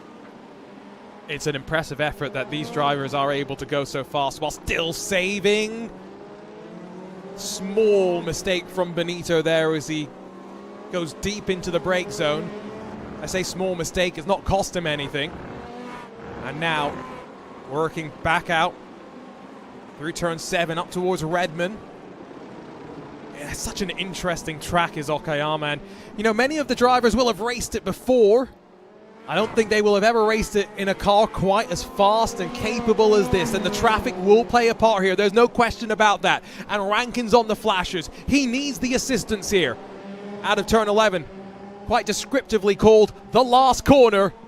And as they fly back towards turn 1, it's a very short blast. It's 2 tenths between them at the line. 6 minutes to go, Will. Enzo Benito's not going to give this one up. He is hungry for another win. Yeah, and it's going to be an intense one. Like you say, it's going to come down to a lot of traffic, potentially, here in this race. The management of this race is in the balance by how this traffic behaves. And it's really weird if you're a lapped car in this situation, because you don't want to brake too suddenly or dive out the way, but then just naturally you're just a little bit slower than the guys at the top of this field. So it can have massive impact on your race. This is super, super close, and I'd be really interesting to see. It's going to be really interesting to see how this race pans out right at the end. And is it worth the points? Remember, every position worth the points. Again, maybe red line in the ear of Benito saying, let's make it 4 podiums in a row. It doesn't need to be a race win, and continue just to stretch the advantage to those behind. 5 minutes to go to the checkered flag. Ewan O'Leary will join Will Chadwick in the booth for the next couple of hours as we rotate things here in the commentary booth. Down to pit lane for one driver a couple of laps down who wants no part of holding up the leaders right now. And every time they work their way closer to one of their competitors, Enzo Benito sniffs for his opportunity. Yeah, and it's crucial. This is absolutely crucial in the course of this race. We've only got 5 minutes to go. 3, 4, 5 laps remaining at absolute maximum of 5. And any small mistake, small lockup, small change of your brake migration, just causing you to have a bit of a snap into a corner will cost you the position. The pressure is immense on Rankin right now. Benito harrying the back of that Kawanda Acura. Feels weird to say the words Kawanda Acura, but having said that, for a team that's had so much of a affiliation with Porsche, they did race in the Ferrari 499P in the iRacing Daytona 24 as well. 4.5 minutes left to go. Will mean, is it 3 more laps at the line? 0.002. What we're currently in the margin. It's really close. I can't say what it would be. We'll have to wait and see. The thing is, when you're under this much pressure, you're having to push that little bit harder. And if you push that bit harder, you might end up sending it to another lap. And that may be hard. That might be detrimental to your fuel strategy potentially. What's the latest update you've got, Will? How many laps is it saying now? 002, like I say, it's okay. 32.98 as it currently stands. I was hoping for an update at the line that would shed a bit more light on us, but I guess we aren't going to get that reward. Of the 4 races we've had, one, a bit slow. Sebastian Jobe running away at the front of our Super Formula Lights race at Silverstone. The other 3 have kept you transfixed, but all for very different reasons. And it makes sense. 3 very different cars. Lock up on the right front for Benito as he sweeps through the hairpin. That's a couple of car lengths that he's now got to claw back up as they kick up a bit of that gravels in that short run between 6 and 7. The good news for these two drivers is they live and breathe these situations. Pressure is not an unusual position to find themselves in. But Will, this is a weird situation to find yourself in relative to everything that they normally do in the world of sim racing. And that's infinity for you. That is infinity for you. And like you said, that little mistake from Benito does give Rankin a little bit more relaxed of a situation. You know, you're only looking at 2-3 tenths of a second, but that's a pretty big margin in situations like these. I would be fairly confident to say that this race will now go through 33 laps, just because, like I say, iRacing has that leniency. It doesn't like to give on a 33-0, it usually gives 33 laps, not 34. So I would be pretty confident at this moment in time to say that we will go 33 laps. So only a few laps to go now to decide these two top positions. And while we have been transfixed by up front action, it's not to say there's not stories through the field. 16th on back, Fenelosa fending off Jesse Jones. Grin and go, that's Peter Zuber. I think you are right, dealing with damage. Juan Lamus trying to rip yet another position away from the number 2 machine. But as we head into what is going to be now the final 2 laps, I don't think there's much question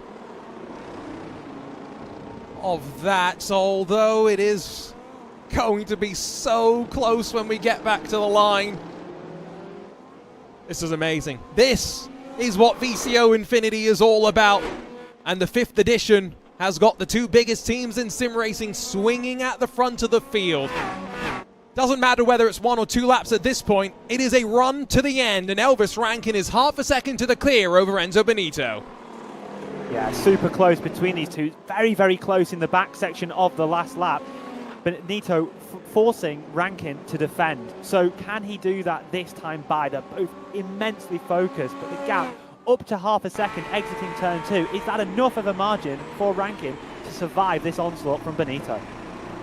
Good exit. Up the hill.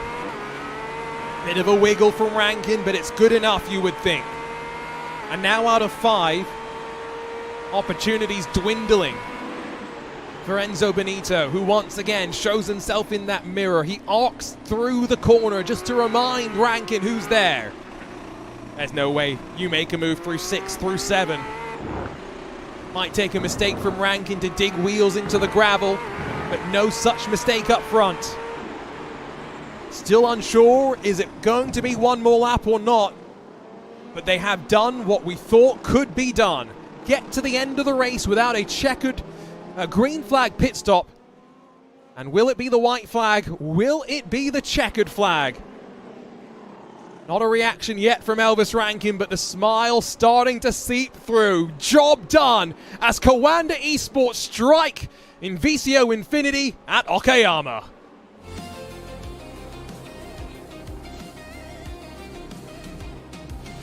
Nice little tussle in terms of strategy. Rest of the field will claw their way to the line. Peter Zuba's now all the way down in 21st position, but Will, a really intriguing race with now 4 done, 20 to go. Super intriguing, super impressive, the pace that they ran at the front of that field and managed that fuel deficit, like I was saying. And yeah, intriguing race, you know, I think more so than you would expect from a race with so much, such a lull in the middle of the race. And as you see, the drivers coming to finish the races now around the back of the lap, it's another completely different race to what we've had in the first opening 3. All these 4 races have been so different in terms of strategy and decision-making processes. Final cars will finish things up. Haven't heard much from race control, but I think that's going to be one of my tasks in the couple of hours I have off now. Go and catch up with how busy they have been. And I'll leave you in the capable voices of Will Chadwick, joined by Ewan O'Leary in a few moments' time as we near the first of our night races in VCO Infinity.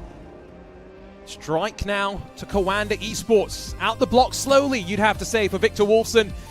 But he clawed his way back up through the field. His teammates have continued to do so. It's Coanda and Redline 1 and 2. With Grid and Go third, Sean Campbell dropping back slightly.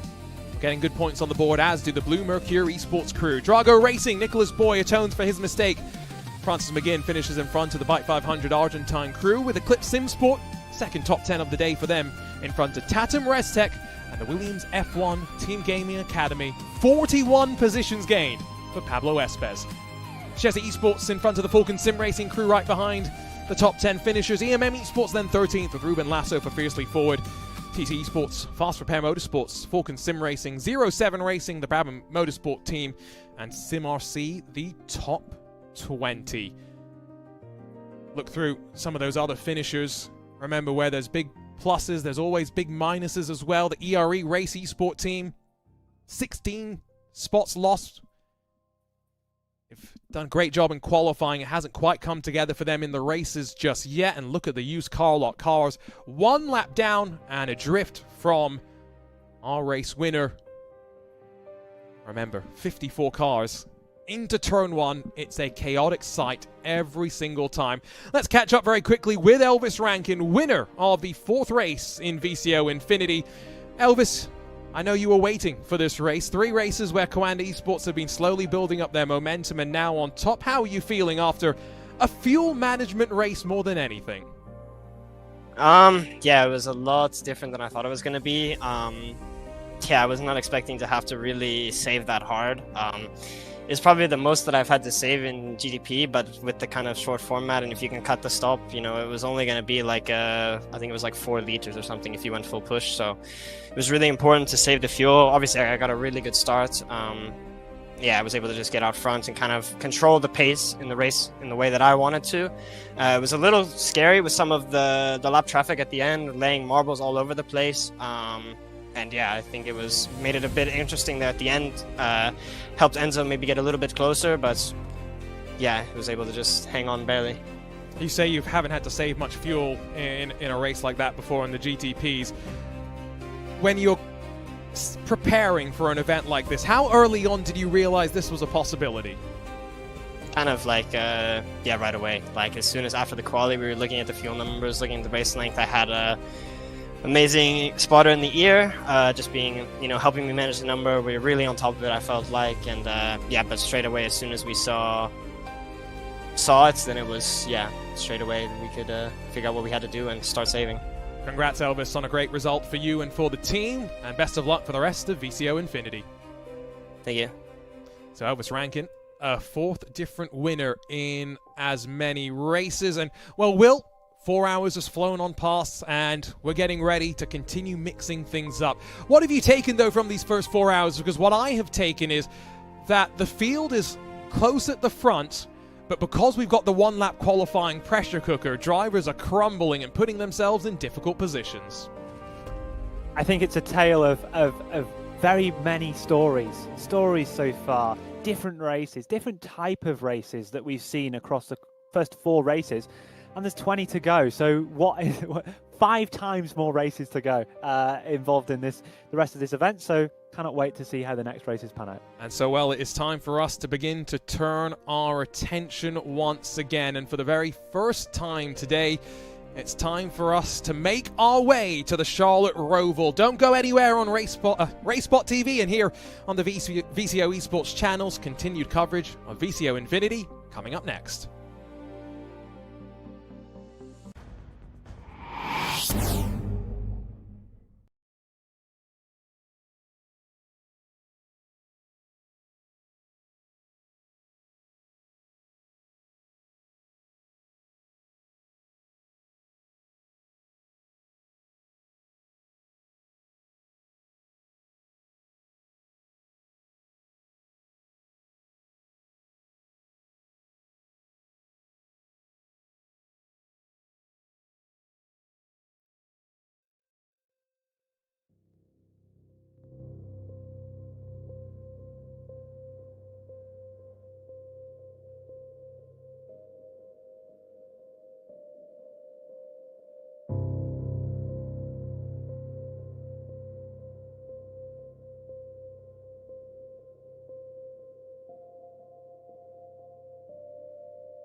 Welcome back to VCO INFINITY V for race number 5 here from the Charlotte Roval. We'll complete our circle of racetracks with this venue right here, playing host to one of our 24 races. Here it is time for the Radical SR10s here from the Charlotte Roval. By the way, the SR10s in the officials are at this circuit this very week, so some people may have been able to get even a look in, a little bit of practice over the course of those officials races. I'm Ewan O'Leary, along with you for the next 2 hours, alongside Will Chadwick here in the commentary box. Welcome along to VCO Infinity, one of sim racing's most exciting and unique events across the year.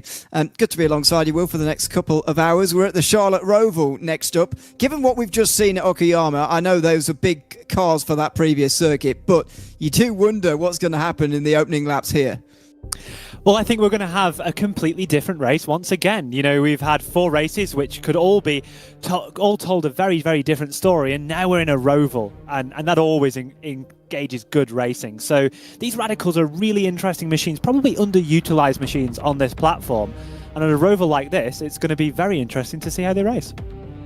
It will, yeah, as I say, the officials are at the Charlotte Roval this week. Already seen some Radical specialists actually knocking around in some of the other races earlier on here, like Andre Castro, for example. So I'd imagine he's racing, and we'll see who else is there as well when we step into the grid in a couple of moments. Qualifying is just about complete. In fact, it is complete. So here we go with the starting grid ready for race 5. It's Diogo Pinto who takes pole for Team Redline in front of Sam Hammerstead, then Thibaut Casabon and Oscar Pai on row 2, David Sobrero and Constant Schaff rounding out those front 3 rows. Then just within half a second off pole is Will Murdoch. Olivier Piatek is 8th place for Blue Mercury Sport, with Nicolo Ferrioni and Darren McCormack rounding out the top 10. Gregory Hovson is next to Jesse Telkela. Then for Grid and Go Esports 2, a bit further back, Michael Romanidis and Zane Kahn are on row 7 in front of Jürgen Frank for Simossi, and Simon Carlots in 16th position for Movano. Leon Augustat and Andre Castro all the way down in 18th place. It's a very long way down for him to be. Isaac Phelps is in 19th in front of Guillaume Levesque in the Falcon Sim Racing team. Daniel Ola and Jack Sedgwick on row 11 in front of Jeremy Lafau. And Kalyan May, who raced last night in RaceSpotTV's Radical Esports Cup race, by the way, qualified 24th in front of Nicholas Laubish and Barajas Erdely, who are on row 13. Dan Voss and Pedro Martins on row 14 in front of Corbin Lenaway and Abel Salan, who does appear from time to time in these Radicals as well. Top 30 for him, Sven Groot and Seth Brown in the top 16 in front 16 rows. Matteo Blotto and Maxim Dolgopechov is in 34th, ahead of Leon Closer, and Mehmet Berat Akas on row 18. Another relatively regular driver in the Radicals. Nathan Moore and Wojciech Dvorak on row 19 in front of Diogo Nervi and Fraser Hart running out the top 40. Pavlo Kaishkan and Yannick Gerards round out row 21. Still loads more to come here. Alessandro Porter, Pedro Fernandez, Tyler Campbell, Gitebob Chivanic, Denis Igniak and Lubov Zanovska rounds off the next row. And then finally, Vince Peters, Luis Diaz-Conze, Tom Hooper, Alex Garcia, Ivan Lenderosso and Dominic Pester rounding out the 54 drivers, 4 of which didn't get times in. We've talked about the one-shot qualifying time and time again. Oh, yeah, we've got one more, Cameron Dick at the end of the field in 55th position. Going to be a very, very long way back. What is, by the way, a very short circuit for these cars at Charlotte. The pole times should have been around about the sort of less than 120 mark. We're going to get a full formation laps though, so a little bit of time to breathe and really consider this race before it gets underway. I was just thinking, watching the last couple of hours, Will, just how Coanda are really starting to get into this now. And I was thinking before the race how guys have got to try and challenge Redline in whatever way they can and get close to them early on. They didn't have such a good start, Coanda, finishing outside the top 10 in the race 1, but it does feel like they're on the march a little bit in the last couple of hours. Yeah, certainly I can see that perspective. I think what I think Rankin's probably one of the strongest drivers in the lineup today, which explains that he's done a good performance for his team. He's expected to perform well, expected to perform under the pressure, and he did so in the last race, able to take the victory. And yeah, I definitely don't envy the job of leading a team in this scenario. I think it's it's a challenging scenario to do, and yeah, I expect an interesting race. I really do. I think, like you say, it's quite a quick track. You know, we're expecting about 36 laps here in this race. Super powerful car and a very built racing machine, and yeah, it should be good to watch. I don't want to be bounding over these massive curves in these cars particularly. They're very large here, even through 3 and 4, but actually as you get yourself out to the back straight chicane through turn 11 and so on, you definitely want to be, and indeed the final chicane I should say, coming onto the front straight, that's really one you want to avoid. And of course the cold tyres, look at everybody weaving viciously here to try and keep the heat, or get the heat rather, into these tyres for the first time. As we see this run now down towards the sort of longer sweeping right-hander before the hairpin itself. The really narrow part is coming out of turn number 1, of course, but on lap number 1, this is going to be a decent overtaking chance down here. I mean, look how tight this hairpin is. It's a glorious overtaking chance. Yeah, a new scan for 2025 recently released, Charlotte Roval's updated version, which includes this updated road course layout. Important to mention, there's a few caveats for this race here today. It's not just iRacing track limits that we've been abiding to at every other circuit that we've been to so far. Few little rules in place for this circuit specifically. You're not allowed to put any wheels at all below this blue line that you can see in the middle of your screen. You're not allowed to do that. You're only allowed to do that when you get to the painted section at the exit of the chicane. All other areas of the track are iRacing track limits, but just specifically noted on the banking that you're not really allowed to go below that blue line. Yeah, it's always a contentious issue. So we'll leave it at that. Pace car will pull in a couple of moments' time to let them go for another 45 minutes of racing. It's race 5 of VCO INFINITY V here this season from the Charlotte Roval. And it's the Radical SR10s. Of course, every combination only being used once, by the way. We will see these cars and this track, indeed, plenty more times before we're finished by tomorrow evening. But not this combination again. So let's see how they go as the pace car indeed will pull itself sharp left onto the pit lane in a moment, and Diogo Pinto will have a good chance to extend Redline's lead here in VCO INFINITY this edition. In towards the final chicane. Look at the field in behind. More cars in this race than what you get for a NASCAR race on the oval, and we're going to the Roval. So how's this one going to pan out? Through the final chicane, Pinto lets fly, and immediately Hammerstead has to tuck into line. Probably quite smart to go through the middle of that final chicane there, as he can extend a bit of an advantage over the rest. Do we get through cleanly here? The top 10 or so certainly do, and the fact that Pinto went so early, I think has stretched the field out quite nicely, helping everybody get through turn number 1. Yeah, very early green flag. Unfortunately, a spinner just in the background towards the back of the field. Pinto in control of this race so far. Cars rapid through this infield section, coming into the hairpin for the very first time. This is going to be a big chance on the opening lap. Hammerstead had a look there, but he didn't go for it down the inside, and that's probably for the best. You don't want to get caught up in a lap 1 incident, and indeed there are penalties being applied if indeed there are any infractions of the rules down the races. So cleanly through the opening sector, it seems, and out onto the banking for the first time proper here in anger. Onto the back straight chicane now, where they'll be getting as close to the wall as possible, and yes, they can just dip below that blue line briefly as they come out of the chicane and then back onto the banking all over again. It's Pinto, Hammerstead, Casabon, Pai and Sobrero, the top 5 coming into the final chicane on a very clean opening lap. Further in the background, yes, it's Tokala trying to gain places on Gregory Hovson, and he gets up into the top 10. Yeah, a very clean opening lap in total. Not too many passes in that Roval section, but I expect to see stuff brewing coming down the exit of turn number 1 for 14th position. A battle between Altitude Freem and Sim RC coming through the first opening section. Looks to be holding position for the time being, but yeah, these cars are so quick around this circuit. I remember watching them just start. It feels like I've been watching GTPs for the last hour. It feels like these things are absolutely rapid in comparison. Maybe it was due to some of the fuel saving we saw.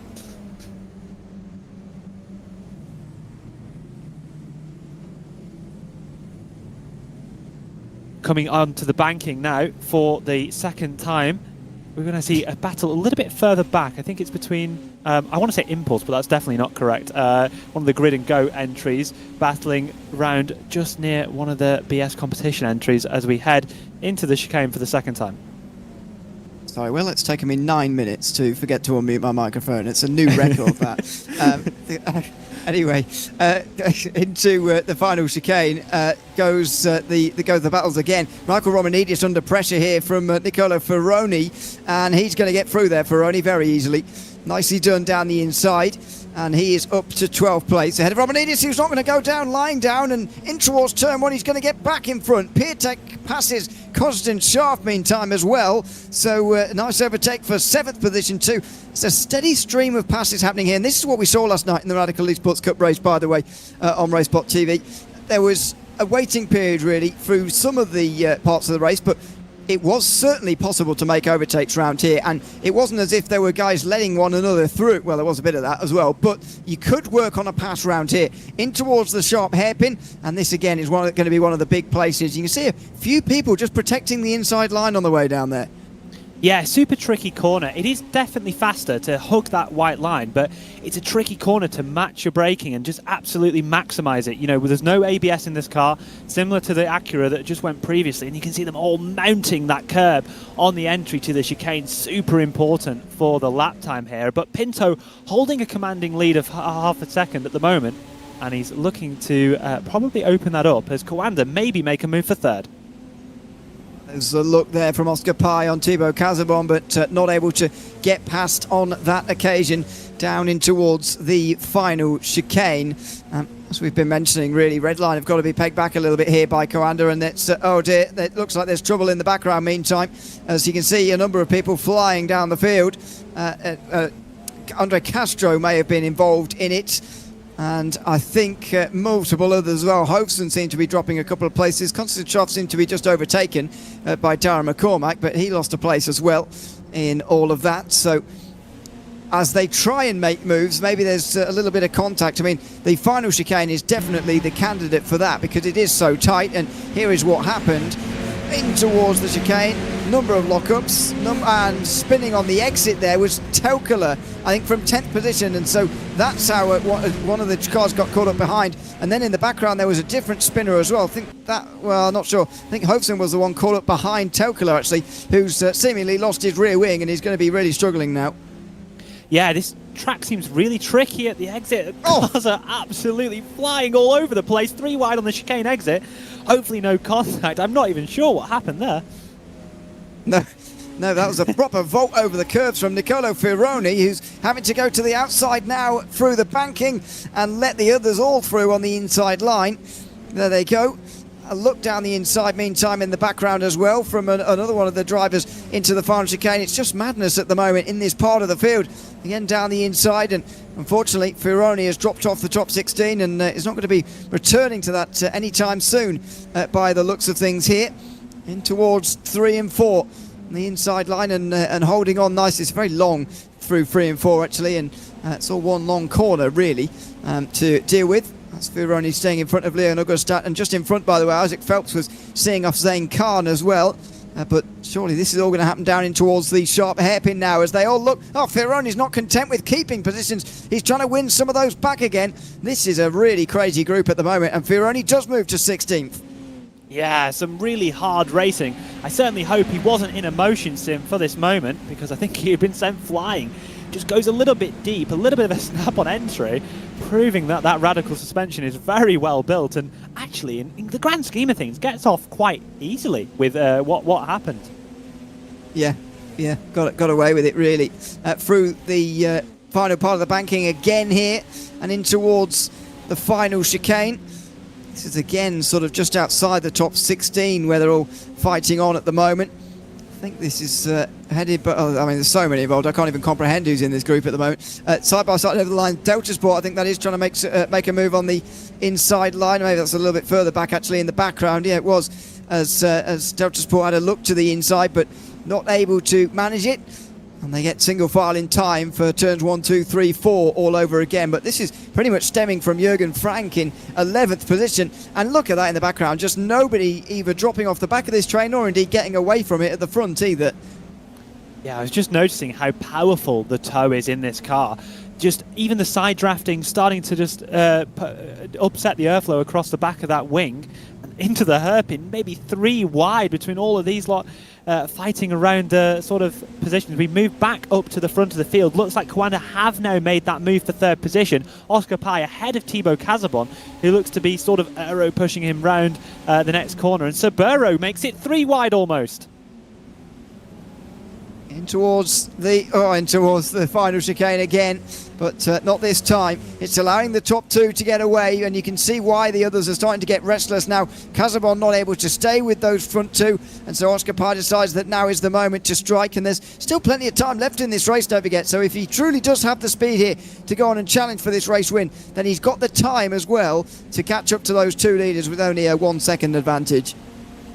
Yeah, potentially has the time here. Pai has, been involved in the Porsche Esports Super Cup for the very first time last year, qualified through the Contender Series, through the normal metric, and has been starting to make a name for himself in the Coanda roster, really becoming a consistent, solid performer and developing his sort of sim racing game. And, 3rd place here is pretty good. And also to be honest, Hammersmith is really impressive me in that Williams F1 Team Gaming Academy car. Keeping up with Diogo Pinto. I mean, Pinto, what a seasoned veteran he is. 2-time iRacing world champion across Formula and Tin Top Racing. So, very, very good effort from him so far. Yeah, I'm impressed as well. It's been a very good run indeed. Here comes Casabon in response to Oscar Pai, and I think he's going to stay behind this time round, coming into the final chicane, bumping over those curves.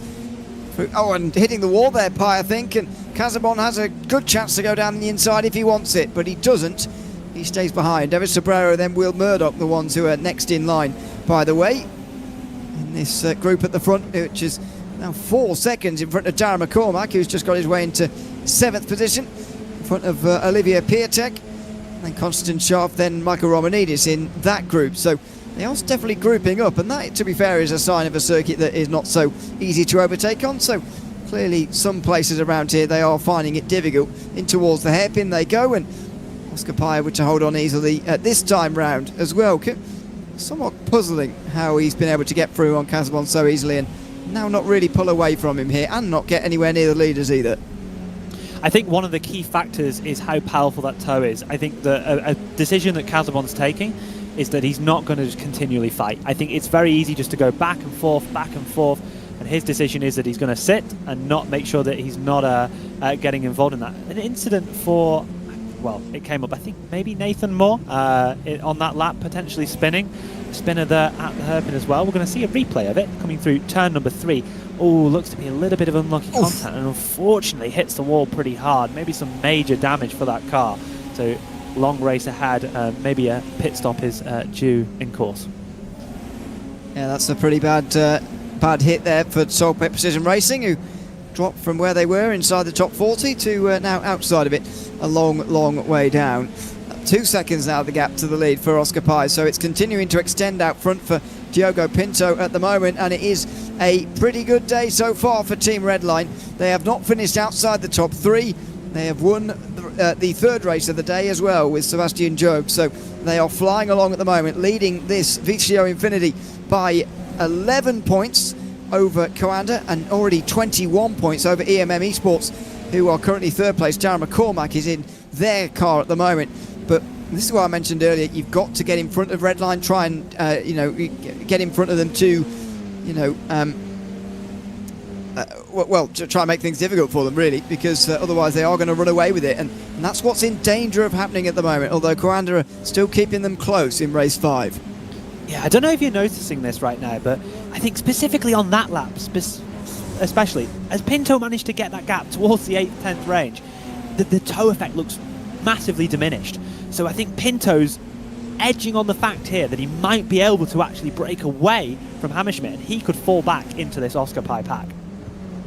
Yeah, I think that is potential. I mean, we're seeing Will Murdoch hanging, well, he did anyway, so we'll see Will Murdoch hanging around at the back of the group in a similar way as well here of this 4, but now it's really a 3 as Murdoch fails to keep on with the slipstream at the moment as well.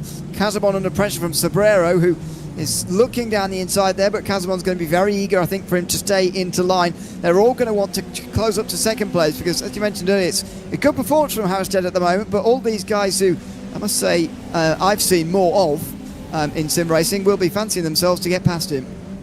Yeah, but this is what this is all about. This event is all about. I was talking a bit with our junior in the, I think, the Silverstone race about how it gives you an opportunity as a driver in one of these, obviously Williams F1 Team Gaming Club, or whatever it's called, I don't know, they should make a simpler name, but their academy entry here is probably showing a lot of the talents that they've managed to pick up and stuff, but I think it gives drivers a platform and an opportunity to perform and show what they're made of to some of these bigger teams and really make a name for themselves. I mean, from Hammerschmidt, this is a great race so far. Just look at the names he's in between. Well, exactly, yeah. He's up there with the very best at the moment. Oh, it's a bit around turn 3 and 4. See, the blue line normally denoting track limits, not there, obviously, in towards turn 5, not there either. Then in towards the hairpin. Lap traffic here as well, by the way, which is going to be a problem. And again, Silverado just having a look down the inside, or maybe just even getting into the mirrors of Thibaut Casabon there. There is the lap car is going to get in the middle of these guys now, so this is important for Casabon to try and get himself through on Oscar Pie, but maybe he'll be pleased to pick up a bit of slipstream on the banking. Yeah, a good bit of slipstream there, and thankfully the lap car gets out of the way and doesn't affect this lead battle. A very interesting factor that is going to start to come into play in this race. We've seen it in a few of the races, not all, but lap cars do make a difference, especially around just a 75-second lap for your leader. Around here, it's going to get pretty congested pretty quickly. 55 cars to fit around a 75-second lap. On average, you know, that's pretty close between all the cars. So it's going to be, I think we'll start to see a few more cars getting lapped. And, you know, we're only on lap 11 of this 36 lap race. So it could get quite hectic towards the end of this. Yeah, definitely. I mean, even when we started this race and you just line them all up nose to tail, it's quite a big gap from first to last, and we did see them strung out straight away as Diego Pinto accelerated out of that chicane there. He went to a point in the racetrack where it would string out the field as much as possible. Not sure whether that was the reason for it, but that was certainly the effect of it anyway. Michael Romanidis up into 8th place, defending from Olivier Piatek there with Constance Scharf as well. These guys, though, have caught up to Sam Hammerstead, and surely they're going to be on the fringes of a bit of slipstream now. Hammerstead only 7 or 8 tenths away as we approach 1/3 distance in race 5. He's now going to be on the defensive, I feel, and Diogo Pinto is going to be enjoying it because his lead is only extending. Yeah, Pinto able to open up that gap. I think he was just working on getting Hammerstead out of that tow range, and yeah, like you say, Pie starting to close into that range that he was once within of Diogo Pinto, and yeah, like you say, a little bit of lap traffic to come across, but yeah, it's a big race now on for Hammerschmidt to try and keep the second position. It is, and I think the odds are massively stacked against him actually. Through turn 1, close to the wall, but you've got to be at this venue. Don't want to get too close through turn number 2. It's a little bit wide instead. And there, look up ahead again, 2 more lapped cars here, including the number 10 and the number 7 in line at the moment. I'm never going to... Oh, Stinstone Motorsport, one of them, and 07 Racing, the other. There we go. I did work out who they were eventually. Niccolo Furoni goes for a spin through the final chicane meantime. He was battling in and around the top 15 earlier. Might have even been hoping for a top 10 by the end of race 5, but unfortunately he has... Well, he's not going to get it. He drops all the way down to the bottom end of the top 30 here. It's just so easy to have trouble through this final chicane, especially when you're side by side. He's just pushing too hard there. Oh, and they might have got drilled there by somebody coming out of the final turn, and Andre Castro gets caught up in another incident. Yeah, one of the BS hybrid cars, they've been running quite well in the standings so far, so that's super unlucky for that lineup. You're looking a little bit further back at the number 20, exiting the chicane and onto the second part of the Roval here. Currently not under too much pressure. It's the Fiercely Forward car. I think that Fiercely Forward has still got a lot to show in this competition so far. I think they've had a few bad qualifyings where they've been further back than they would have wanted. Leibisch starting 25th in this race here. And I think there's a lot more to come from them. They've been really good in the likes of IMSA Esports as of recently. And I would expect to see them challenging for the top positions in these races, but some great recovery drives so far from that crew, and I expect to see Leibisch going a little bit more further forward in the rest of this race. Yeah, indeed. Although you realise that the further he gets up the field here, the more difficult drivers he has to make passes on here. Jürgen Frank, the very experienced iRacer, up in front of... Oh, and there's a spin meantime. One of the lap cars goes into a spin, and that's a way to gain a place. Nicholas Laubitz gets Jürgen Frank very easily there, certainly easier than he would have been expecting. And now the gaps ahead to close are bigger. Simon Carlarts can't take advantage either, but that's lap traffic there, I believe, getting involved with those on the lead lap. You said it would be a big problem here, and we're not even halfway through this race. It is going to become massive later on in this race when all the lap cars are being fully realised and absorbed into the... Like you say, generally not too bad of an incident. Unfortunate to have spun off that corner and get yourself in that sort of scenario, but you know, I know all these drivers know what they're doing, so it's just one of those small incidents that you don't quite anticipate. We're watching from a cockpit view here, just coming off that corner. These cars are so powerful, and thankfully holds his brakes, doesn't get involved in anything, and takes a smart route to use that extra bit of off track to manage to mitigate that a little bit. Yeah, able to get out of the way without affecting too many races in the end, but did cost Jürgen Frank a position in towards the back straight chicane for the leaders, as Hammerstedt is now caught by Oscar Pai. Thibaut Casamont and David Sobrero are there as well. Will Murdoch no longer part of this group. Actually, Sobrero is putting again pressure here on Thibaut Casamont. He's not close enough into the final chicane by the looks of things. On the brakes, bounce over the curbs again. Another lap car to deal with, and another lap down here, but Hammerstedt will be feeling the pressure in amongst some of the top sim racers in the world, and that is not great lappery. Outside for Oscar Pai. A lot of the time he's gained in the last few laps has just been lost there.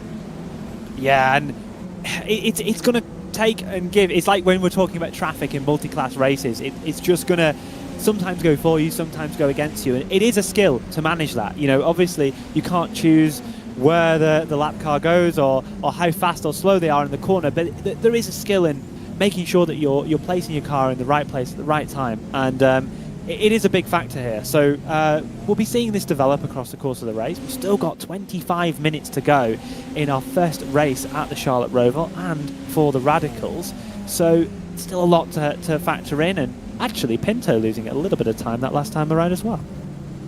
Yeah, quite a lot of time. Oh dear, and that might be the reason. Two lap cars right in front there that he might have had to battle to get past there on the way into the final chicane. Not sure whether that's definitely the reason or not, but at the moment it looks like my timing screen is going all over the place. DLR SimLab and Samantha Tam Racing Esports maybe have been battling right up in front of him. Hard to tell whether that is actually those two at the moment, but if it is, then they may have been the ones who are fighting between themselves over 45th position. Every position is a point in this series, and so it doesn't matter whether you're in the top 10 in battling for the win indeed, or whether you're down the field. You're fighting for a single point with the driver in front or behind you, and that is what's being played out here. Samantha Tam Racing Esports moving past DLR SimLab, and Hammerstedt is now going to have to do the same. But these guys, as they get further and further up the field in terms of putting people a lap down, they're less and less willing, it seems, to move out of the way. Yeah, a decisive move there on the lap car for Hammerstedt. Pai very close. If he wants to make a move, he'll be able to. He's going to get closer and closer to the back of Hammerstedt, potentially force him to defend into this corner. Not quite here. Going to go over the curbs. Both these blue curbs are more than cuttable on the exit. Great exit for Hammerschmidt, but maybe a chance for Pai as we come into the final chicane. Yeah, maybe. Yeah, we'll have to bound down the inside. I think he's going to back away for now, but let's see as he comes into the chicane. Yeah, he will indeed stay away for the moment. Oh, in the background there's more lap cars there as Sobrero got past that DLR car, as we saw earlier on. Just a lap away now here from the Charlotte Roval. This is Romanidis, Piatek and Scharf, who have been fighting away for quite some time. Dara McCormack has been able to leave them behind, but these are all solid top 10 finishes, and when you're not redliner Coanda, I feel like a solid top 10 is something any of these teams can be pleased of. Well, just making sure that you're consistently trying to qualify, finish in the top 10. compose your races. Decide not to go crazy at the end of that race, which is a bit of a shame, but there you go. But there you go. You can't argue with sense. 22 minutes to go, and the second half of the race begins with Oscar Pye putting a lot of pressure on Sam Hammerstead here for second. More traffic involved, as well as Diogo Pinto 2 seconds up the road. As long as these guys fight, and it looks like they will be fighting for a while, the more he's going to run away from the rest. So it's damage limitation for them here, and Oscar Pye has got to finish second to try and limit that damage to just the 1 point. Great to see Vitality competing in this Infinity project. A little lockup from Oscar Pye. Does it allow Casabon to get underneath? No, it doesn't, but he's able to lock in, get in close behind Oscar Pye, and he might have a chance to make a move, but he probably thinks against it. It depends where he kind of feels like his position is at in this race. Lifts off a little bit early into the chicane and focuses on getting the run through. Some more lapped cars to deal with. This is only going to get worse, especially if we get to a big pack of them. Yeah, it is. They're already into the 40s as far as those being lapped are concerned, maybe even into the 30s now. So it is quite a lot of cars already the one lap down, but let's see if they will indeed catch up to a big group. I suppose the battle for 23rd is the most likely for that at the moment. And the battle for 23rd, though, is currently only about half a lap down on the leaders. We're just over the halfway mark in the race, so I think we'll be okay as far as a massive group is concerned, unless there's multiple cars on multiple different laps, but who knows, we'll cross that bridge when we get to it. Still so many cars left in this race, pretty sure everybody's still running, which, as you mentioned earlier, it makes it for a very busy racetrack, because when you flatten this circuit out to a 75-second lap time, 55 cars, you've not even got a second and a half to yourself, even if you're all equally spaced. Yeah, exactly, and I think that perfectly defines what we're seeing out here on the racetrack and why we're seeing cars being lapped so early. We've still got 20 minutes to go here, and a good 16 laps, so it's going to be interesting to see how this pans out. I'm wondering when Pye decides to make a move. When's he going to decide it's my time now to capitalise on this and try and make that move to try and get up into second place and maybe have a chance at catching Pinto. I don't think it's likely, given the pace of Pinto, the biggest qualifying margin we've seen this evening for him. But with all the traffic around, you never know what could happen. Yeah, indeed. We've seen the gap come down to about a second for Diogo Pinto because of traffic in the past, but you get the feeling that given how difficult this has been for Pye to actually make the overtake, and how difficult the actual side-by-side itself is going to be a little bit later, I have a feeling we know where the race win is going to go. We're going to get our first repeat winner, by the way. 4 different winners in the first 4 races. Pretty good going for VCO INFINITY V. And Redline will be the first repeat winners as expected. I don't remember previous seasons going quite so many different winners early on in the races. I know later on in the races, especially teams like Redline, do tend to go on and dominate, and maybe throughout the night or indeed the long morning and long afternoon, actually, there is going to be tomorrow as well. There is going to be a long run of dominance from one of the teams, but so far it's been shared around very nicely.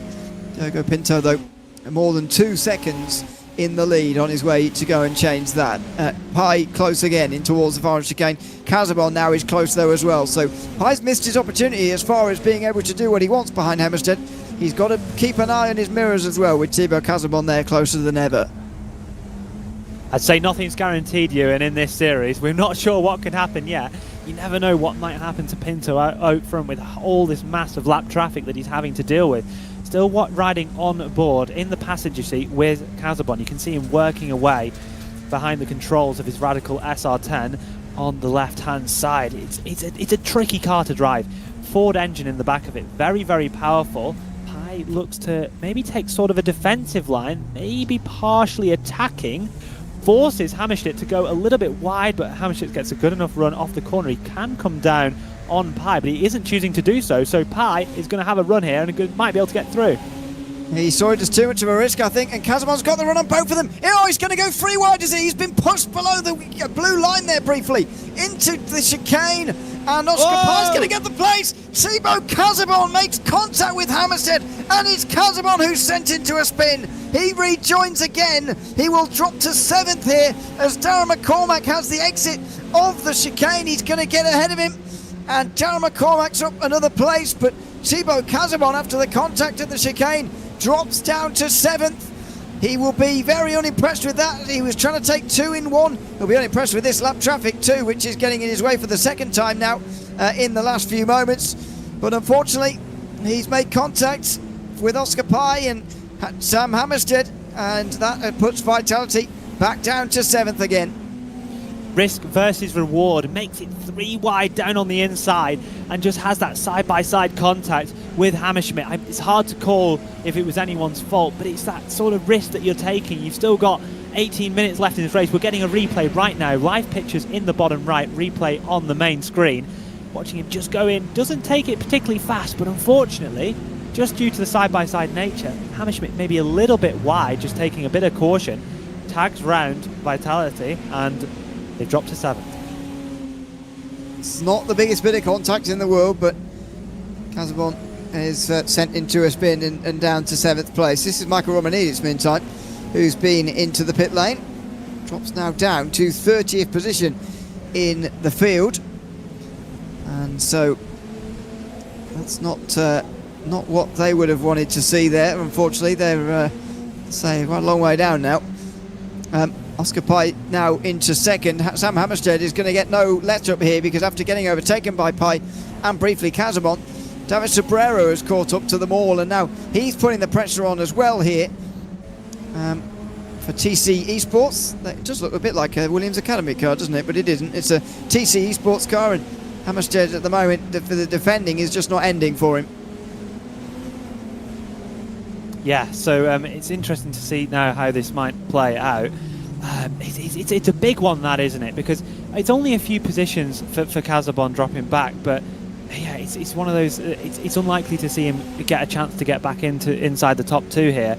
So let's see. TC Esports, Sobrero might have a good chance here to get himself onto the podium. So this might be a good opportunity for TC Esports to get a podium here. I'm not sure if they've had one so far in proceedings. I would gamble on no, but they have been running well, and we all know that they generally produce a very, very good esports team. Maybe a chance now into the final chicane. According to the stats, they were 3rd in the third race. Yeah, the Super Formula Lights race. Yeah. That was with Torsha Lashley, I believe. Yeah, that would make sense. They're only top 10 actually of the day. Oh, that was close. Sobrero, we saw the camera shot there, looking back for him there briefly. That was very close with Hammerstead at the end of that piece, and so the podium has now been lost for Sam Hammerstead. He's down to 4th position with Oscar Pye and David Sobrero overtaking him. Some would argue it's come about later than it otherwise would have with the spin of Thibaut Casabon, but there you go. He is now 13 odd seconds off the race leader. Diego Pinto still flying out front into the final third of this race. Nicholas Laubis just lost a lot of places in that group for 8th place in the last couple of moments. Gregory Hovsen in 8th in front of Jürgen Frank and Simon Kolarz in the 10th position. There they all are. Hovsen at the front of it. And there goes Laubis trying to regain the places. One of the more dangerous things he can do there, not going down the inside of the hairpin, that's recognised, but trying to regain places in anger like that had danger written all over it to me, but he's gotten away with it, and he's up to 10th, although Kolarz isn't happy about it. Yeah, a bit of a flash to the lights. He might look to make an instant move back.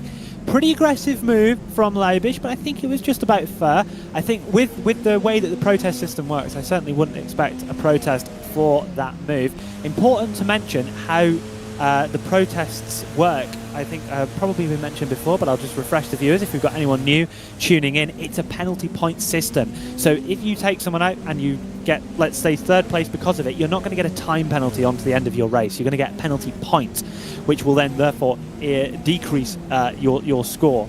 So it's more of a proactive sort of thing. So you keep your position, but you are liable to lose points in the championship, which will matter to the overall standings. Yeah, indeed. We've already seen a few of those applied. I'm sure we'll see many more over the course of the remainder of these races. So much to go through for the stewards. I know we always took for 24-hour races where there are live stewards or whatever. It's a busy, or race directors, it's a busy day, but imagine this is even busier because you've got 24 race starts to do, which is where the incidents always are. And it always makes it very, very busy indeed down at race control. Diogo Pinto still leads, just over 3 seconds his gap as we've got 12 minutes to go. It looks like Team Redline are on their way to becoming the first repeat winners of this edition of VCO Infinity.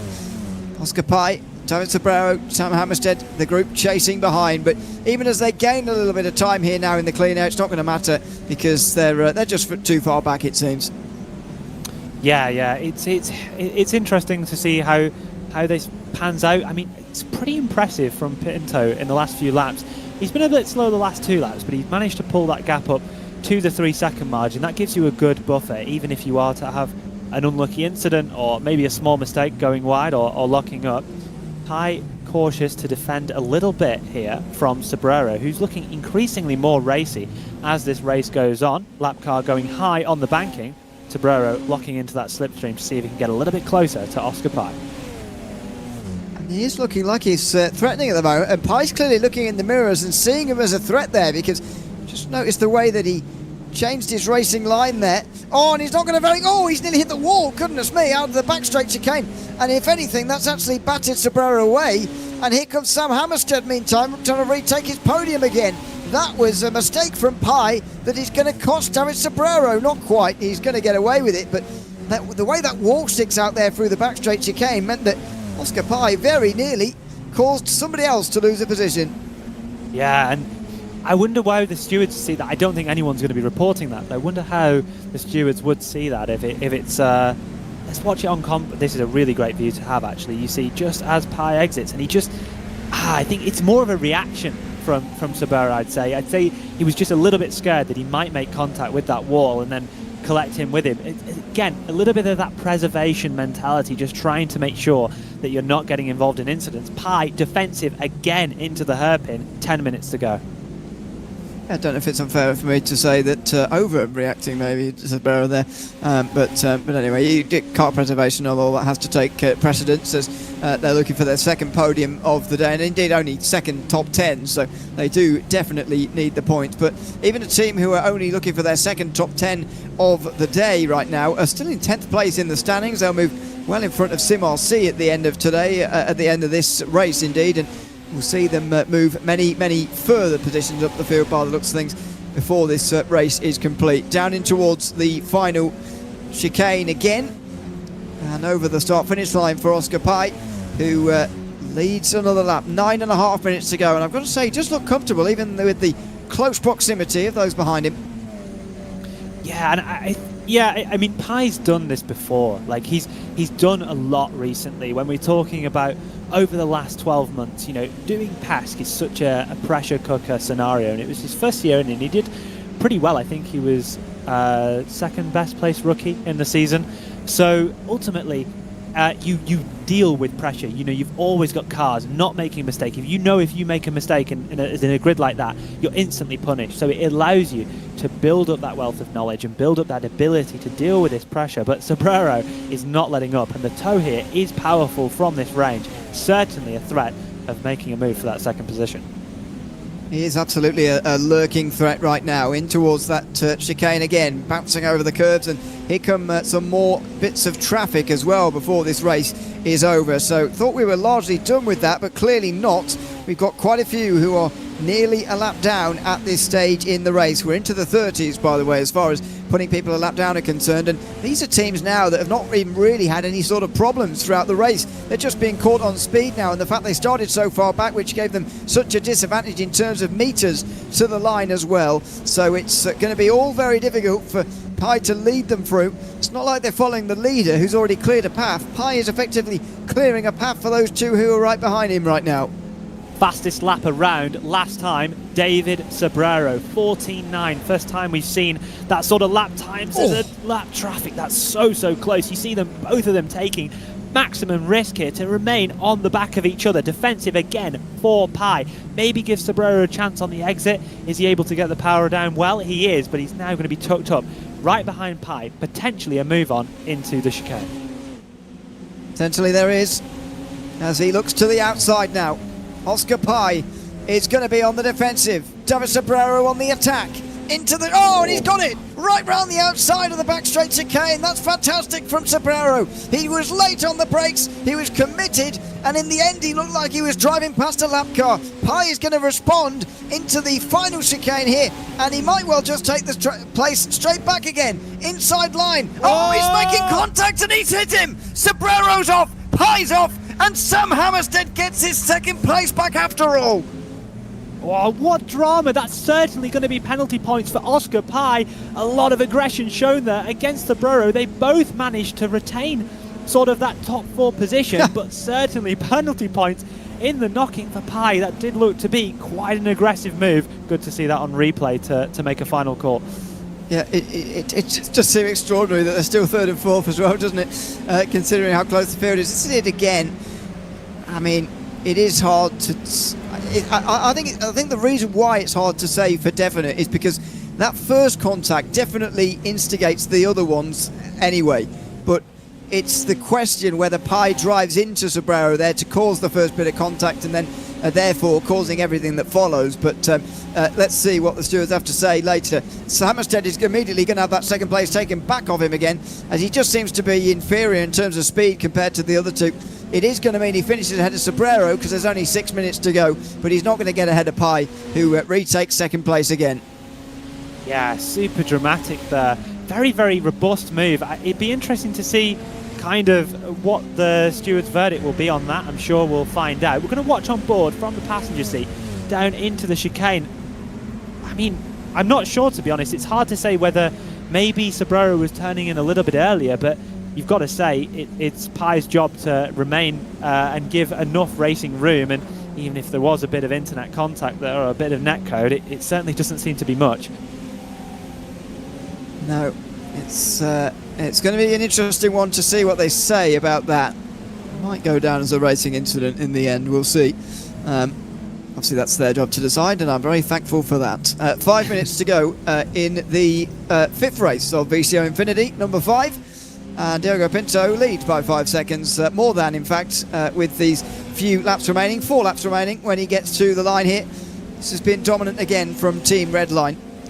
I mean, I said this at in one of the Infinities at some point. I kept repeating it again and again for about 24 races that they will make a mistake at one point, and in one of the Infinities they just didn't. And Redline finished right up towards the front on every single occasion, and you wonder whether history could repeat itself with regards to that, but it's been the perfect start so far, really. They haven't finished outside the top 3 in any of these races so far, but the encouraging thing I think is, from a neutral point of view, is that there are teams keeping them close this year, with Coanda not that far away at all. If they don't get any penalty points, for example, they'll only be 12 points behind, which I think after 5 races isn't bad. Yeah, and I think something important to note as we're watching a side-by-side action, I think, coming into the final chicane, Laubich again on the aggressive, roundside that top 10, down the inside. They cut the curb across. Does he clear just about? Maybe still side-by-side, going into turn number 1. Down the inside, does he hold it? Laubich really sends it round the outside, able to hold position, and still remains inside the top 10. Yeah, an important point that you make there is that, yes, they've performed and they haven't made mistakes so far, but I'm looking at those Formula 1600 races.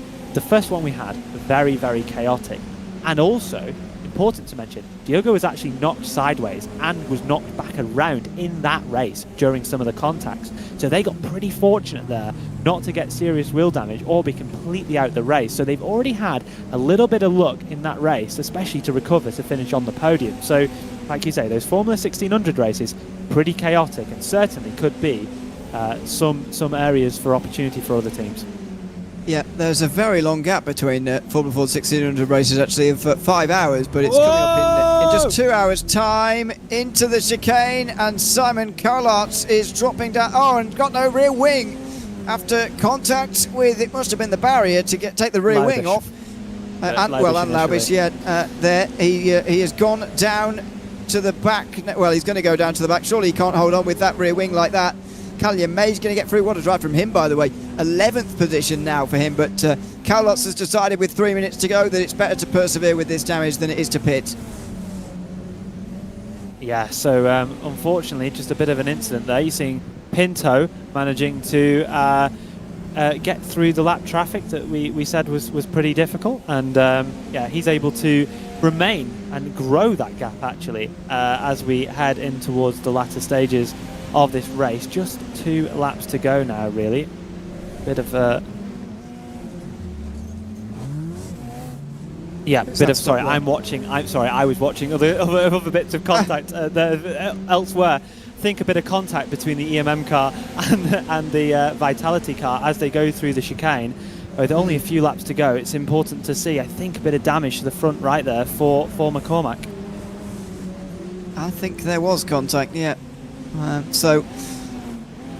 The reason I was stopping, because I heard in the background somebody stopped getting back underway after contact with the wall. But anyway, Diogo Pinto just continuing on and continuing to dominate here in this 5th race of the day. The white flag will be waving when he gets to the start-finish straight next time around, and he will be on the top step again. He'll be taking his 2nd podium. As you mentioned, he has already done a race so far in this evening's proceedings. Enzo Benito is the only other driver to have been on the podium twice, and indeed won. Just been on the podium twice, finished 2nd twice indeed. Did the last race, and he did the very first race of the day as well. So Pinto going to be with 98 points just to his name by the end of this race, which is pretty impressive indeed. He sees the white flag now, and it's 1 more lap to go for Redline, who are on their way to becoming the first winners of 2 races in one VCO Infinity here in this year's edition. Yes, and fastest lap around last time as well for Pinto, so really trying to compound that effect and make sure that he's got the most dominant victory he can. Another 5 to 6 second margin for Redline. Do we still have a chance for Hammerschmidt to maybe get a move on Pi? Potentially more traffic as we enter into... Oh, wow, that was really, really close as we went through the kink. It maybe makes him vulnerable now. Does the Williams Academy car have a chance to get a go at Pi? He's gone to the outside, side by side. Is it going to be a switchback? Maybe it will. Pi goes in deep, is able to retain the position, battle down to the chicane.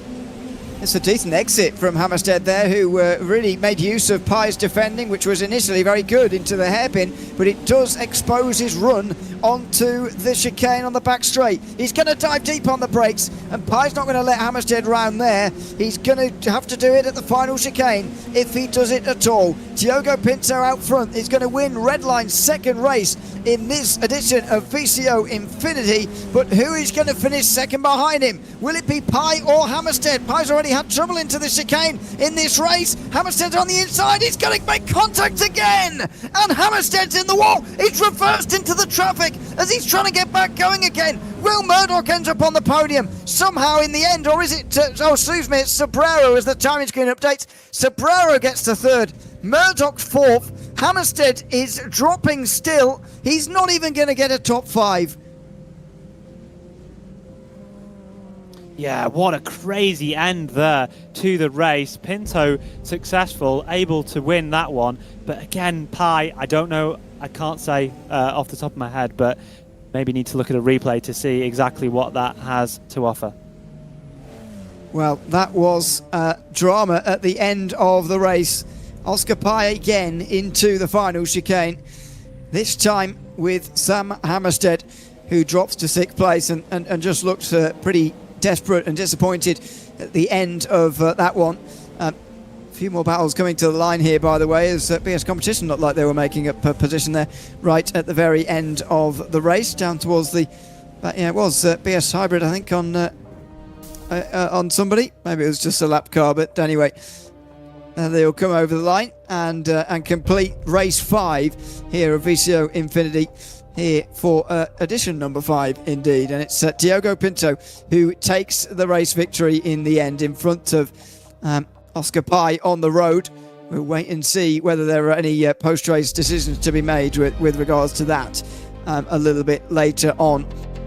Here are the results in their full. 8.5 seconds the gap in the end. Esteban Sobrero stepped through the smoke to recover to a podium in the end.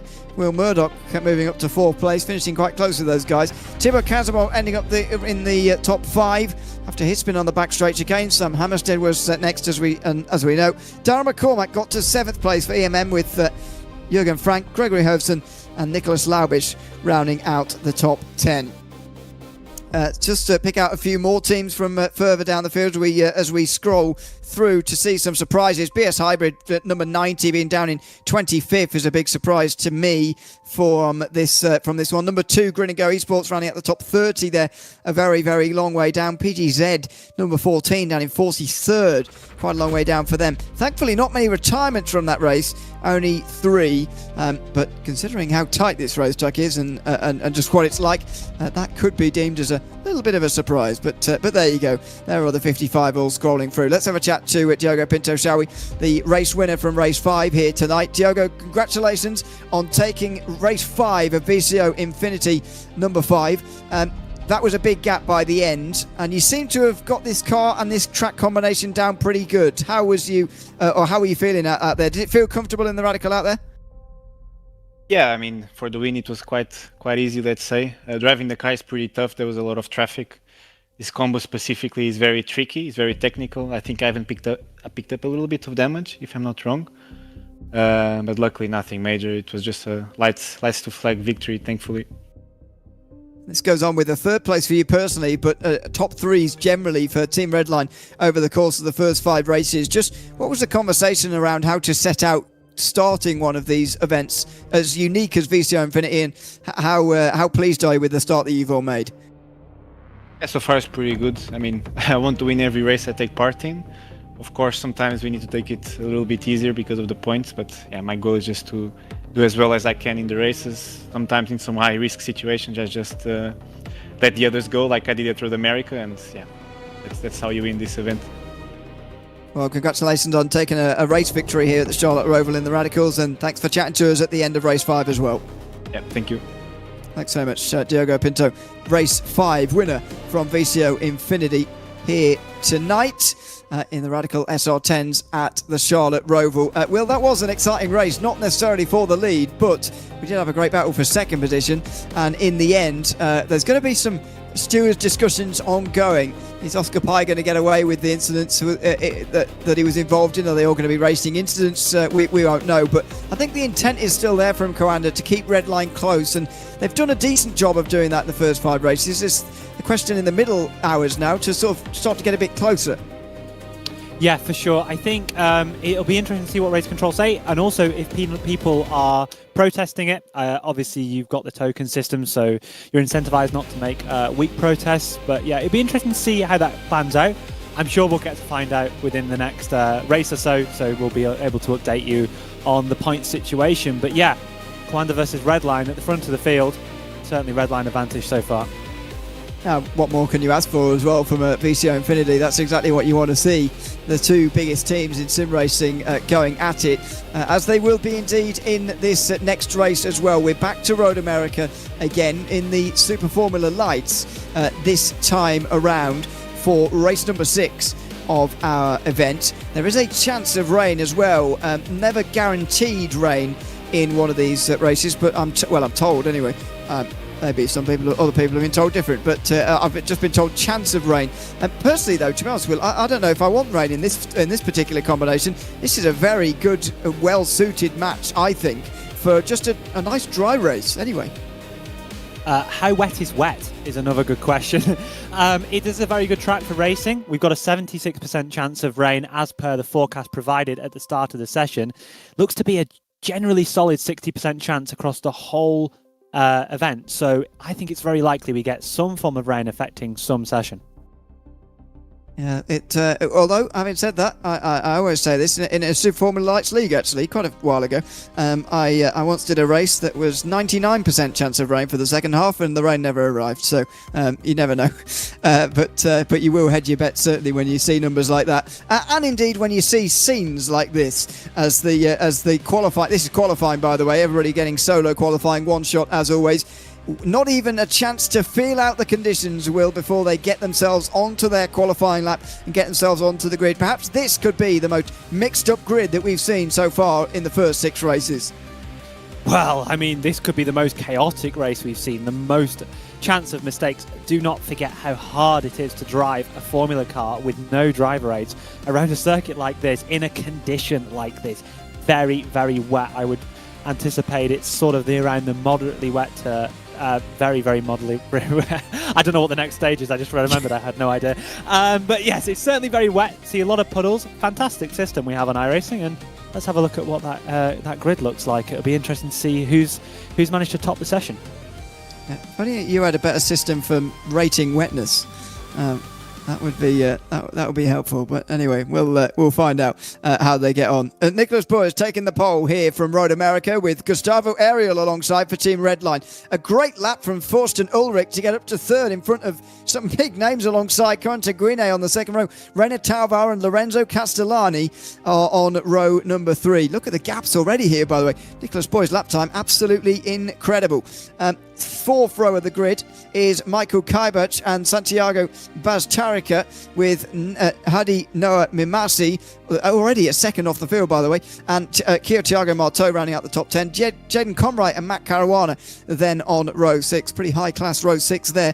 Augustin Bernier and Thomas Simon then on row 7, ahead of Noah Osbaldson and Tommaso Zappola.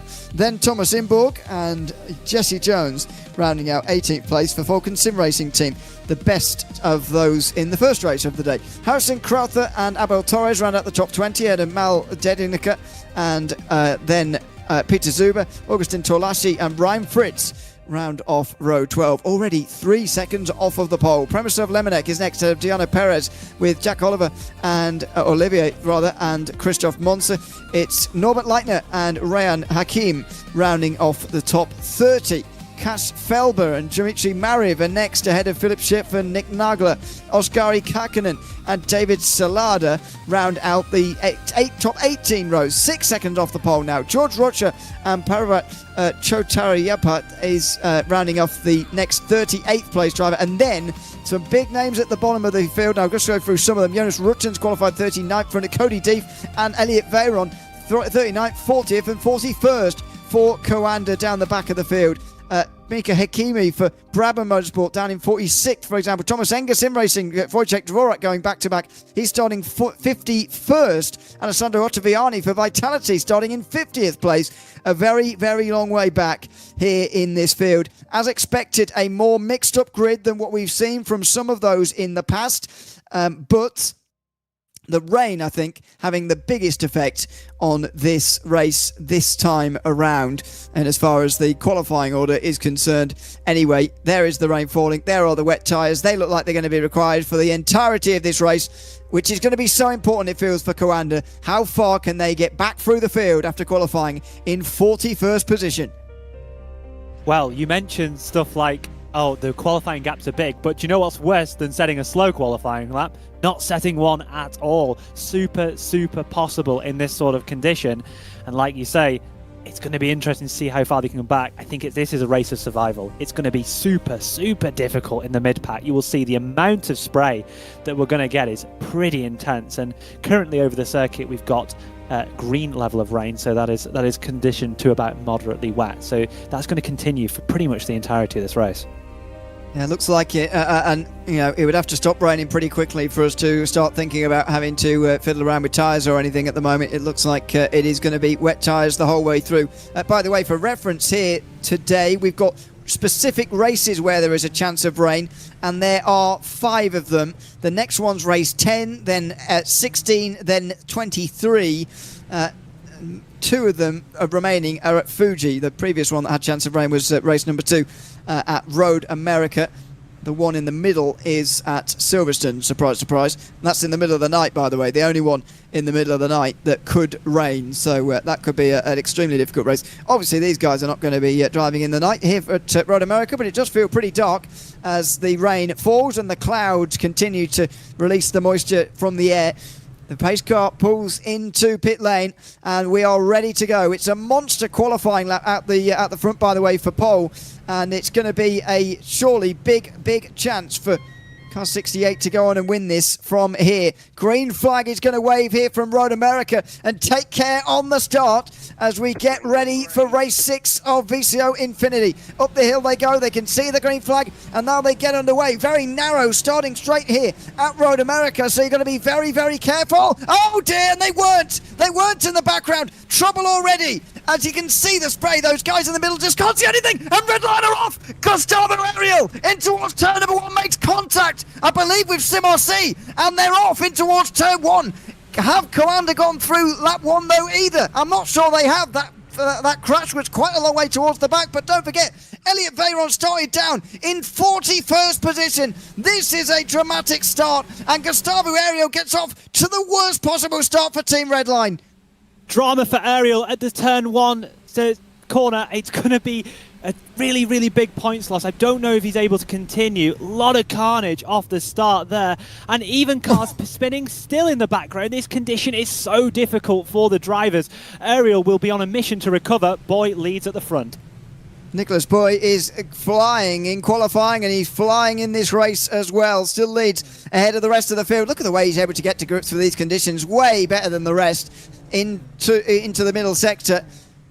Torsten Ulrich is the one chasing. Mimazzi's up to 3rd place. Lorenzo Castellani, in a miracle really, has stayed where he qualified. This is further back. Oh my goodness me. Look at the traffic here. Mimazzi getting right back into it again after making such a good start, has dropped all those places all over again. I believe it was Guinet who made the contact with Ariel, but I can't be 100% sure at the moment until we see some replays from lap number 1, which we'll eventually get to. But the chaos and carnage continues on lap number 1. Through the kink for the first time they go, and there's more trouble for the likes of Crowther coming out of the carousel. By the way, you mentioned the spray, but you just cannot see anything outside the first few cars.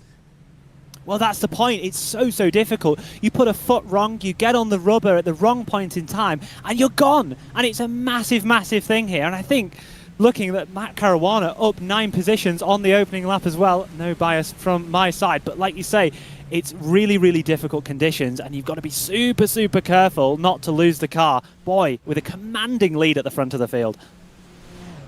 Yeah, well, he had a commanding lead in qualifying, and he's putting that to bed now in the race as well. Down the front straight they go, side by side between Caruana and Castellani. It's been a good start from Caruana. Look at this from Elliot Veyron.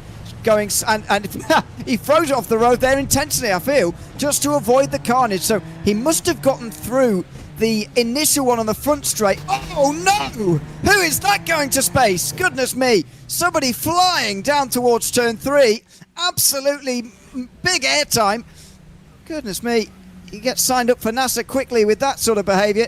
And unfortunately, there are a lot of cars down pit lane. I wouldn't like to say how many there are damaged. I would guess that the number being around 15 cars at the moment from what I can see down on pit lane. It's been a dramatic opening lap, but Elliot Veyron has gotten through it cleanly and Gustavo Ariel hasn't. Those are the headlines. Veyron is in a position here that he can gain points on Redline. They're in 15th and 16th at the moment. Here you're watching the start at the top of your screen. You're going to see it's contact, yes, with Sim RC. Doesn't really look to be much on Ariel. At least his car's completely clean, but he's going to have to get back going. But we know how good he can be in these wet conditions, so there's plenty of time for him to make that back up, considering that his car is without damage. And he's already back past Veyron. Good grief. Look at that. That is a mess towards turn 3. I still don't know who that was, but that was quite impressive. Ariel is indeed in front of Veyron again. So, despite the fact they're down in 15th and 16th, they are, they are ahead again of Coanda or Redline. EMM Esports, who are it's one of the closer teams, are up in 5th at the moment. So this would be a nice 10-point gain. But of course, Redline and Coanda would stay 1 and 2. As things stand in this race. Greenay and Caruana side by side again. Oh, and contact and off. Caruana, well, I'm not sure whether there was contact, but he's definitely gone off there through the penultimate corner at this racetrack. Michael Kybas trying to take places, and now he makes contact with Noah Osbaldeston. They're going to make more here. Oh, and they spin in front of the field. Great avoidance there from Augustin Bernier, who is going to lose places himself, but he gets away with it somehow. Osbaldeston there and Kybak will not be pleased with one another as they make contact again and again out of the final turn. Yeah, and it's just contact left, right and centre here. Massive amounts of carnage. in this field. And to be honest, if you're going to have a race where you spin around and you, at turn number 1 and lose all your positions, it might not be a bad one for Gustavo Ariel with a clean car. I think he's going to be able to come back and be well inside the top 10 here. Yeah, I think so. As down the straight for Baz Tarika here for second position. Lorenzo Castellani alongside. Very wide though, and not able to get round the outside on that occasion. Green and Comright next. Abo Torres gets past Agustin Bernier now, whose momentum has been rather stifled by that moment a couple of minutes ago. That's a lap car, by the way, staying out of the way of these guys. Everybody, every team getting a faster pair for each of our races, so they will be able to get back into the race if they tow back to pit lane and take the repairs. And it looks like many have decided to do that, but it does create the lap cars that we're now seeing here. It's through the carousel. They're all having to go around the outside of a lap car there. And this, meantime, is the avoidance by Bernier. I mean, these two, great avoidance again for Bernier. That was very well done. But Kybek and Osbaldeston there I'm not sure what they were doing, to be honest, through the final corner. That was a big mess. Yeah, it's super difficult, though, to race in these conditions. If you're on the inside and you're thinking, oh, well, you just give room to the guy on the outside. But now you're on the rubber, so you push out wide, and that it causes lots of issues of racing in these sorts of conditions. So sometimes incidents look a bit aggressive or maybe a default of a driver, but it's super difficult to manage when you're racing on this rubber line and trying to drive around the outside of those corners and sort of manage it. So it can look a bit chaotic and a bit silly. At least it's got now under control. Boy, losing quite a bit of time to the likes of Blight, 500.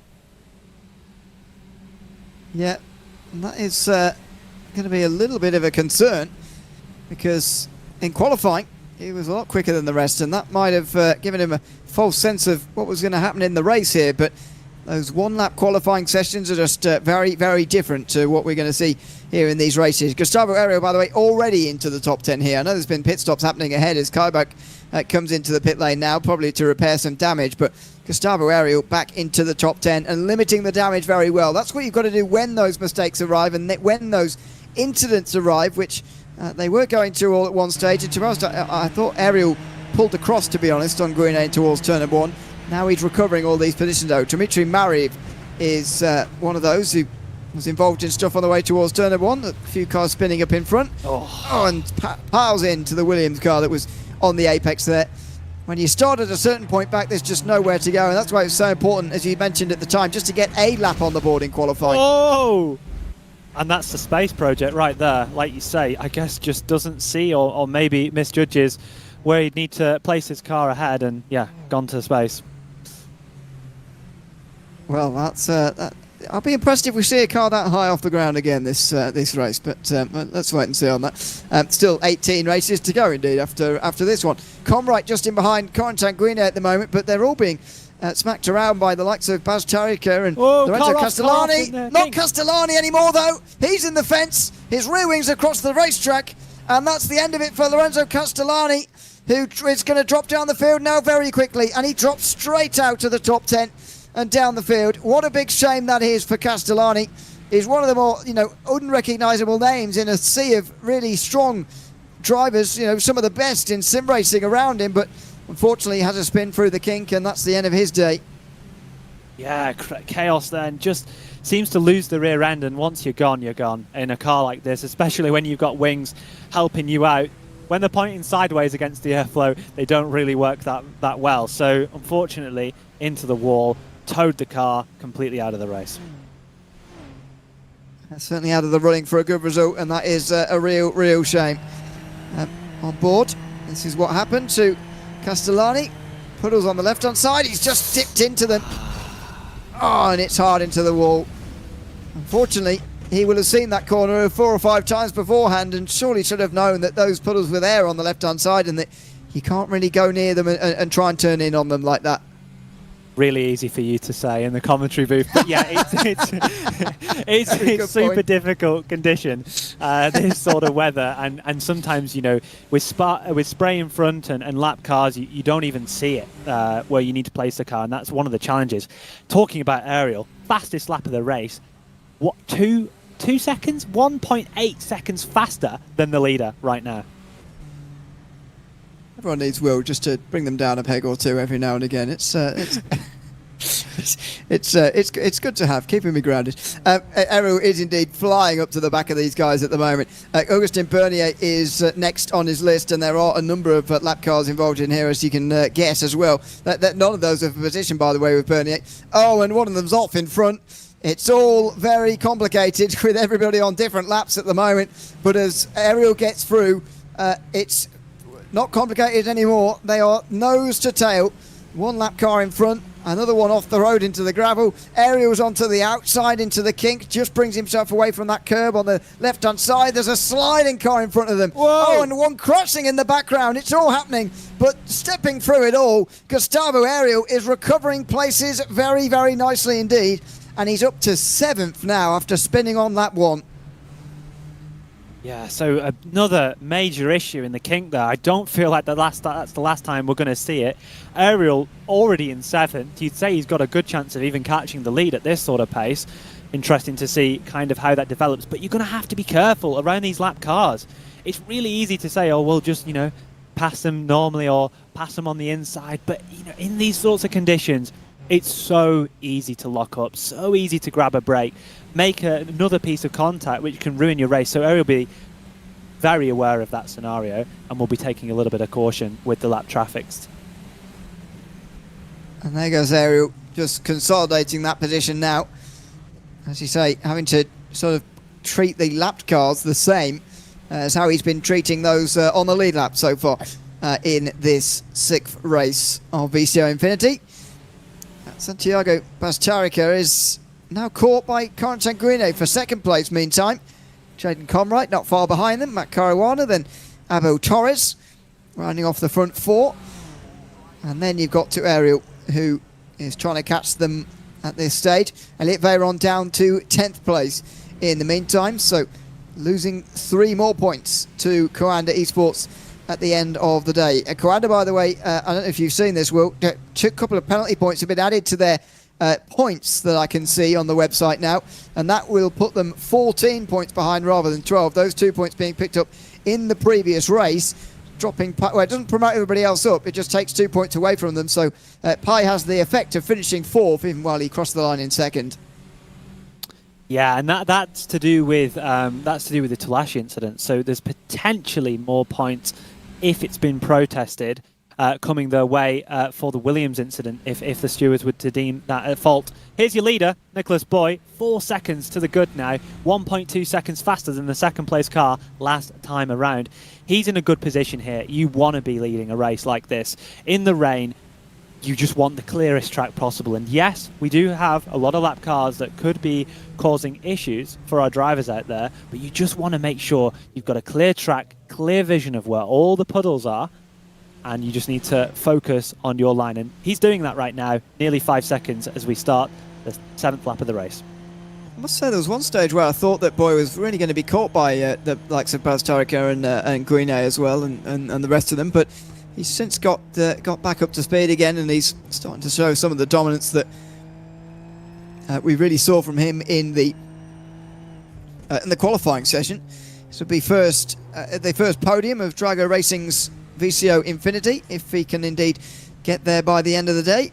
Let's wait and see, as even the likes of Gustavo Ariel are closing at the moment, gaining places left, right and centre. There's another one. Abo Torres seems to have dropped off the group in front, so maybe had a mistake, but Ariel more than happy to pick him off, and that's another point gain. So what started out as a disastrous race for Redline, it's still got more than half an hour to recover it, and that's the thing with these races. You forget, because this is in the context of a 24-hour race, you think that 45 minutes, actually that's not very long at all, but when you do section it all out, it is quite a long time to recover from a spin like what Ariel had. The problem is if he got damage, and that hasn't happened from what we've seen. If you were to choose what sort of race you wanted to be spun lap 1, turn 1 and not receive damage, it would be this sort of race for Gustavo Ariel. One of the best in the wet in this sort of condition in the entire game, and I mean he's showing that right now. And ultimately, at the moment, he's been able to close down the leading gap, close down the gaps to the cars ahead of him. he's almost driving a different track at this point. He's 8/10 faster than anyone else on the circuit. He's a threat for this victory. I know it seems far, but he certainly is, especially if Boy makes a mistake. Absolutely. You know, we'll see whether he can get to second and maybe capitalise on something that happens a little bit later. But for now, he's just got to get his head down here and try and gain the positions one by one, which is all he can do really at this stage. Bit of a slide into Canada corner. But he's very much on his way. And to be fair, Elliot Veyron's not doing bad in response here. Again, trying to limit the damage for Coanda. But you'd think after the spin for red line, you'd hope to gain points. Obviously, the problem for them being that they didn't qualify, so they started... well, they didn't get a lap in qualifying, I should say. So they end up starting a long way down, did Coanda. And they've got to limit that as well. But as we mentioned, if there's any combination in which you're going to not get a lap in, then it is this one. Guine gets past Pastarek in meantime for second position. Moves up the field again for Sim RC. So Guine ahead of Pastarek now nicely. But still, what a great drive it is for the Bike 500 team to be fighting for a podium among these teams at the moment. Yeah, super good drive for them. And it's like what I mentioned, a chance for someone maybe in a smaller team to show what they're made of. Goes to the outside, probably not preferred to be braking on the rubber down into the turn. Guine's able to brake a lot later and therefore retain the position. Likelihood is he will be able to keep this as he moves forward. But going to be interesting to watch. All of those three cars very close together. Yeah. Oh God, Guine there was sliding over the top of the hill, but you do have to kick the rear end out a little bit in places. Here comes Comright now as he's looking forward and back. It's Pastarek here in towards the braking zone of turn 9, downhill on the brakes, and he survives another braking zone as Comright continues to apply the pressure in behind, losing that very wide line. I know they run quite wide through the carousel anyway, but they are especially doing that in these wet weather conditions. Obviously, it's south the racing line. Comright slides again through the kick, but saves it. Amazing how they're able to kick the rear end out so much and just continue to save it here. Smashing through the puddle as Comright did there. They're taking a few risks with some of these puddles, I've got to say. Oh, Ariel's made an issue. Like, we'll watch this now, but yeah, like you say, big kick out. But something's happened to Ariel. I think he's maybe had a half spin or something, but he's dropped behind Torres. I'm not sure what happened there. Car looks clean though, so at least no damage for him. Yeah, car does look okay. Bernier's been overtaken right round the outside. Ariel gets to the inside for the penultimate turn, and through he goes back to 7th again. So he at least only loses 1 place from this little problem. Elliot Veyron's not far behind though. This is what happened into the kink.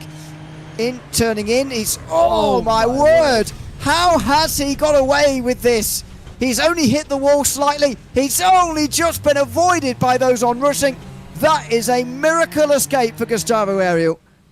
That is unbelievable. If he's got no front wing damage there, that is one of the escapes of the evening so far. At least on my end, I don't think he has. So he's got away with that extremely lightly, and he's still ahead of Coanda. Yeah, still in front. Although Veyron is now only 1 position behind him. Guine has now made a mistake from 2nd position, so Pastarek is there, but he's getting overtaken now by Jeden Comright for 2nd position. So they're running side by side into the middle sector. Again, Comright can't get past, much like what we saw on the previous lap. Matt Caruana is able to catch them both as a result of this, but the top 2 in the championship are locked together. Oh, there are the 2nd place battlers again. Comright trying to get himself past Pastarek, but finding this very difficult for the moment, and the Bike 500 driver just not making an error. While those rise and fall around him, he's just on the straight and narrow, not making an error, at least so far through the first half of this race. Yeah, I mean, what a drive it's been from him so far, and it's showing that in a condition like this, you really can be a specialist and you can perform super well, and he's doing a great job for his team. Of course, it would be wrong to assume that, like, his team's maybe not got a chance of winning out here today, but they may have a chance of a top 10, and then results like this can really propel you forward in the standings. To the inside goes Conright. Now Green with the second incident in the last couple of laps, by the way, but Conright does go to the inside and through. Quite late on the brakes at Canada Corner, but you can get away with that in these conditions as Veyron gets past Ariel as well. There's so much going on this racetrack at the moment. Ariel seemingly making, was it a mistake or was it just a nice pass? We'll find out. That might have been, no, Torres just slipping through on one of the lap cars there that found itself in the gravel through Canada Corner, but Coanda are up in front of Redline into 6th. Maybe there is some damage affecting Gustavo Ariel at the moment. It's into the kink again here, and he didn't especially learn from last time, it seems. He's wide, he's nervous on the way to turn in there, and again he doesn't hit the wall. Amazing, and Veyron slips through. I'd say that's more nerves than anything else. You know, it's the first time he's coming into that corner. Since he's made that mistake, he's keen not to make that mistake again, and he just comes out of it. He just backs completely out of it, takes to the grass, and that's a conscious decision from him to ensure that he's not, you know, putting himself at risk of spinning once again. So, yeah, I think that's a bit of a conscious decision there. We've got a battle, a three-way battle for the second position. Yeah, Bastarka here with Conright alongside him again in towards turn 5. And Matt Caruana's waiting. He's very late on the brakes there as well. I thought he was going to hit Conright there briefly, but gets away with it again here. Up the hill they go, and under the Corvette bridge, Conright's wide again. Caruana's got to try and take advantage of one of these times. He gets to the outside for turn 7, but he can't do it there. And he will have to wait behind, continue with it here. Doesn't especially know whether to get involved, try and get past Conright, or wait for Bastarka to be dealt with, but he's going to have a look down the inside into turn 8. Nothing doing there either. And Caruana continues to apply the pressure under the bridge. Now around the long carousel. Conright, Caruana, nose to tail. It's giving Bastarka a bit of breathing space there. Yeah, it's important to note here, I feel like a position that someone like Caruana's in is a position of preservation. You know, it's important for him to make a move if he can, but it's also important for him not to end up in a crash because of where his team is in the standings. The chance you have of scoring good points yet again, consistency is absolutely key. So he doesn't want to put it side by side with Conright and have a crash. So increasingly aware of that, I'm absolutely sure. But it looks like Santiago Bretska is just really struggling a little bit at this moment in time. He is very much on the defensive. It's Project 91 who are right in front of them, by the way, in number 91. 33rd at the moment for them in this race. Shows you how many cars are a lap down. Caruana splits the difference. He goes 3 wide and he gets the toe all the way down here as well. Oh, can he go one side of one and inside of the other? In towards turn number 1. No, he can't. Conright has been dispatched with, but not the Byte 500 car in front, which is continuing to lead this group through the lap traffic, through everything at the moment. They're still in front. More than halfway through this race now as Project 91 spin in the background. Into the slipstream goes Bastarka again. It's surely going to be holding on again because Conright and Caruana have got slipstream, yes, but so is the car in second. He doesn't know whether to go inside or outside at the moment. Lap traffic playing a role. Going deep though in towards turn 5, and he's going to get through. Conright maybe he's going to try and retake the position straight away from Caruana, and here he goes in towards turn 6. Round the outside, Caruana hangs on again. Yeah, really risky stuff here with this sort of battling. That lap car was proving tricky all over the grass, almost losing it. God, you can put your heart in your mouth here, and at least from my position, I'm certainly a little bit worried about the current situation. Coanda, 36 positions up from the back of the field, 2 seconds faster than this group last time around. They can't keep battling forever, or Coanda will catch. Yeah, indeed. It's not a very large gap with the remaining amount of time. Just over 20 minutes. Conright looking left and right here, trying to get past Matt Caruana in towards Canada Corner. It's not going to manage it. Conright has to back out and go again. Elliot Veyron, meantime, brakes too late for turn 3 and goes wide. He's got past Abo Torres, by the way, live again, but Gustavo Ariel's got back in front, and that's going to be the really hurtful thing here. Coanda have got to start gaining some of these points, and every time they get in front, they make a mistake that puts them back behind Gustavo Ariel all over again as Caruana gets into the slipstream of Pipe 500 again here, side by side over the line. But if this were a photo finish, they wouldn't be. It wouldn't be in Caruana's favour. Anyway, in towards turn number 1. Caruana's on the outside line. Oh, late on the brakes, but that's where you want to be in the wet conditions. And Caruana through into second now. A good move from Caruana around the outside, potentially still vulnerable as Conrad down the outside, down the inside, through somehow. They're going to be side by side. Going to be a bit of a management of slipstream games between Conrad and Britska, coming down into turn number 3. Looks like Conrad has got the advantage so far, but the toe is really, really big in these cars, especially when you're so close behind. Yeah, indeed. And towards the in towards turn 5, the left-hander again.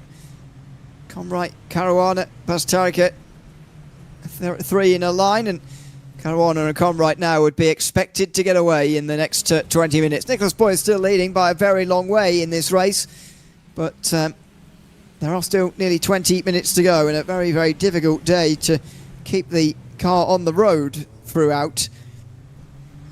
So that's going to make things very tricky. A minute off the lead, by the way, for Jack Olivier, who's in 16th place. It just gives you an idea of just how strung out this field is. We're already lapping cars well into the 30s. Indeed, 29th now, already a lap down. Augustin Bernier, meantime, drops down the field. Noah Osbaldeston gets thrown into the wall. Jaden Conrad there, just as we cut away, spun into the wall through the kink. And that must be damage. He's not going to get away with it like Ariel did. And Jaden Conrad is into the wall. Yeah, Conrad just taking that risk, and that was a pretty hard contact on those left side tyres. His car's still driving, but I wouldn't be surprised to see him, unfortunately, having a bit of damage there. Yeah, let's see it. His front left wheel seems to be in the air, and so that's never a good sign. Caruana now been overtaken by Santiago Bastarika, so not entirely sure how that's all happened here, because Caruana was in front of Conrad. It's not like he would have been slowed down by the spin of the BS car, but it was a mistake. Yeah, I suppose so. And Caruana is going to have to win that place back again in towards turn number 1. He's braking late, but he gets through. And the response very near to contact there, and a look down the inside in towards turn 3. Couldn't quite do it, and stayed in behind again. So Caruana back to second. He's got to hold on to this now, though, because you'd expect this to be the minimum we'd be thinking he should get from this race. This, though, is Conrad's issue. He just seemed to break away from him through the middle of the corner there. Yeah, probably just touching a puddle, touching a bit of the rubbered line at the wrong time. Down towards turn number 3, late on the brakes, has the inside line. Caruana still able to hold on. He could do with getting a gap here in order not to have to defend an attack, because look who they keep making mistakes. They keep swapping around, but Gustavo Ariel and Elliot Veyron are very, very fast, but they do keep making mistakes. Here is the mistake from Gustavo Ariel. Top of your screen just goes in too hard. Same as Veyron did before, touches the grass wide. So a very easy mistake to make. You can give your hats off to anyone in this race who hasn't made a big one so far, because wow, it's a super, super tricky circuit to drive on. Yeah, these weather conditions as well. Well, there's Dane's being smart behind the cameras, by the way. There's only one person who hasn't made a mistake, and indeed there he is, Nicholas Boy. I mean, I wonder how he's so good at this. It's quite a niche skill, isn't it? Super Formula Light in such wet weather conditions, but just seems to be miles and miles better than anybody else in these conditions, it seems. Just the way he's adjusting the wheel, smooth on the throttle, just, you know, tentative, coming out of the final turn, up to the front straight again, and just no errors made for nearly half an hour. But as I say, I'd be interested to know how much practice he's done in sort of conditions adjacent to this, maybe in preparation for this event. I think it's more like the lack of mistake, right? Because I think there's people that have done just as fast laps as he has, but just not as consistently. He's been metronomically consistent, hasn't made a mistake. Obviously, he's had the luxury of leading from the front, but he put the car there in the qualifying session. So ultimately, great job from him so far. And I mean, 18-second lead, you couldn't ask for a better margin to have. It's just a case of not making a mistake at the kink like we've seen so many drivers do so far. Yeah, indeed. And it's not a forgiving place either to make a mistake, that's for sure. Another car goes a lap down. 27 only on the lead lap now, and Jaden Comright even is off the lead lap after his issue. At least he's still going. He's still going to get decent points actually for it as well, for continuing. Noah Osborne, meantime, is having to come in as well here. So that's top 10 gone, and Michael Kaibash, the one who clashed with him, is going to get through into 10th. That will feel pretty good for him, I would imagine. But yeah, Nicholas Boy is just flying at the front of this field, and he's leading by a very long way through the gravel there of turn number 8, as they all get back onto the racetrack and bring all the gravel and the dirt and all sorts back onto the circuit all over again. It's a lead that just continues to extend, and look at that, reactions through the kink as well. Even his car's not actually stable through the kink, but you've got to be wary of it stepping away from you, or even hinting that it's going to get away.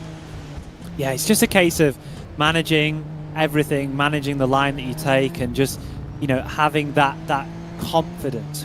The wet is all about confidence. If you lose that confidence and you lose that ability to push the car, you just lose all pace. And he's been really, really good at just managing his own pace and managing his lap times, and there's no one who's got a chance of catching him at this point. No. Torlassi and Kakkonen seem to have both had trouble in the last couple of moments. Kakkonen's even dropped back straight to pit lane here. So Team PGZ are having a difficult day here, and that's 2 races in a row now where they finished a very, very long way back. I'm trying to see what happened to them in a moment, but this is Matt Caruana, who has now got a lap car between himself and 3rd place. That is a nice place for him to be now. This is the replay of what happened here. Oh dear, as they came down the hill here, trying to give each other as little room as possible. Fight, and there's more contact. Car in the air, and those two will be, oh dear, very, very unhappy with one another, those two, I'd imagine. Torlassi seems to be continuing on here, but I can imagine that there's going to be no love lost between those two at the end of that incident. Yeah, super difficult incident to call, really, but I mean, both of them making contact. Let's watch another camera angle. You've got the cockpit, like, sort of T-cam. Yeah, that's interesting. That's certainly an interesting one, and yeah, I don't really know what to make of that. Does anyone else have any comments? Well, yeah, exactly. I mean, yeah. Yeah, it's an interesting one. It is. I mean, to be honest, from that angle, it seemed that the team we were riding on board with were pretty innocent, to be honest. Yeah, just keeping the wheels straight and the carnage unfolding behind. But I'm sure that others involved may have a different view, as is the case with all incidents, of course. And Veyron, meantime, has caught up to these two, and can he possibly rescue a 2nd position from this? It'd be even better for Coanda if they could rescue a couple of positions and Ariel couldn't, but I think if one of them's going to get through, then they both will, or indeed neither. But let's wait and see which of those actually happens here, and see if Ariel can maybe make a challenge to Veyron. He's going for a move now at the kink again. Oh, he's going to back out. I don't think Ariel is comfortable with that kink any further, and why would you be after he's gone off 2 laps in a row through there? Side by side again for the top 2 positions. Brechka is looking to make a position back on the inside line, is able to do so. This is only slowing the 2 of them up, with the charging Elliot Veyron and Gustavo Ariel in the mirrors. So looks like he's got a bit more composure now, has the 99 car, able to get back in front. But yeah, I mean, look, Veyron and Ariel are both really on a charge here, and we know they're super fast. It's just a case of they've both been making mistakes here and there. And someone pondering in the YouTube chat on VCO Esports just what could have happened if indeed Ariel didn't have that incident on lap number 1. I suppose we can apply the same if Veyron has set a qualifying lap in race number 1 as well. Just how close would they have got to Nicholas Boy here in this race? Because the gap is very large now, but of course they've come through the field so much. It's obviously impossible to say, but interesting to just ponder how much of a challenge to the race they could have put up here. Yeah, I certainly think they would be challenging. I mean, you look at the lap times that they've been setting when they've had clean laps.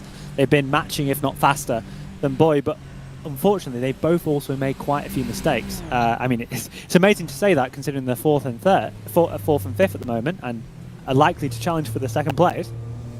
But they have both made a fair share of mistakes going off a multitude of time, and I think Ariel getting the luckiest out of the two of them with his moment at the kink. That could have very easily been a big crash into the wall and a lot of positions lost. To be fair, Comright said it hit the wall pretty hard, and it's only 25th, so wouldn't have been a disaster. But this battle for second is starting to really heat up now. Veyron is in the group properly, and with 10 minutes to go, he's got the big chance to gain 2 more points into the next race, into the 1/4 distance of VCO Infinity number 5. So can Veyron get through? He goes round the outside of a lap car there, chasing EMM Esports and Byte 500 for second position. In towards the kink they go now. They all get through nicely. Ariel just over 2 seconds behind them in pursuit as well. As I mentioned earlier, I don't think Veyron can get through and Ariel doesn't. I think either they both do or they both don't, but maybe this battle springs out into something a little bit more lively. Who knows? They're certainly not going to make it easy for Veyron coming through.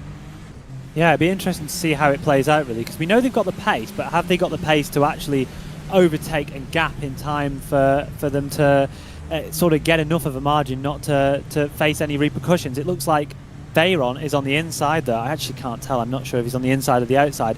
But yeah, Veyron on the inside, able to have a run at thingy. Caruana giving the tow to the 99 car of Berechka. And yes, he's playing a little bit of a game here of where he's going to give the tow to who. And it looks like Veyron has made the move. It does, and a big slide as well as he seals third position. In towards turn 3 they go. And Bastarka is going to have to try and work her way back past again, or indeed follow Veyron through maybe, as he challenges Matt Caruana now under the bridge. It's a big braking zone down here at turn 5, made longer indeed by the wet weather conditions we're seeing here at Road America. I look to the outside for Veyron. He is going to have to go the long way round. It's inside for Caruana. Veyron, though, goes straight on. All he had to do was wait for a mistake there for Byte 500, and indeed straight back through again. Elliot Veyron slips back behind, and that is a bit of a disaster. Just as he gained one place, he lets it slip away again as he's trying to gain the other, and he's doing it all over again with 8 minutes to go. And here comes Gustavo Ariel. Had about a 2.5 second gap to this pack at the start of the lap. It's now 0.5 of a second to the back of Veyron. If this keeps repeating itself, then we're in for an interesting final few laps here. 8 minutes to go, 4 laps I'd say in totality to complete, and the track is only getting drier. We've crossed into the blue rain section of this race, and we're almost about to see rainfall stop entirely. Yes. Well, it's been a very wet race. I think it's fair to say on your wetness scale, and that's for sure. Veyron on the inside there of Bastarka is just trying to get himself alongside for the penultimate corner here. He's going to go. Wow, he's going to go around the outside. Well, I thought he was going to wait for the final turn, and he will have to go down the inside here too. But Veyron up into third position through the puddles again, and this is what I mean. If he paves the way for Ariel, then Gustavo Ariel is going to just come straight through as well here. Veyron gets into the slipstream of Caruana now on the way towards turn 1, but he doesn't want Ariel to get through, so he's in two minds at the moment. He's trying to defend his own place and also gain one into second here on Caruana. Inside line, and Elliot Veyron moves up into second. Gustavo Ariel still in 5th, but he's got 7 minutes to get these 2 positions and limit the damage here that Commander Esports can do to them in this race. Yeah, and Berechka down to 5th, likely to see another battle down towards turn number 3. Caruana does have a run, and we're just seeing how, oh my word, he went left, he went right. It's going to open it up for Ariel on the outside line. Veyron defending very aggressively the inside line, trying to make sure that he's holding that position. They come down into the corner.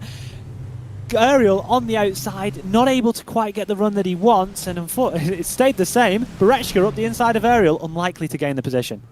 Yeah, the outside has seemingly worked, you know, every corner apart from turn 5, where if you're on the outside, you're braking, you're often going off the road, as we saw with Veyron a couple of laps ago as well. Now he's on the defensive towards turn 8. They're all interestingly going on the inside there. Oh, Veyron's made a mistake. Mistake for Veyron. And he goes to the back again. To the back again for Veyron, and that allows Caruana Ariel back through into second and third. They're back on the podium. It's been a race of those, hasn't it, for Veyron, gaining a few places, then losing them with mistakes. Yeah, and it's just back and forth, back and forth. Veyron with a snap in the kink as well. This is really, really intense stuff. It looks like Ariel to the inside of Caruana as we go down into the final few turns of this track. And he's going to get it into Canada corner. Oh, he's late on the brakes though. Will that allow Caruana to slip back underneath him? Because the outside of the penultimate corner is not a bad place to be. And he is not alongside. Ariel makes sure of that by diving deep into the corner. It's not quite done yet though. Caruana's still on the outside here for the final turn. He will slip back in behind him now though. Oh, in contact! And Veyron tries to take fourth. There's contact with the Bike 500 car. And now Elliot Veyron's got a big job on his hands to finish in front of Redline in this race. Ariel's going to be overtaken by Matt Caruana again though, and so maybe there's life left for Veyron as long as he doesn't have any suspension damage from that, and he goes straight through. Caruana gets straight back into second place. Oh, it's just no one can lead this pack. It seems like the tow is too effective to be able to lead despite the pace of Ariel and Veyron. Veyron up the inside again, and the 99's wide in turn 2, and he's out of this pack. Ariel and Caruana side by side again. Veyron chasing them down. It's been a bit of a crazy end to this race after a quieter middle. You see the beginning very, very loud, and it's put Coanda and Redline with positions to be gained. That's part of the reason why it's been an exciting end to the race. Ariel on the outside of turn 5 isn't going to be able to make it work either, but to be fair, he's done better than on previous laps for anybody. Veyron though will be able to catch up as Caruana defends hard. There will still as well be 2 laps to go even when they get to the start finish line here. I tell you who's not caring about all of this. Nicholas Boyd's absolutely gone. It's 25 seconds now to lead. One of the biggest winning margins we must have surely ever seen in Infinity. Well, yeah, I don't know the biggest winning margin, I've got to say off the top of my head, of a race, but it has to be up there. More than 25 seconds. It might even be about 30 seconds by the finish because of the way these guys are fighting back here. It is very, very close for second. Abo Torres has had an incident from 6th, but he's got a big gap behind him. As long as he doesn't have too much damage to hold on to 6th position there, and indeed will do. Here comes Ariel in towards Canada corner again.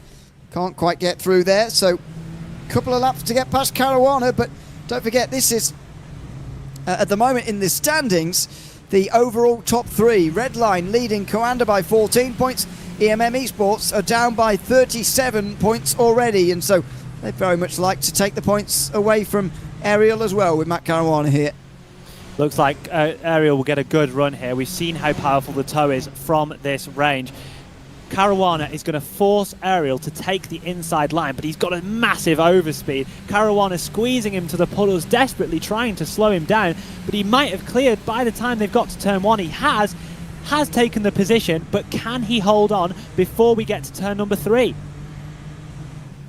Well, that has been the trouble spot so far, and Caruana's going to look down the inside, isn't going to get through, and as long as he protect the inside into turn 5, he should be fine here, because that has been the place where people have been going wide so often so far in this race. Elliot Veyron's in here as well now, is right in close, and so we'll surely be able to have a look down the outside. It's going to have to be, but as I say, it's been too late on the brakes every time, really. Oh, and Caruana dives. He's alongside Ariel, but not quite long enough. Oh, and there's a spinning lap car in front, and he hits in there, does Caruana. He hits the spun lap car. They all get away with it somehow. Amazing that they've kept their positions, and they don't seem to have any damage either. I think Gustavo's gone here. I'm not sure whether that contact was registered on the client side, so it looks like the cars are remained undamaged. There's a littering of lap cars right at the end of this race. We've got 1.5 laps to go here. Looks to be a fight for the podium between Veyron and Caruana as things end. I think Ariel's managed to get enough of a gap here to run away. Maybe Veyron has damage. Looks to be slow around the kink. Yeah, maybe. And that would result into 4th place here at best in this race. Oh no! Trouble in front of Ariel. There was definitely a car making contact with another just in front of him there. How have they got away with that?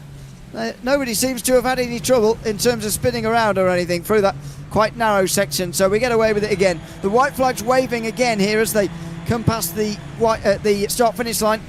see what happened from Ariel's point of view here, from Veyron's point of view rather. He wouldn't really been able to see what's going on here. Shouldn't have any damage, I don't think, but just looked a little bit slow. Maybe he's just consolidating his position and just saying, I don't want any of this anymore. I'm out of this. Let me just finish this race and get the points. Final lap now for the leading cars. Yeah, indeed, and Nicholas Boy is leading by nearly 25 seconds. I do wonder about that strategy for Veyron, just to say, well, you know, go on and have that, because there's only so much more points that Commander can start to try and lose here. I mean, they'd be 16 behind if these results hold, and I know that isn't a very big gap, and there's still 18 races left, and that's, you know, less than 1 point per race. However, you know, when you consider you're coming up against Redline, who haven't finished off the podium still in these races, you realise that it's a very uphill task.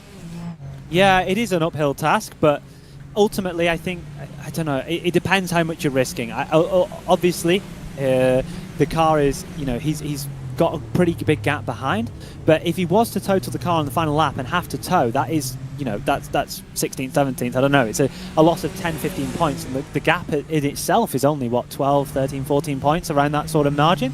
So, you know, I don't know, it's hard to say, because I can't really explain why Veyron has lost pace. But you're watching your leader. He's been unbelievable this entire race. He's completely commanded everything. We're watching cars spun left, right and centre. He has not made one mistake this entire race. Yeah, astonishing. One of the better VCO Infinity drives you're ever likely to see here from Nicholas Boy. Started the day in 6th place in the points. They'll certainly be moving up a couple of positions into 4th, I'd imagine, with this race victory. Their first podium of VCO Infinity V as well. Out of the final turn, Nicholas Boy takes an absolutely dominant victory in the Super Formula Lights here from Road America. In the rain, Nicholas Boy masters the conditions and wins by a mile here at Road America. 25 seconds going to be his gap in the end to Gustavo Ariel, Matt Caruana and Elliot Veyron. Those three battling right towards the very end. The last couple of laps are slightly quieter, but only just slightly. Gustavo Ariel, you've got to say, does damage limitation very, very well in that race. Yeah, and very, very well managed from Ariel, despite the spin that he had at the start and the spin he had in the kink. Second place secured for him, and Caruana on the podium. Absolutely. It is a good podium for EMM. Only losing 1 point there to Redline. Quite a battle here for 7th, by the way. Augustin Bernier, who was avoiding accidents earlier on in the day there and coming through the start-finish line. Involved in this. Rainer Tauvar getting down the inside and through on him. Michael Kaivak in there as well in the red, white and black, but he can't quite get past here. And Bernier's going to finish 8th at least in front of Kaivak. As all of the drivers come across the line here in a moment. There they go. And close finish, but Bernier gets there. He will finish in 8th place in the end, in front of Kaivak. And you've got Noah Osboston, who Kaivak collided with, of course, coming across the line in a load of traffic here, but there is just so much of it around the place at the moment. 18 cars only on the lead lap of the 54 that started this race, many of them not completing a lot of the final laps in this race. A real race of attrition over the course of those 45 minutes for race 6 of VCO Infinity here tonight. We'll bring the results for you in a moment, and indeed have a chat to Nicholas Boy. He's put on one of the most dominant performances you're ever likely to see here in VCO Infinity. Quite an astonishing drive it was.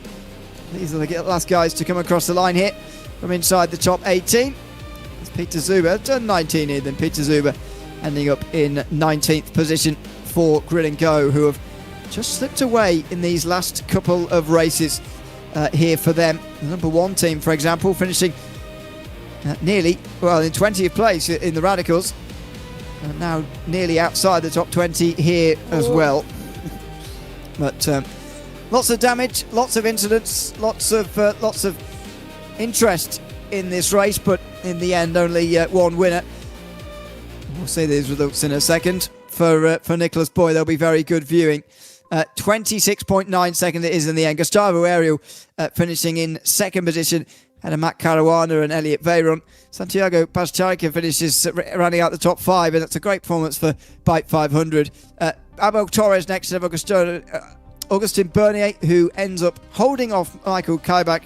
Jesse Jones and Noah Osbaldeston rounding out the top 10. We'll whip through the rest of the results very, very quickly here to see where the rest of them are. There you go. Peter Zuber down in 19th. The last one on the lead lap for Grid and Go. Not had a good couple of races. Comright, who was running up towards the front, ended up 22nd for BS Plus Hybrid a long way down. PTZ and SimRC 31st, 32nd. Greenay, who was running up towards the front early in that race. Falcon Sim Racing struggles continue after winning race 1 earlier tonight. There's the other Grid and Go car, which was in the top 10 too at one stage. 49th by the finish there after not finishing, as many did not in that race, including Alessandro Ottaviani, who didn't even complete one lap. Let's have a chat quickly to Nicholas Boy, who wins that race. Nicholas, congratulations. I mean, that was one of the more dominant performances you ever likely to see in VCO Infinity. Just how were you so comfortable in these conditions compared to everybody else?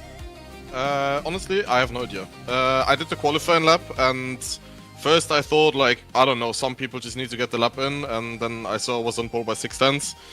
The lap felt quite okay, so I guess it just came naturally, and I think that's a bit of in the rain. I had a few moments here and there, but it was fine. I kept it on the track, and yeah, I don't know, it just came like this. And how important, just quickly before we let you go, is this for Drago Racing itself? Because this is the first podium you've had in this race. You were 6th place in the points coming into this race. I think you'll be 4th now at least. How important is it to get the first win on the board? Yeah, I think it's definitely pushing a bit the motivation.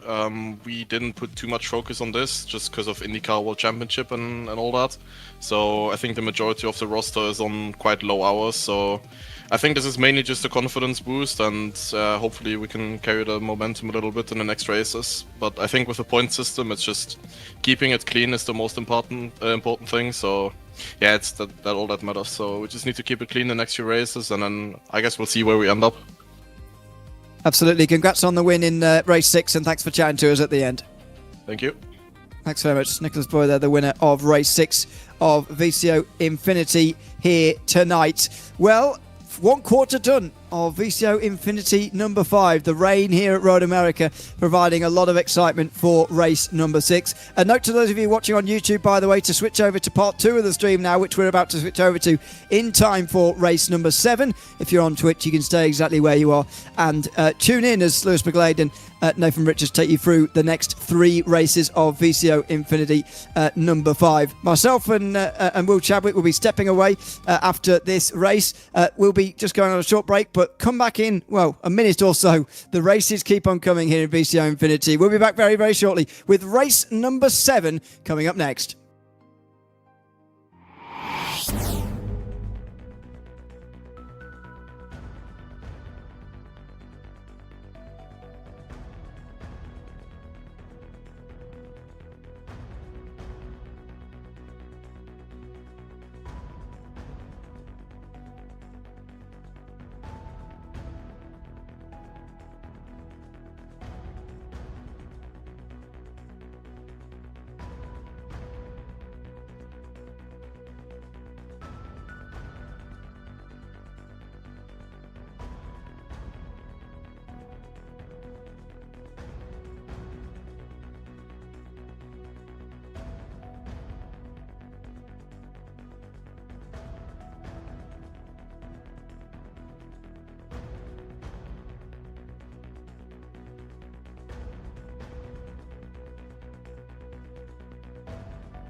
So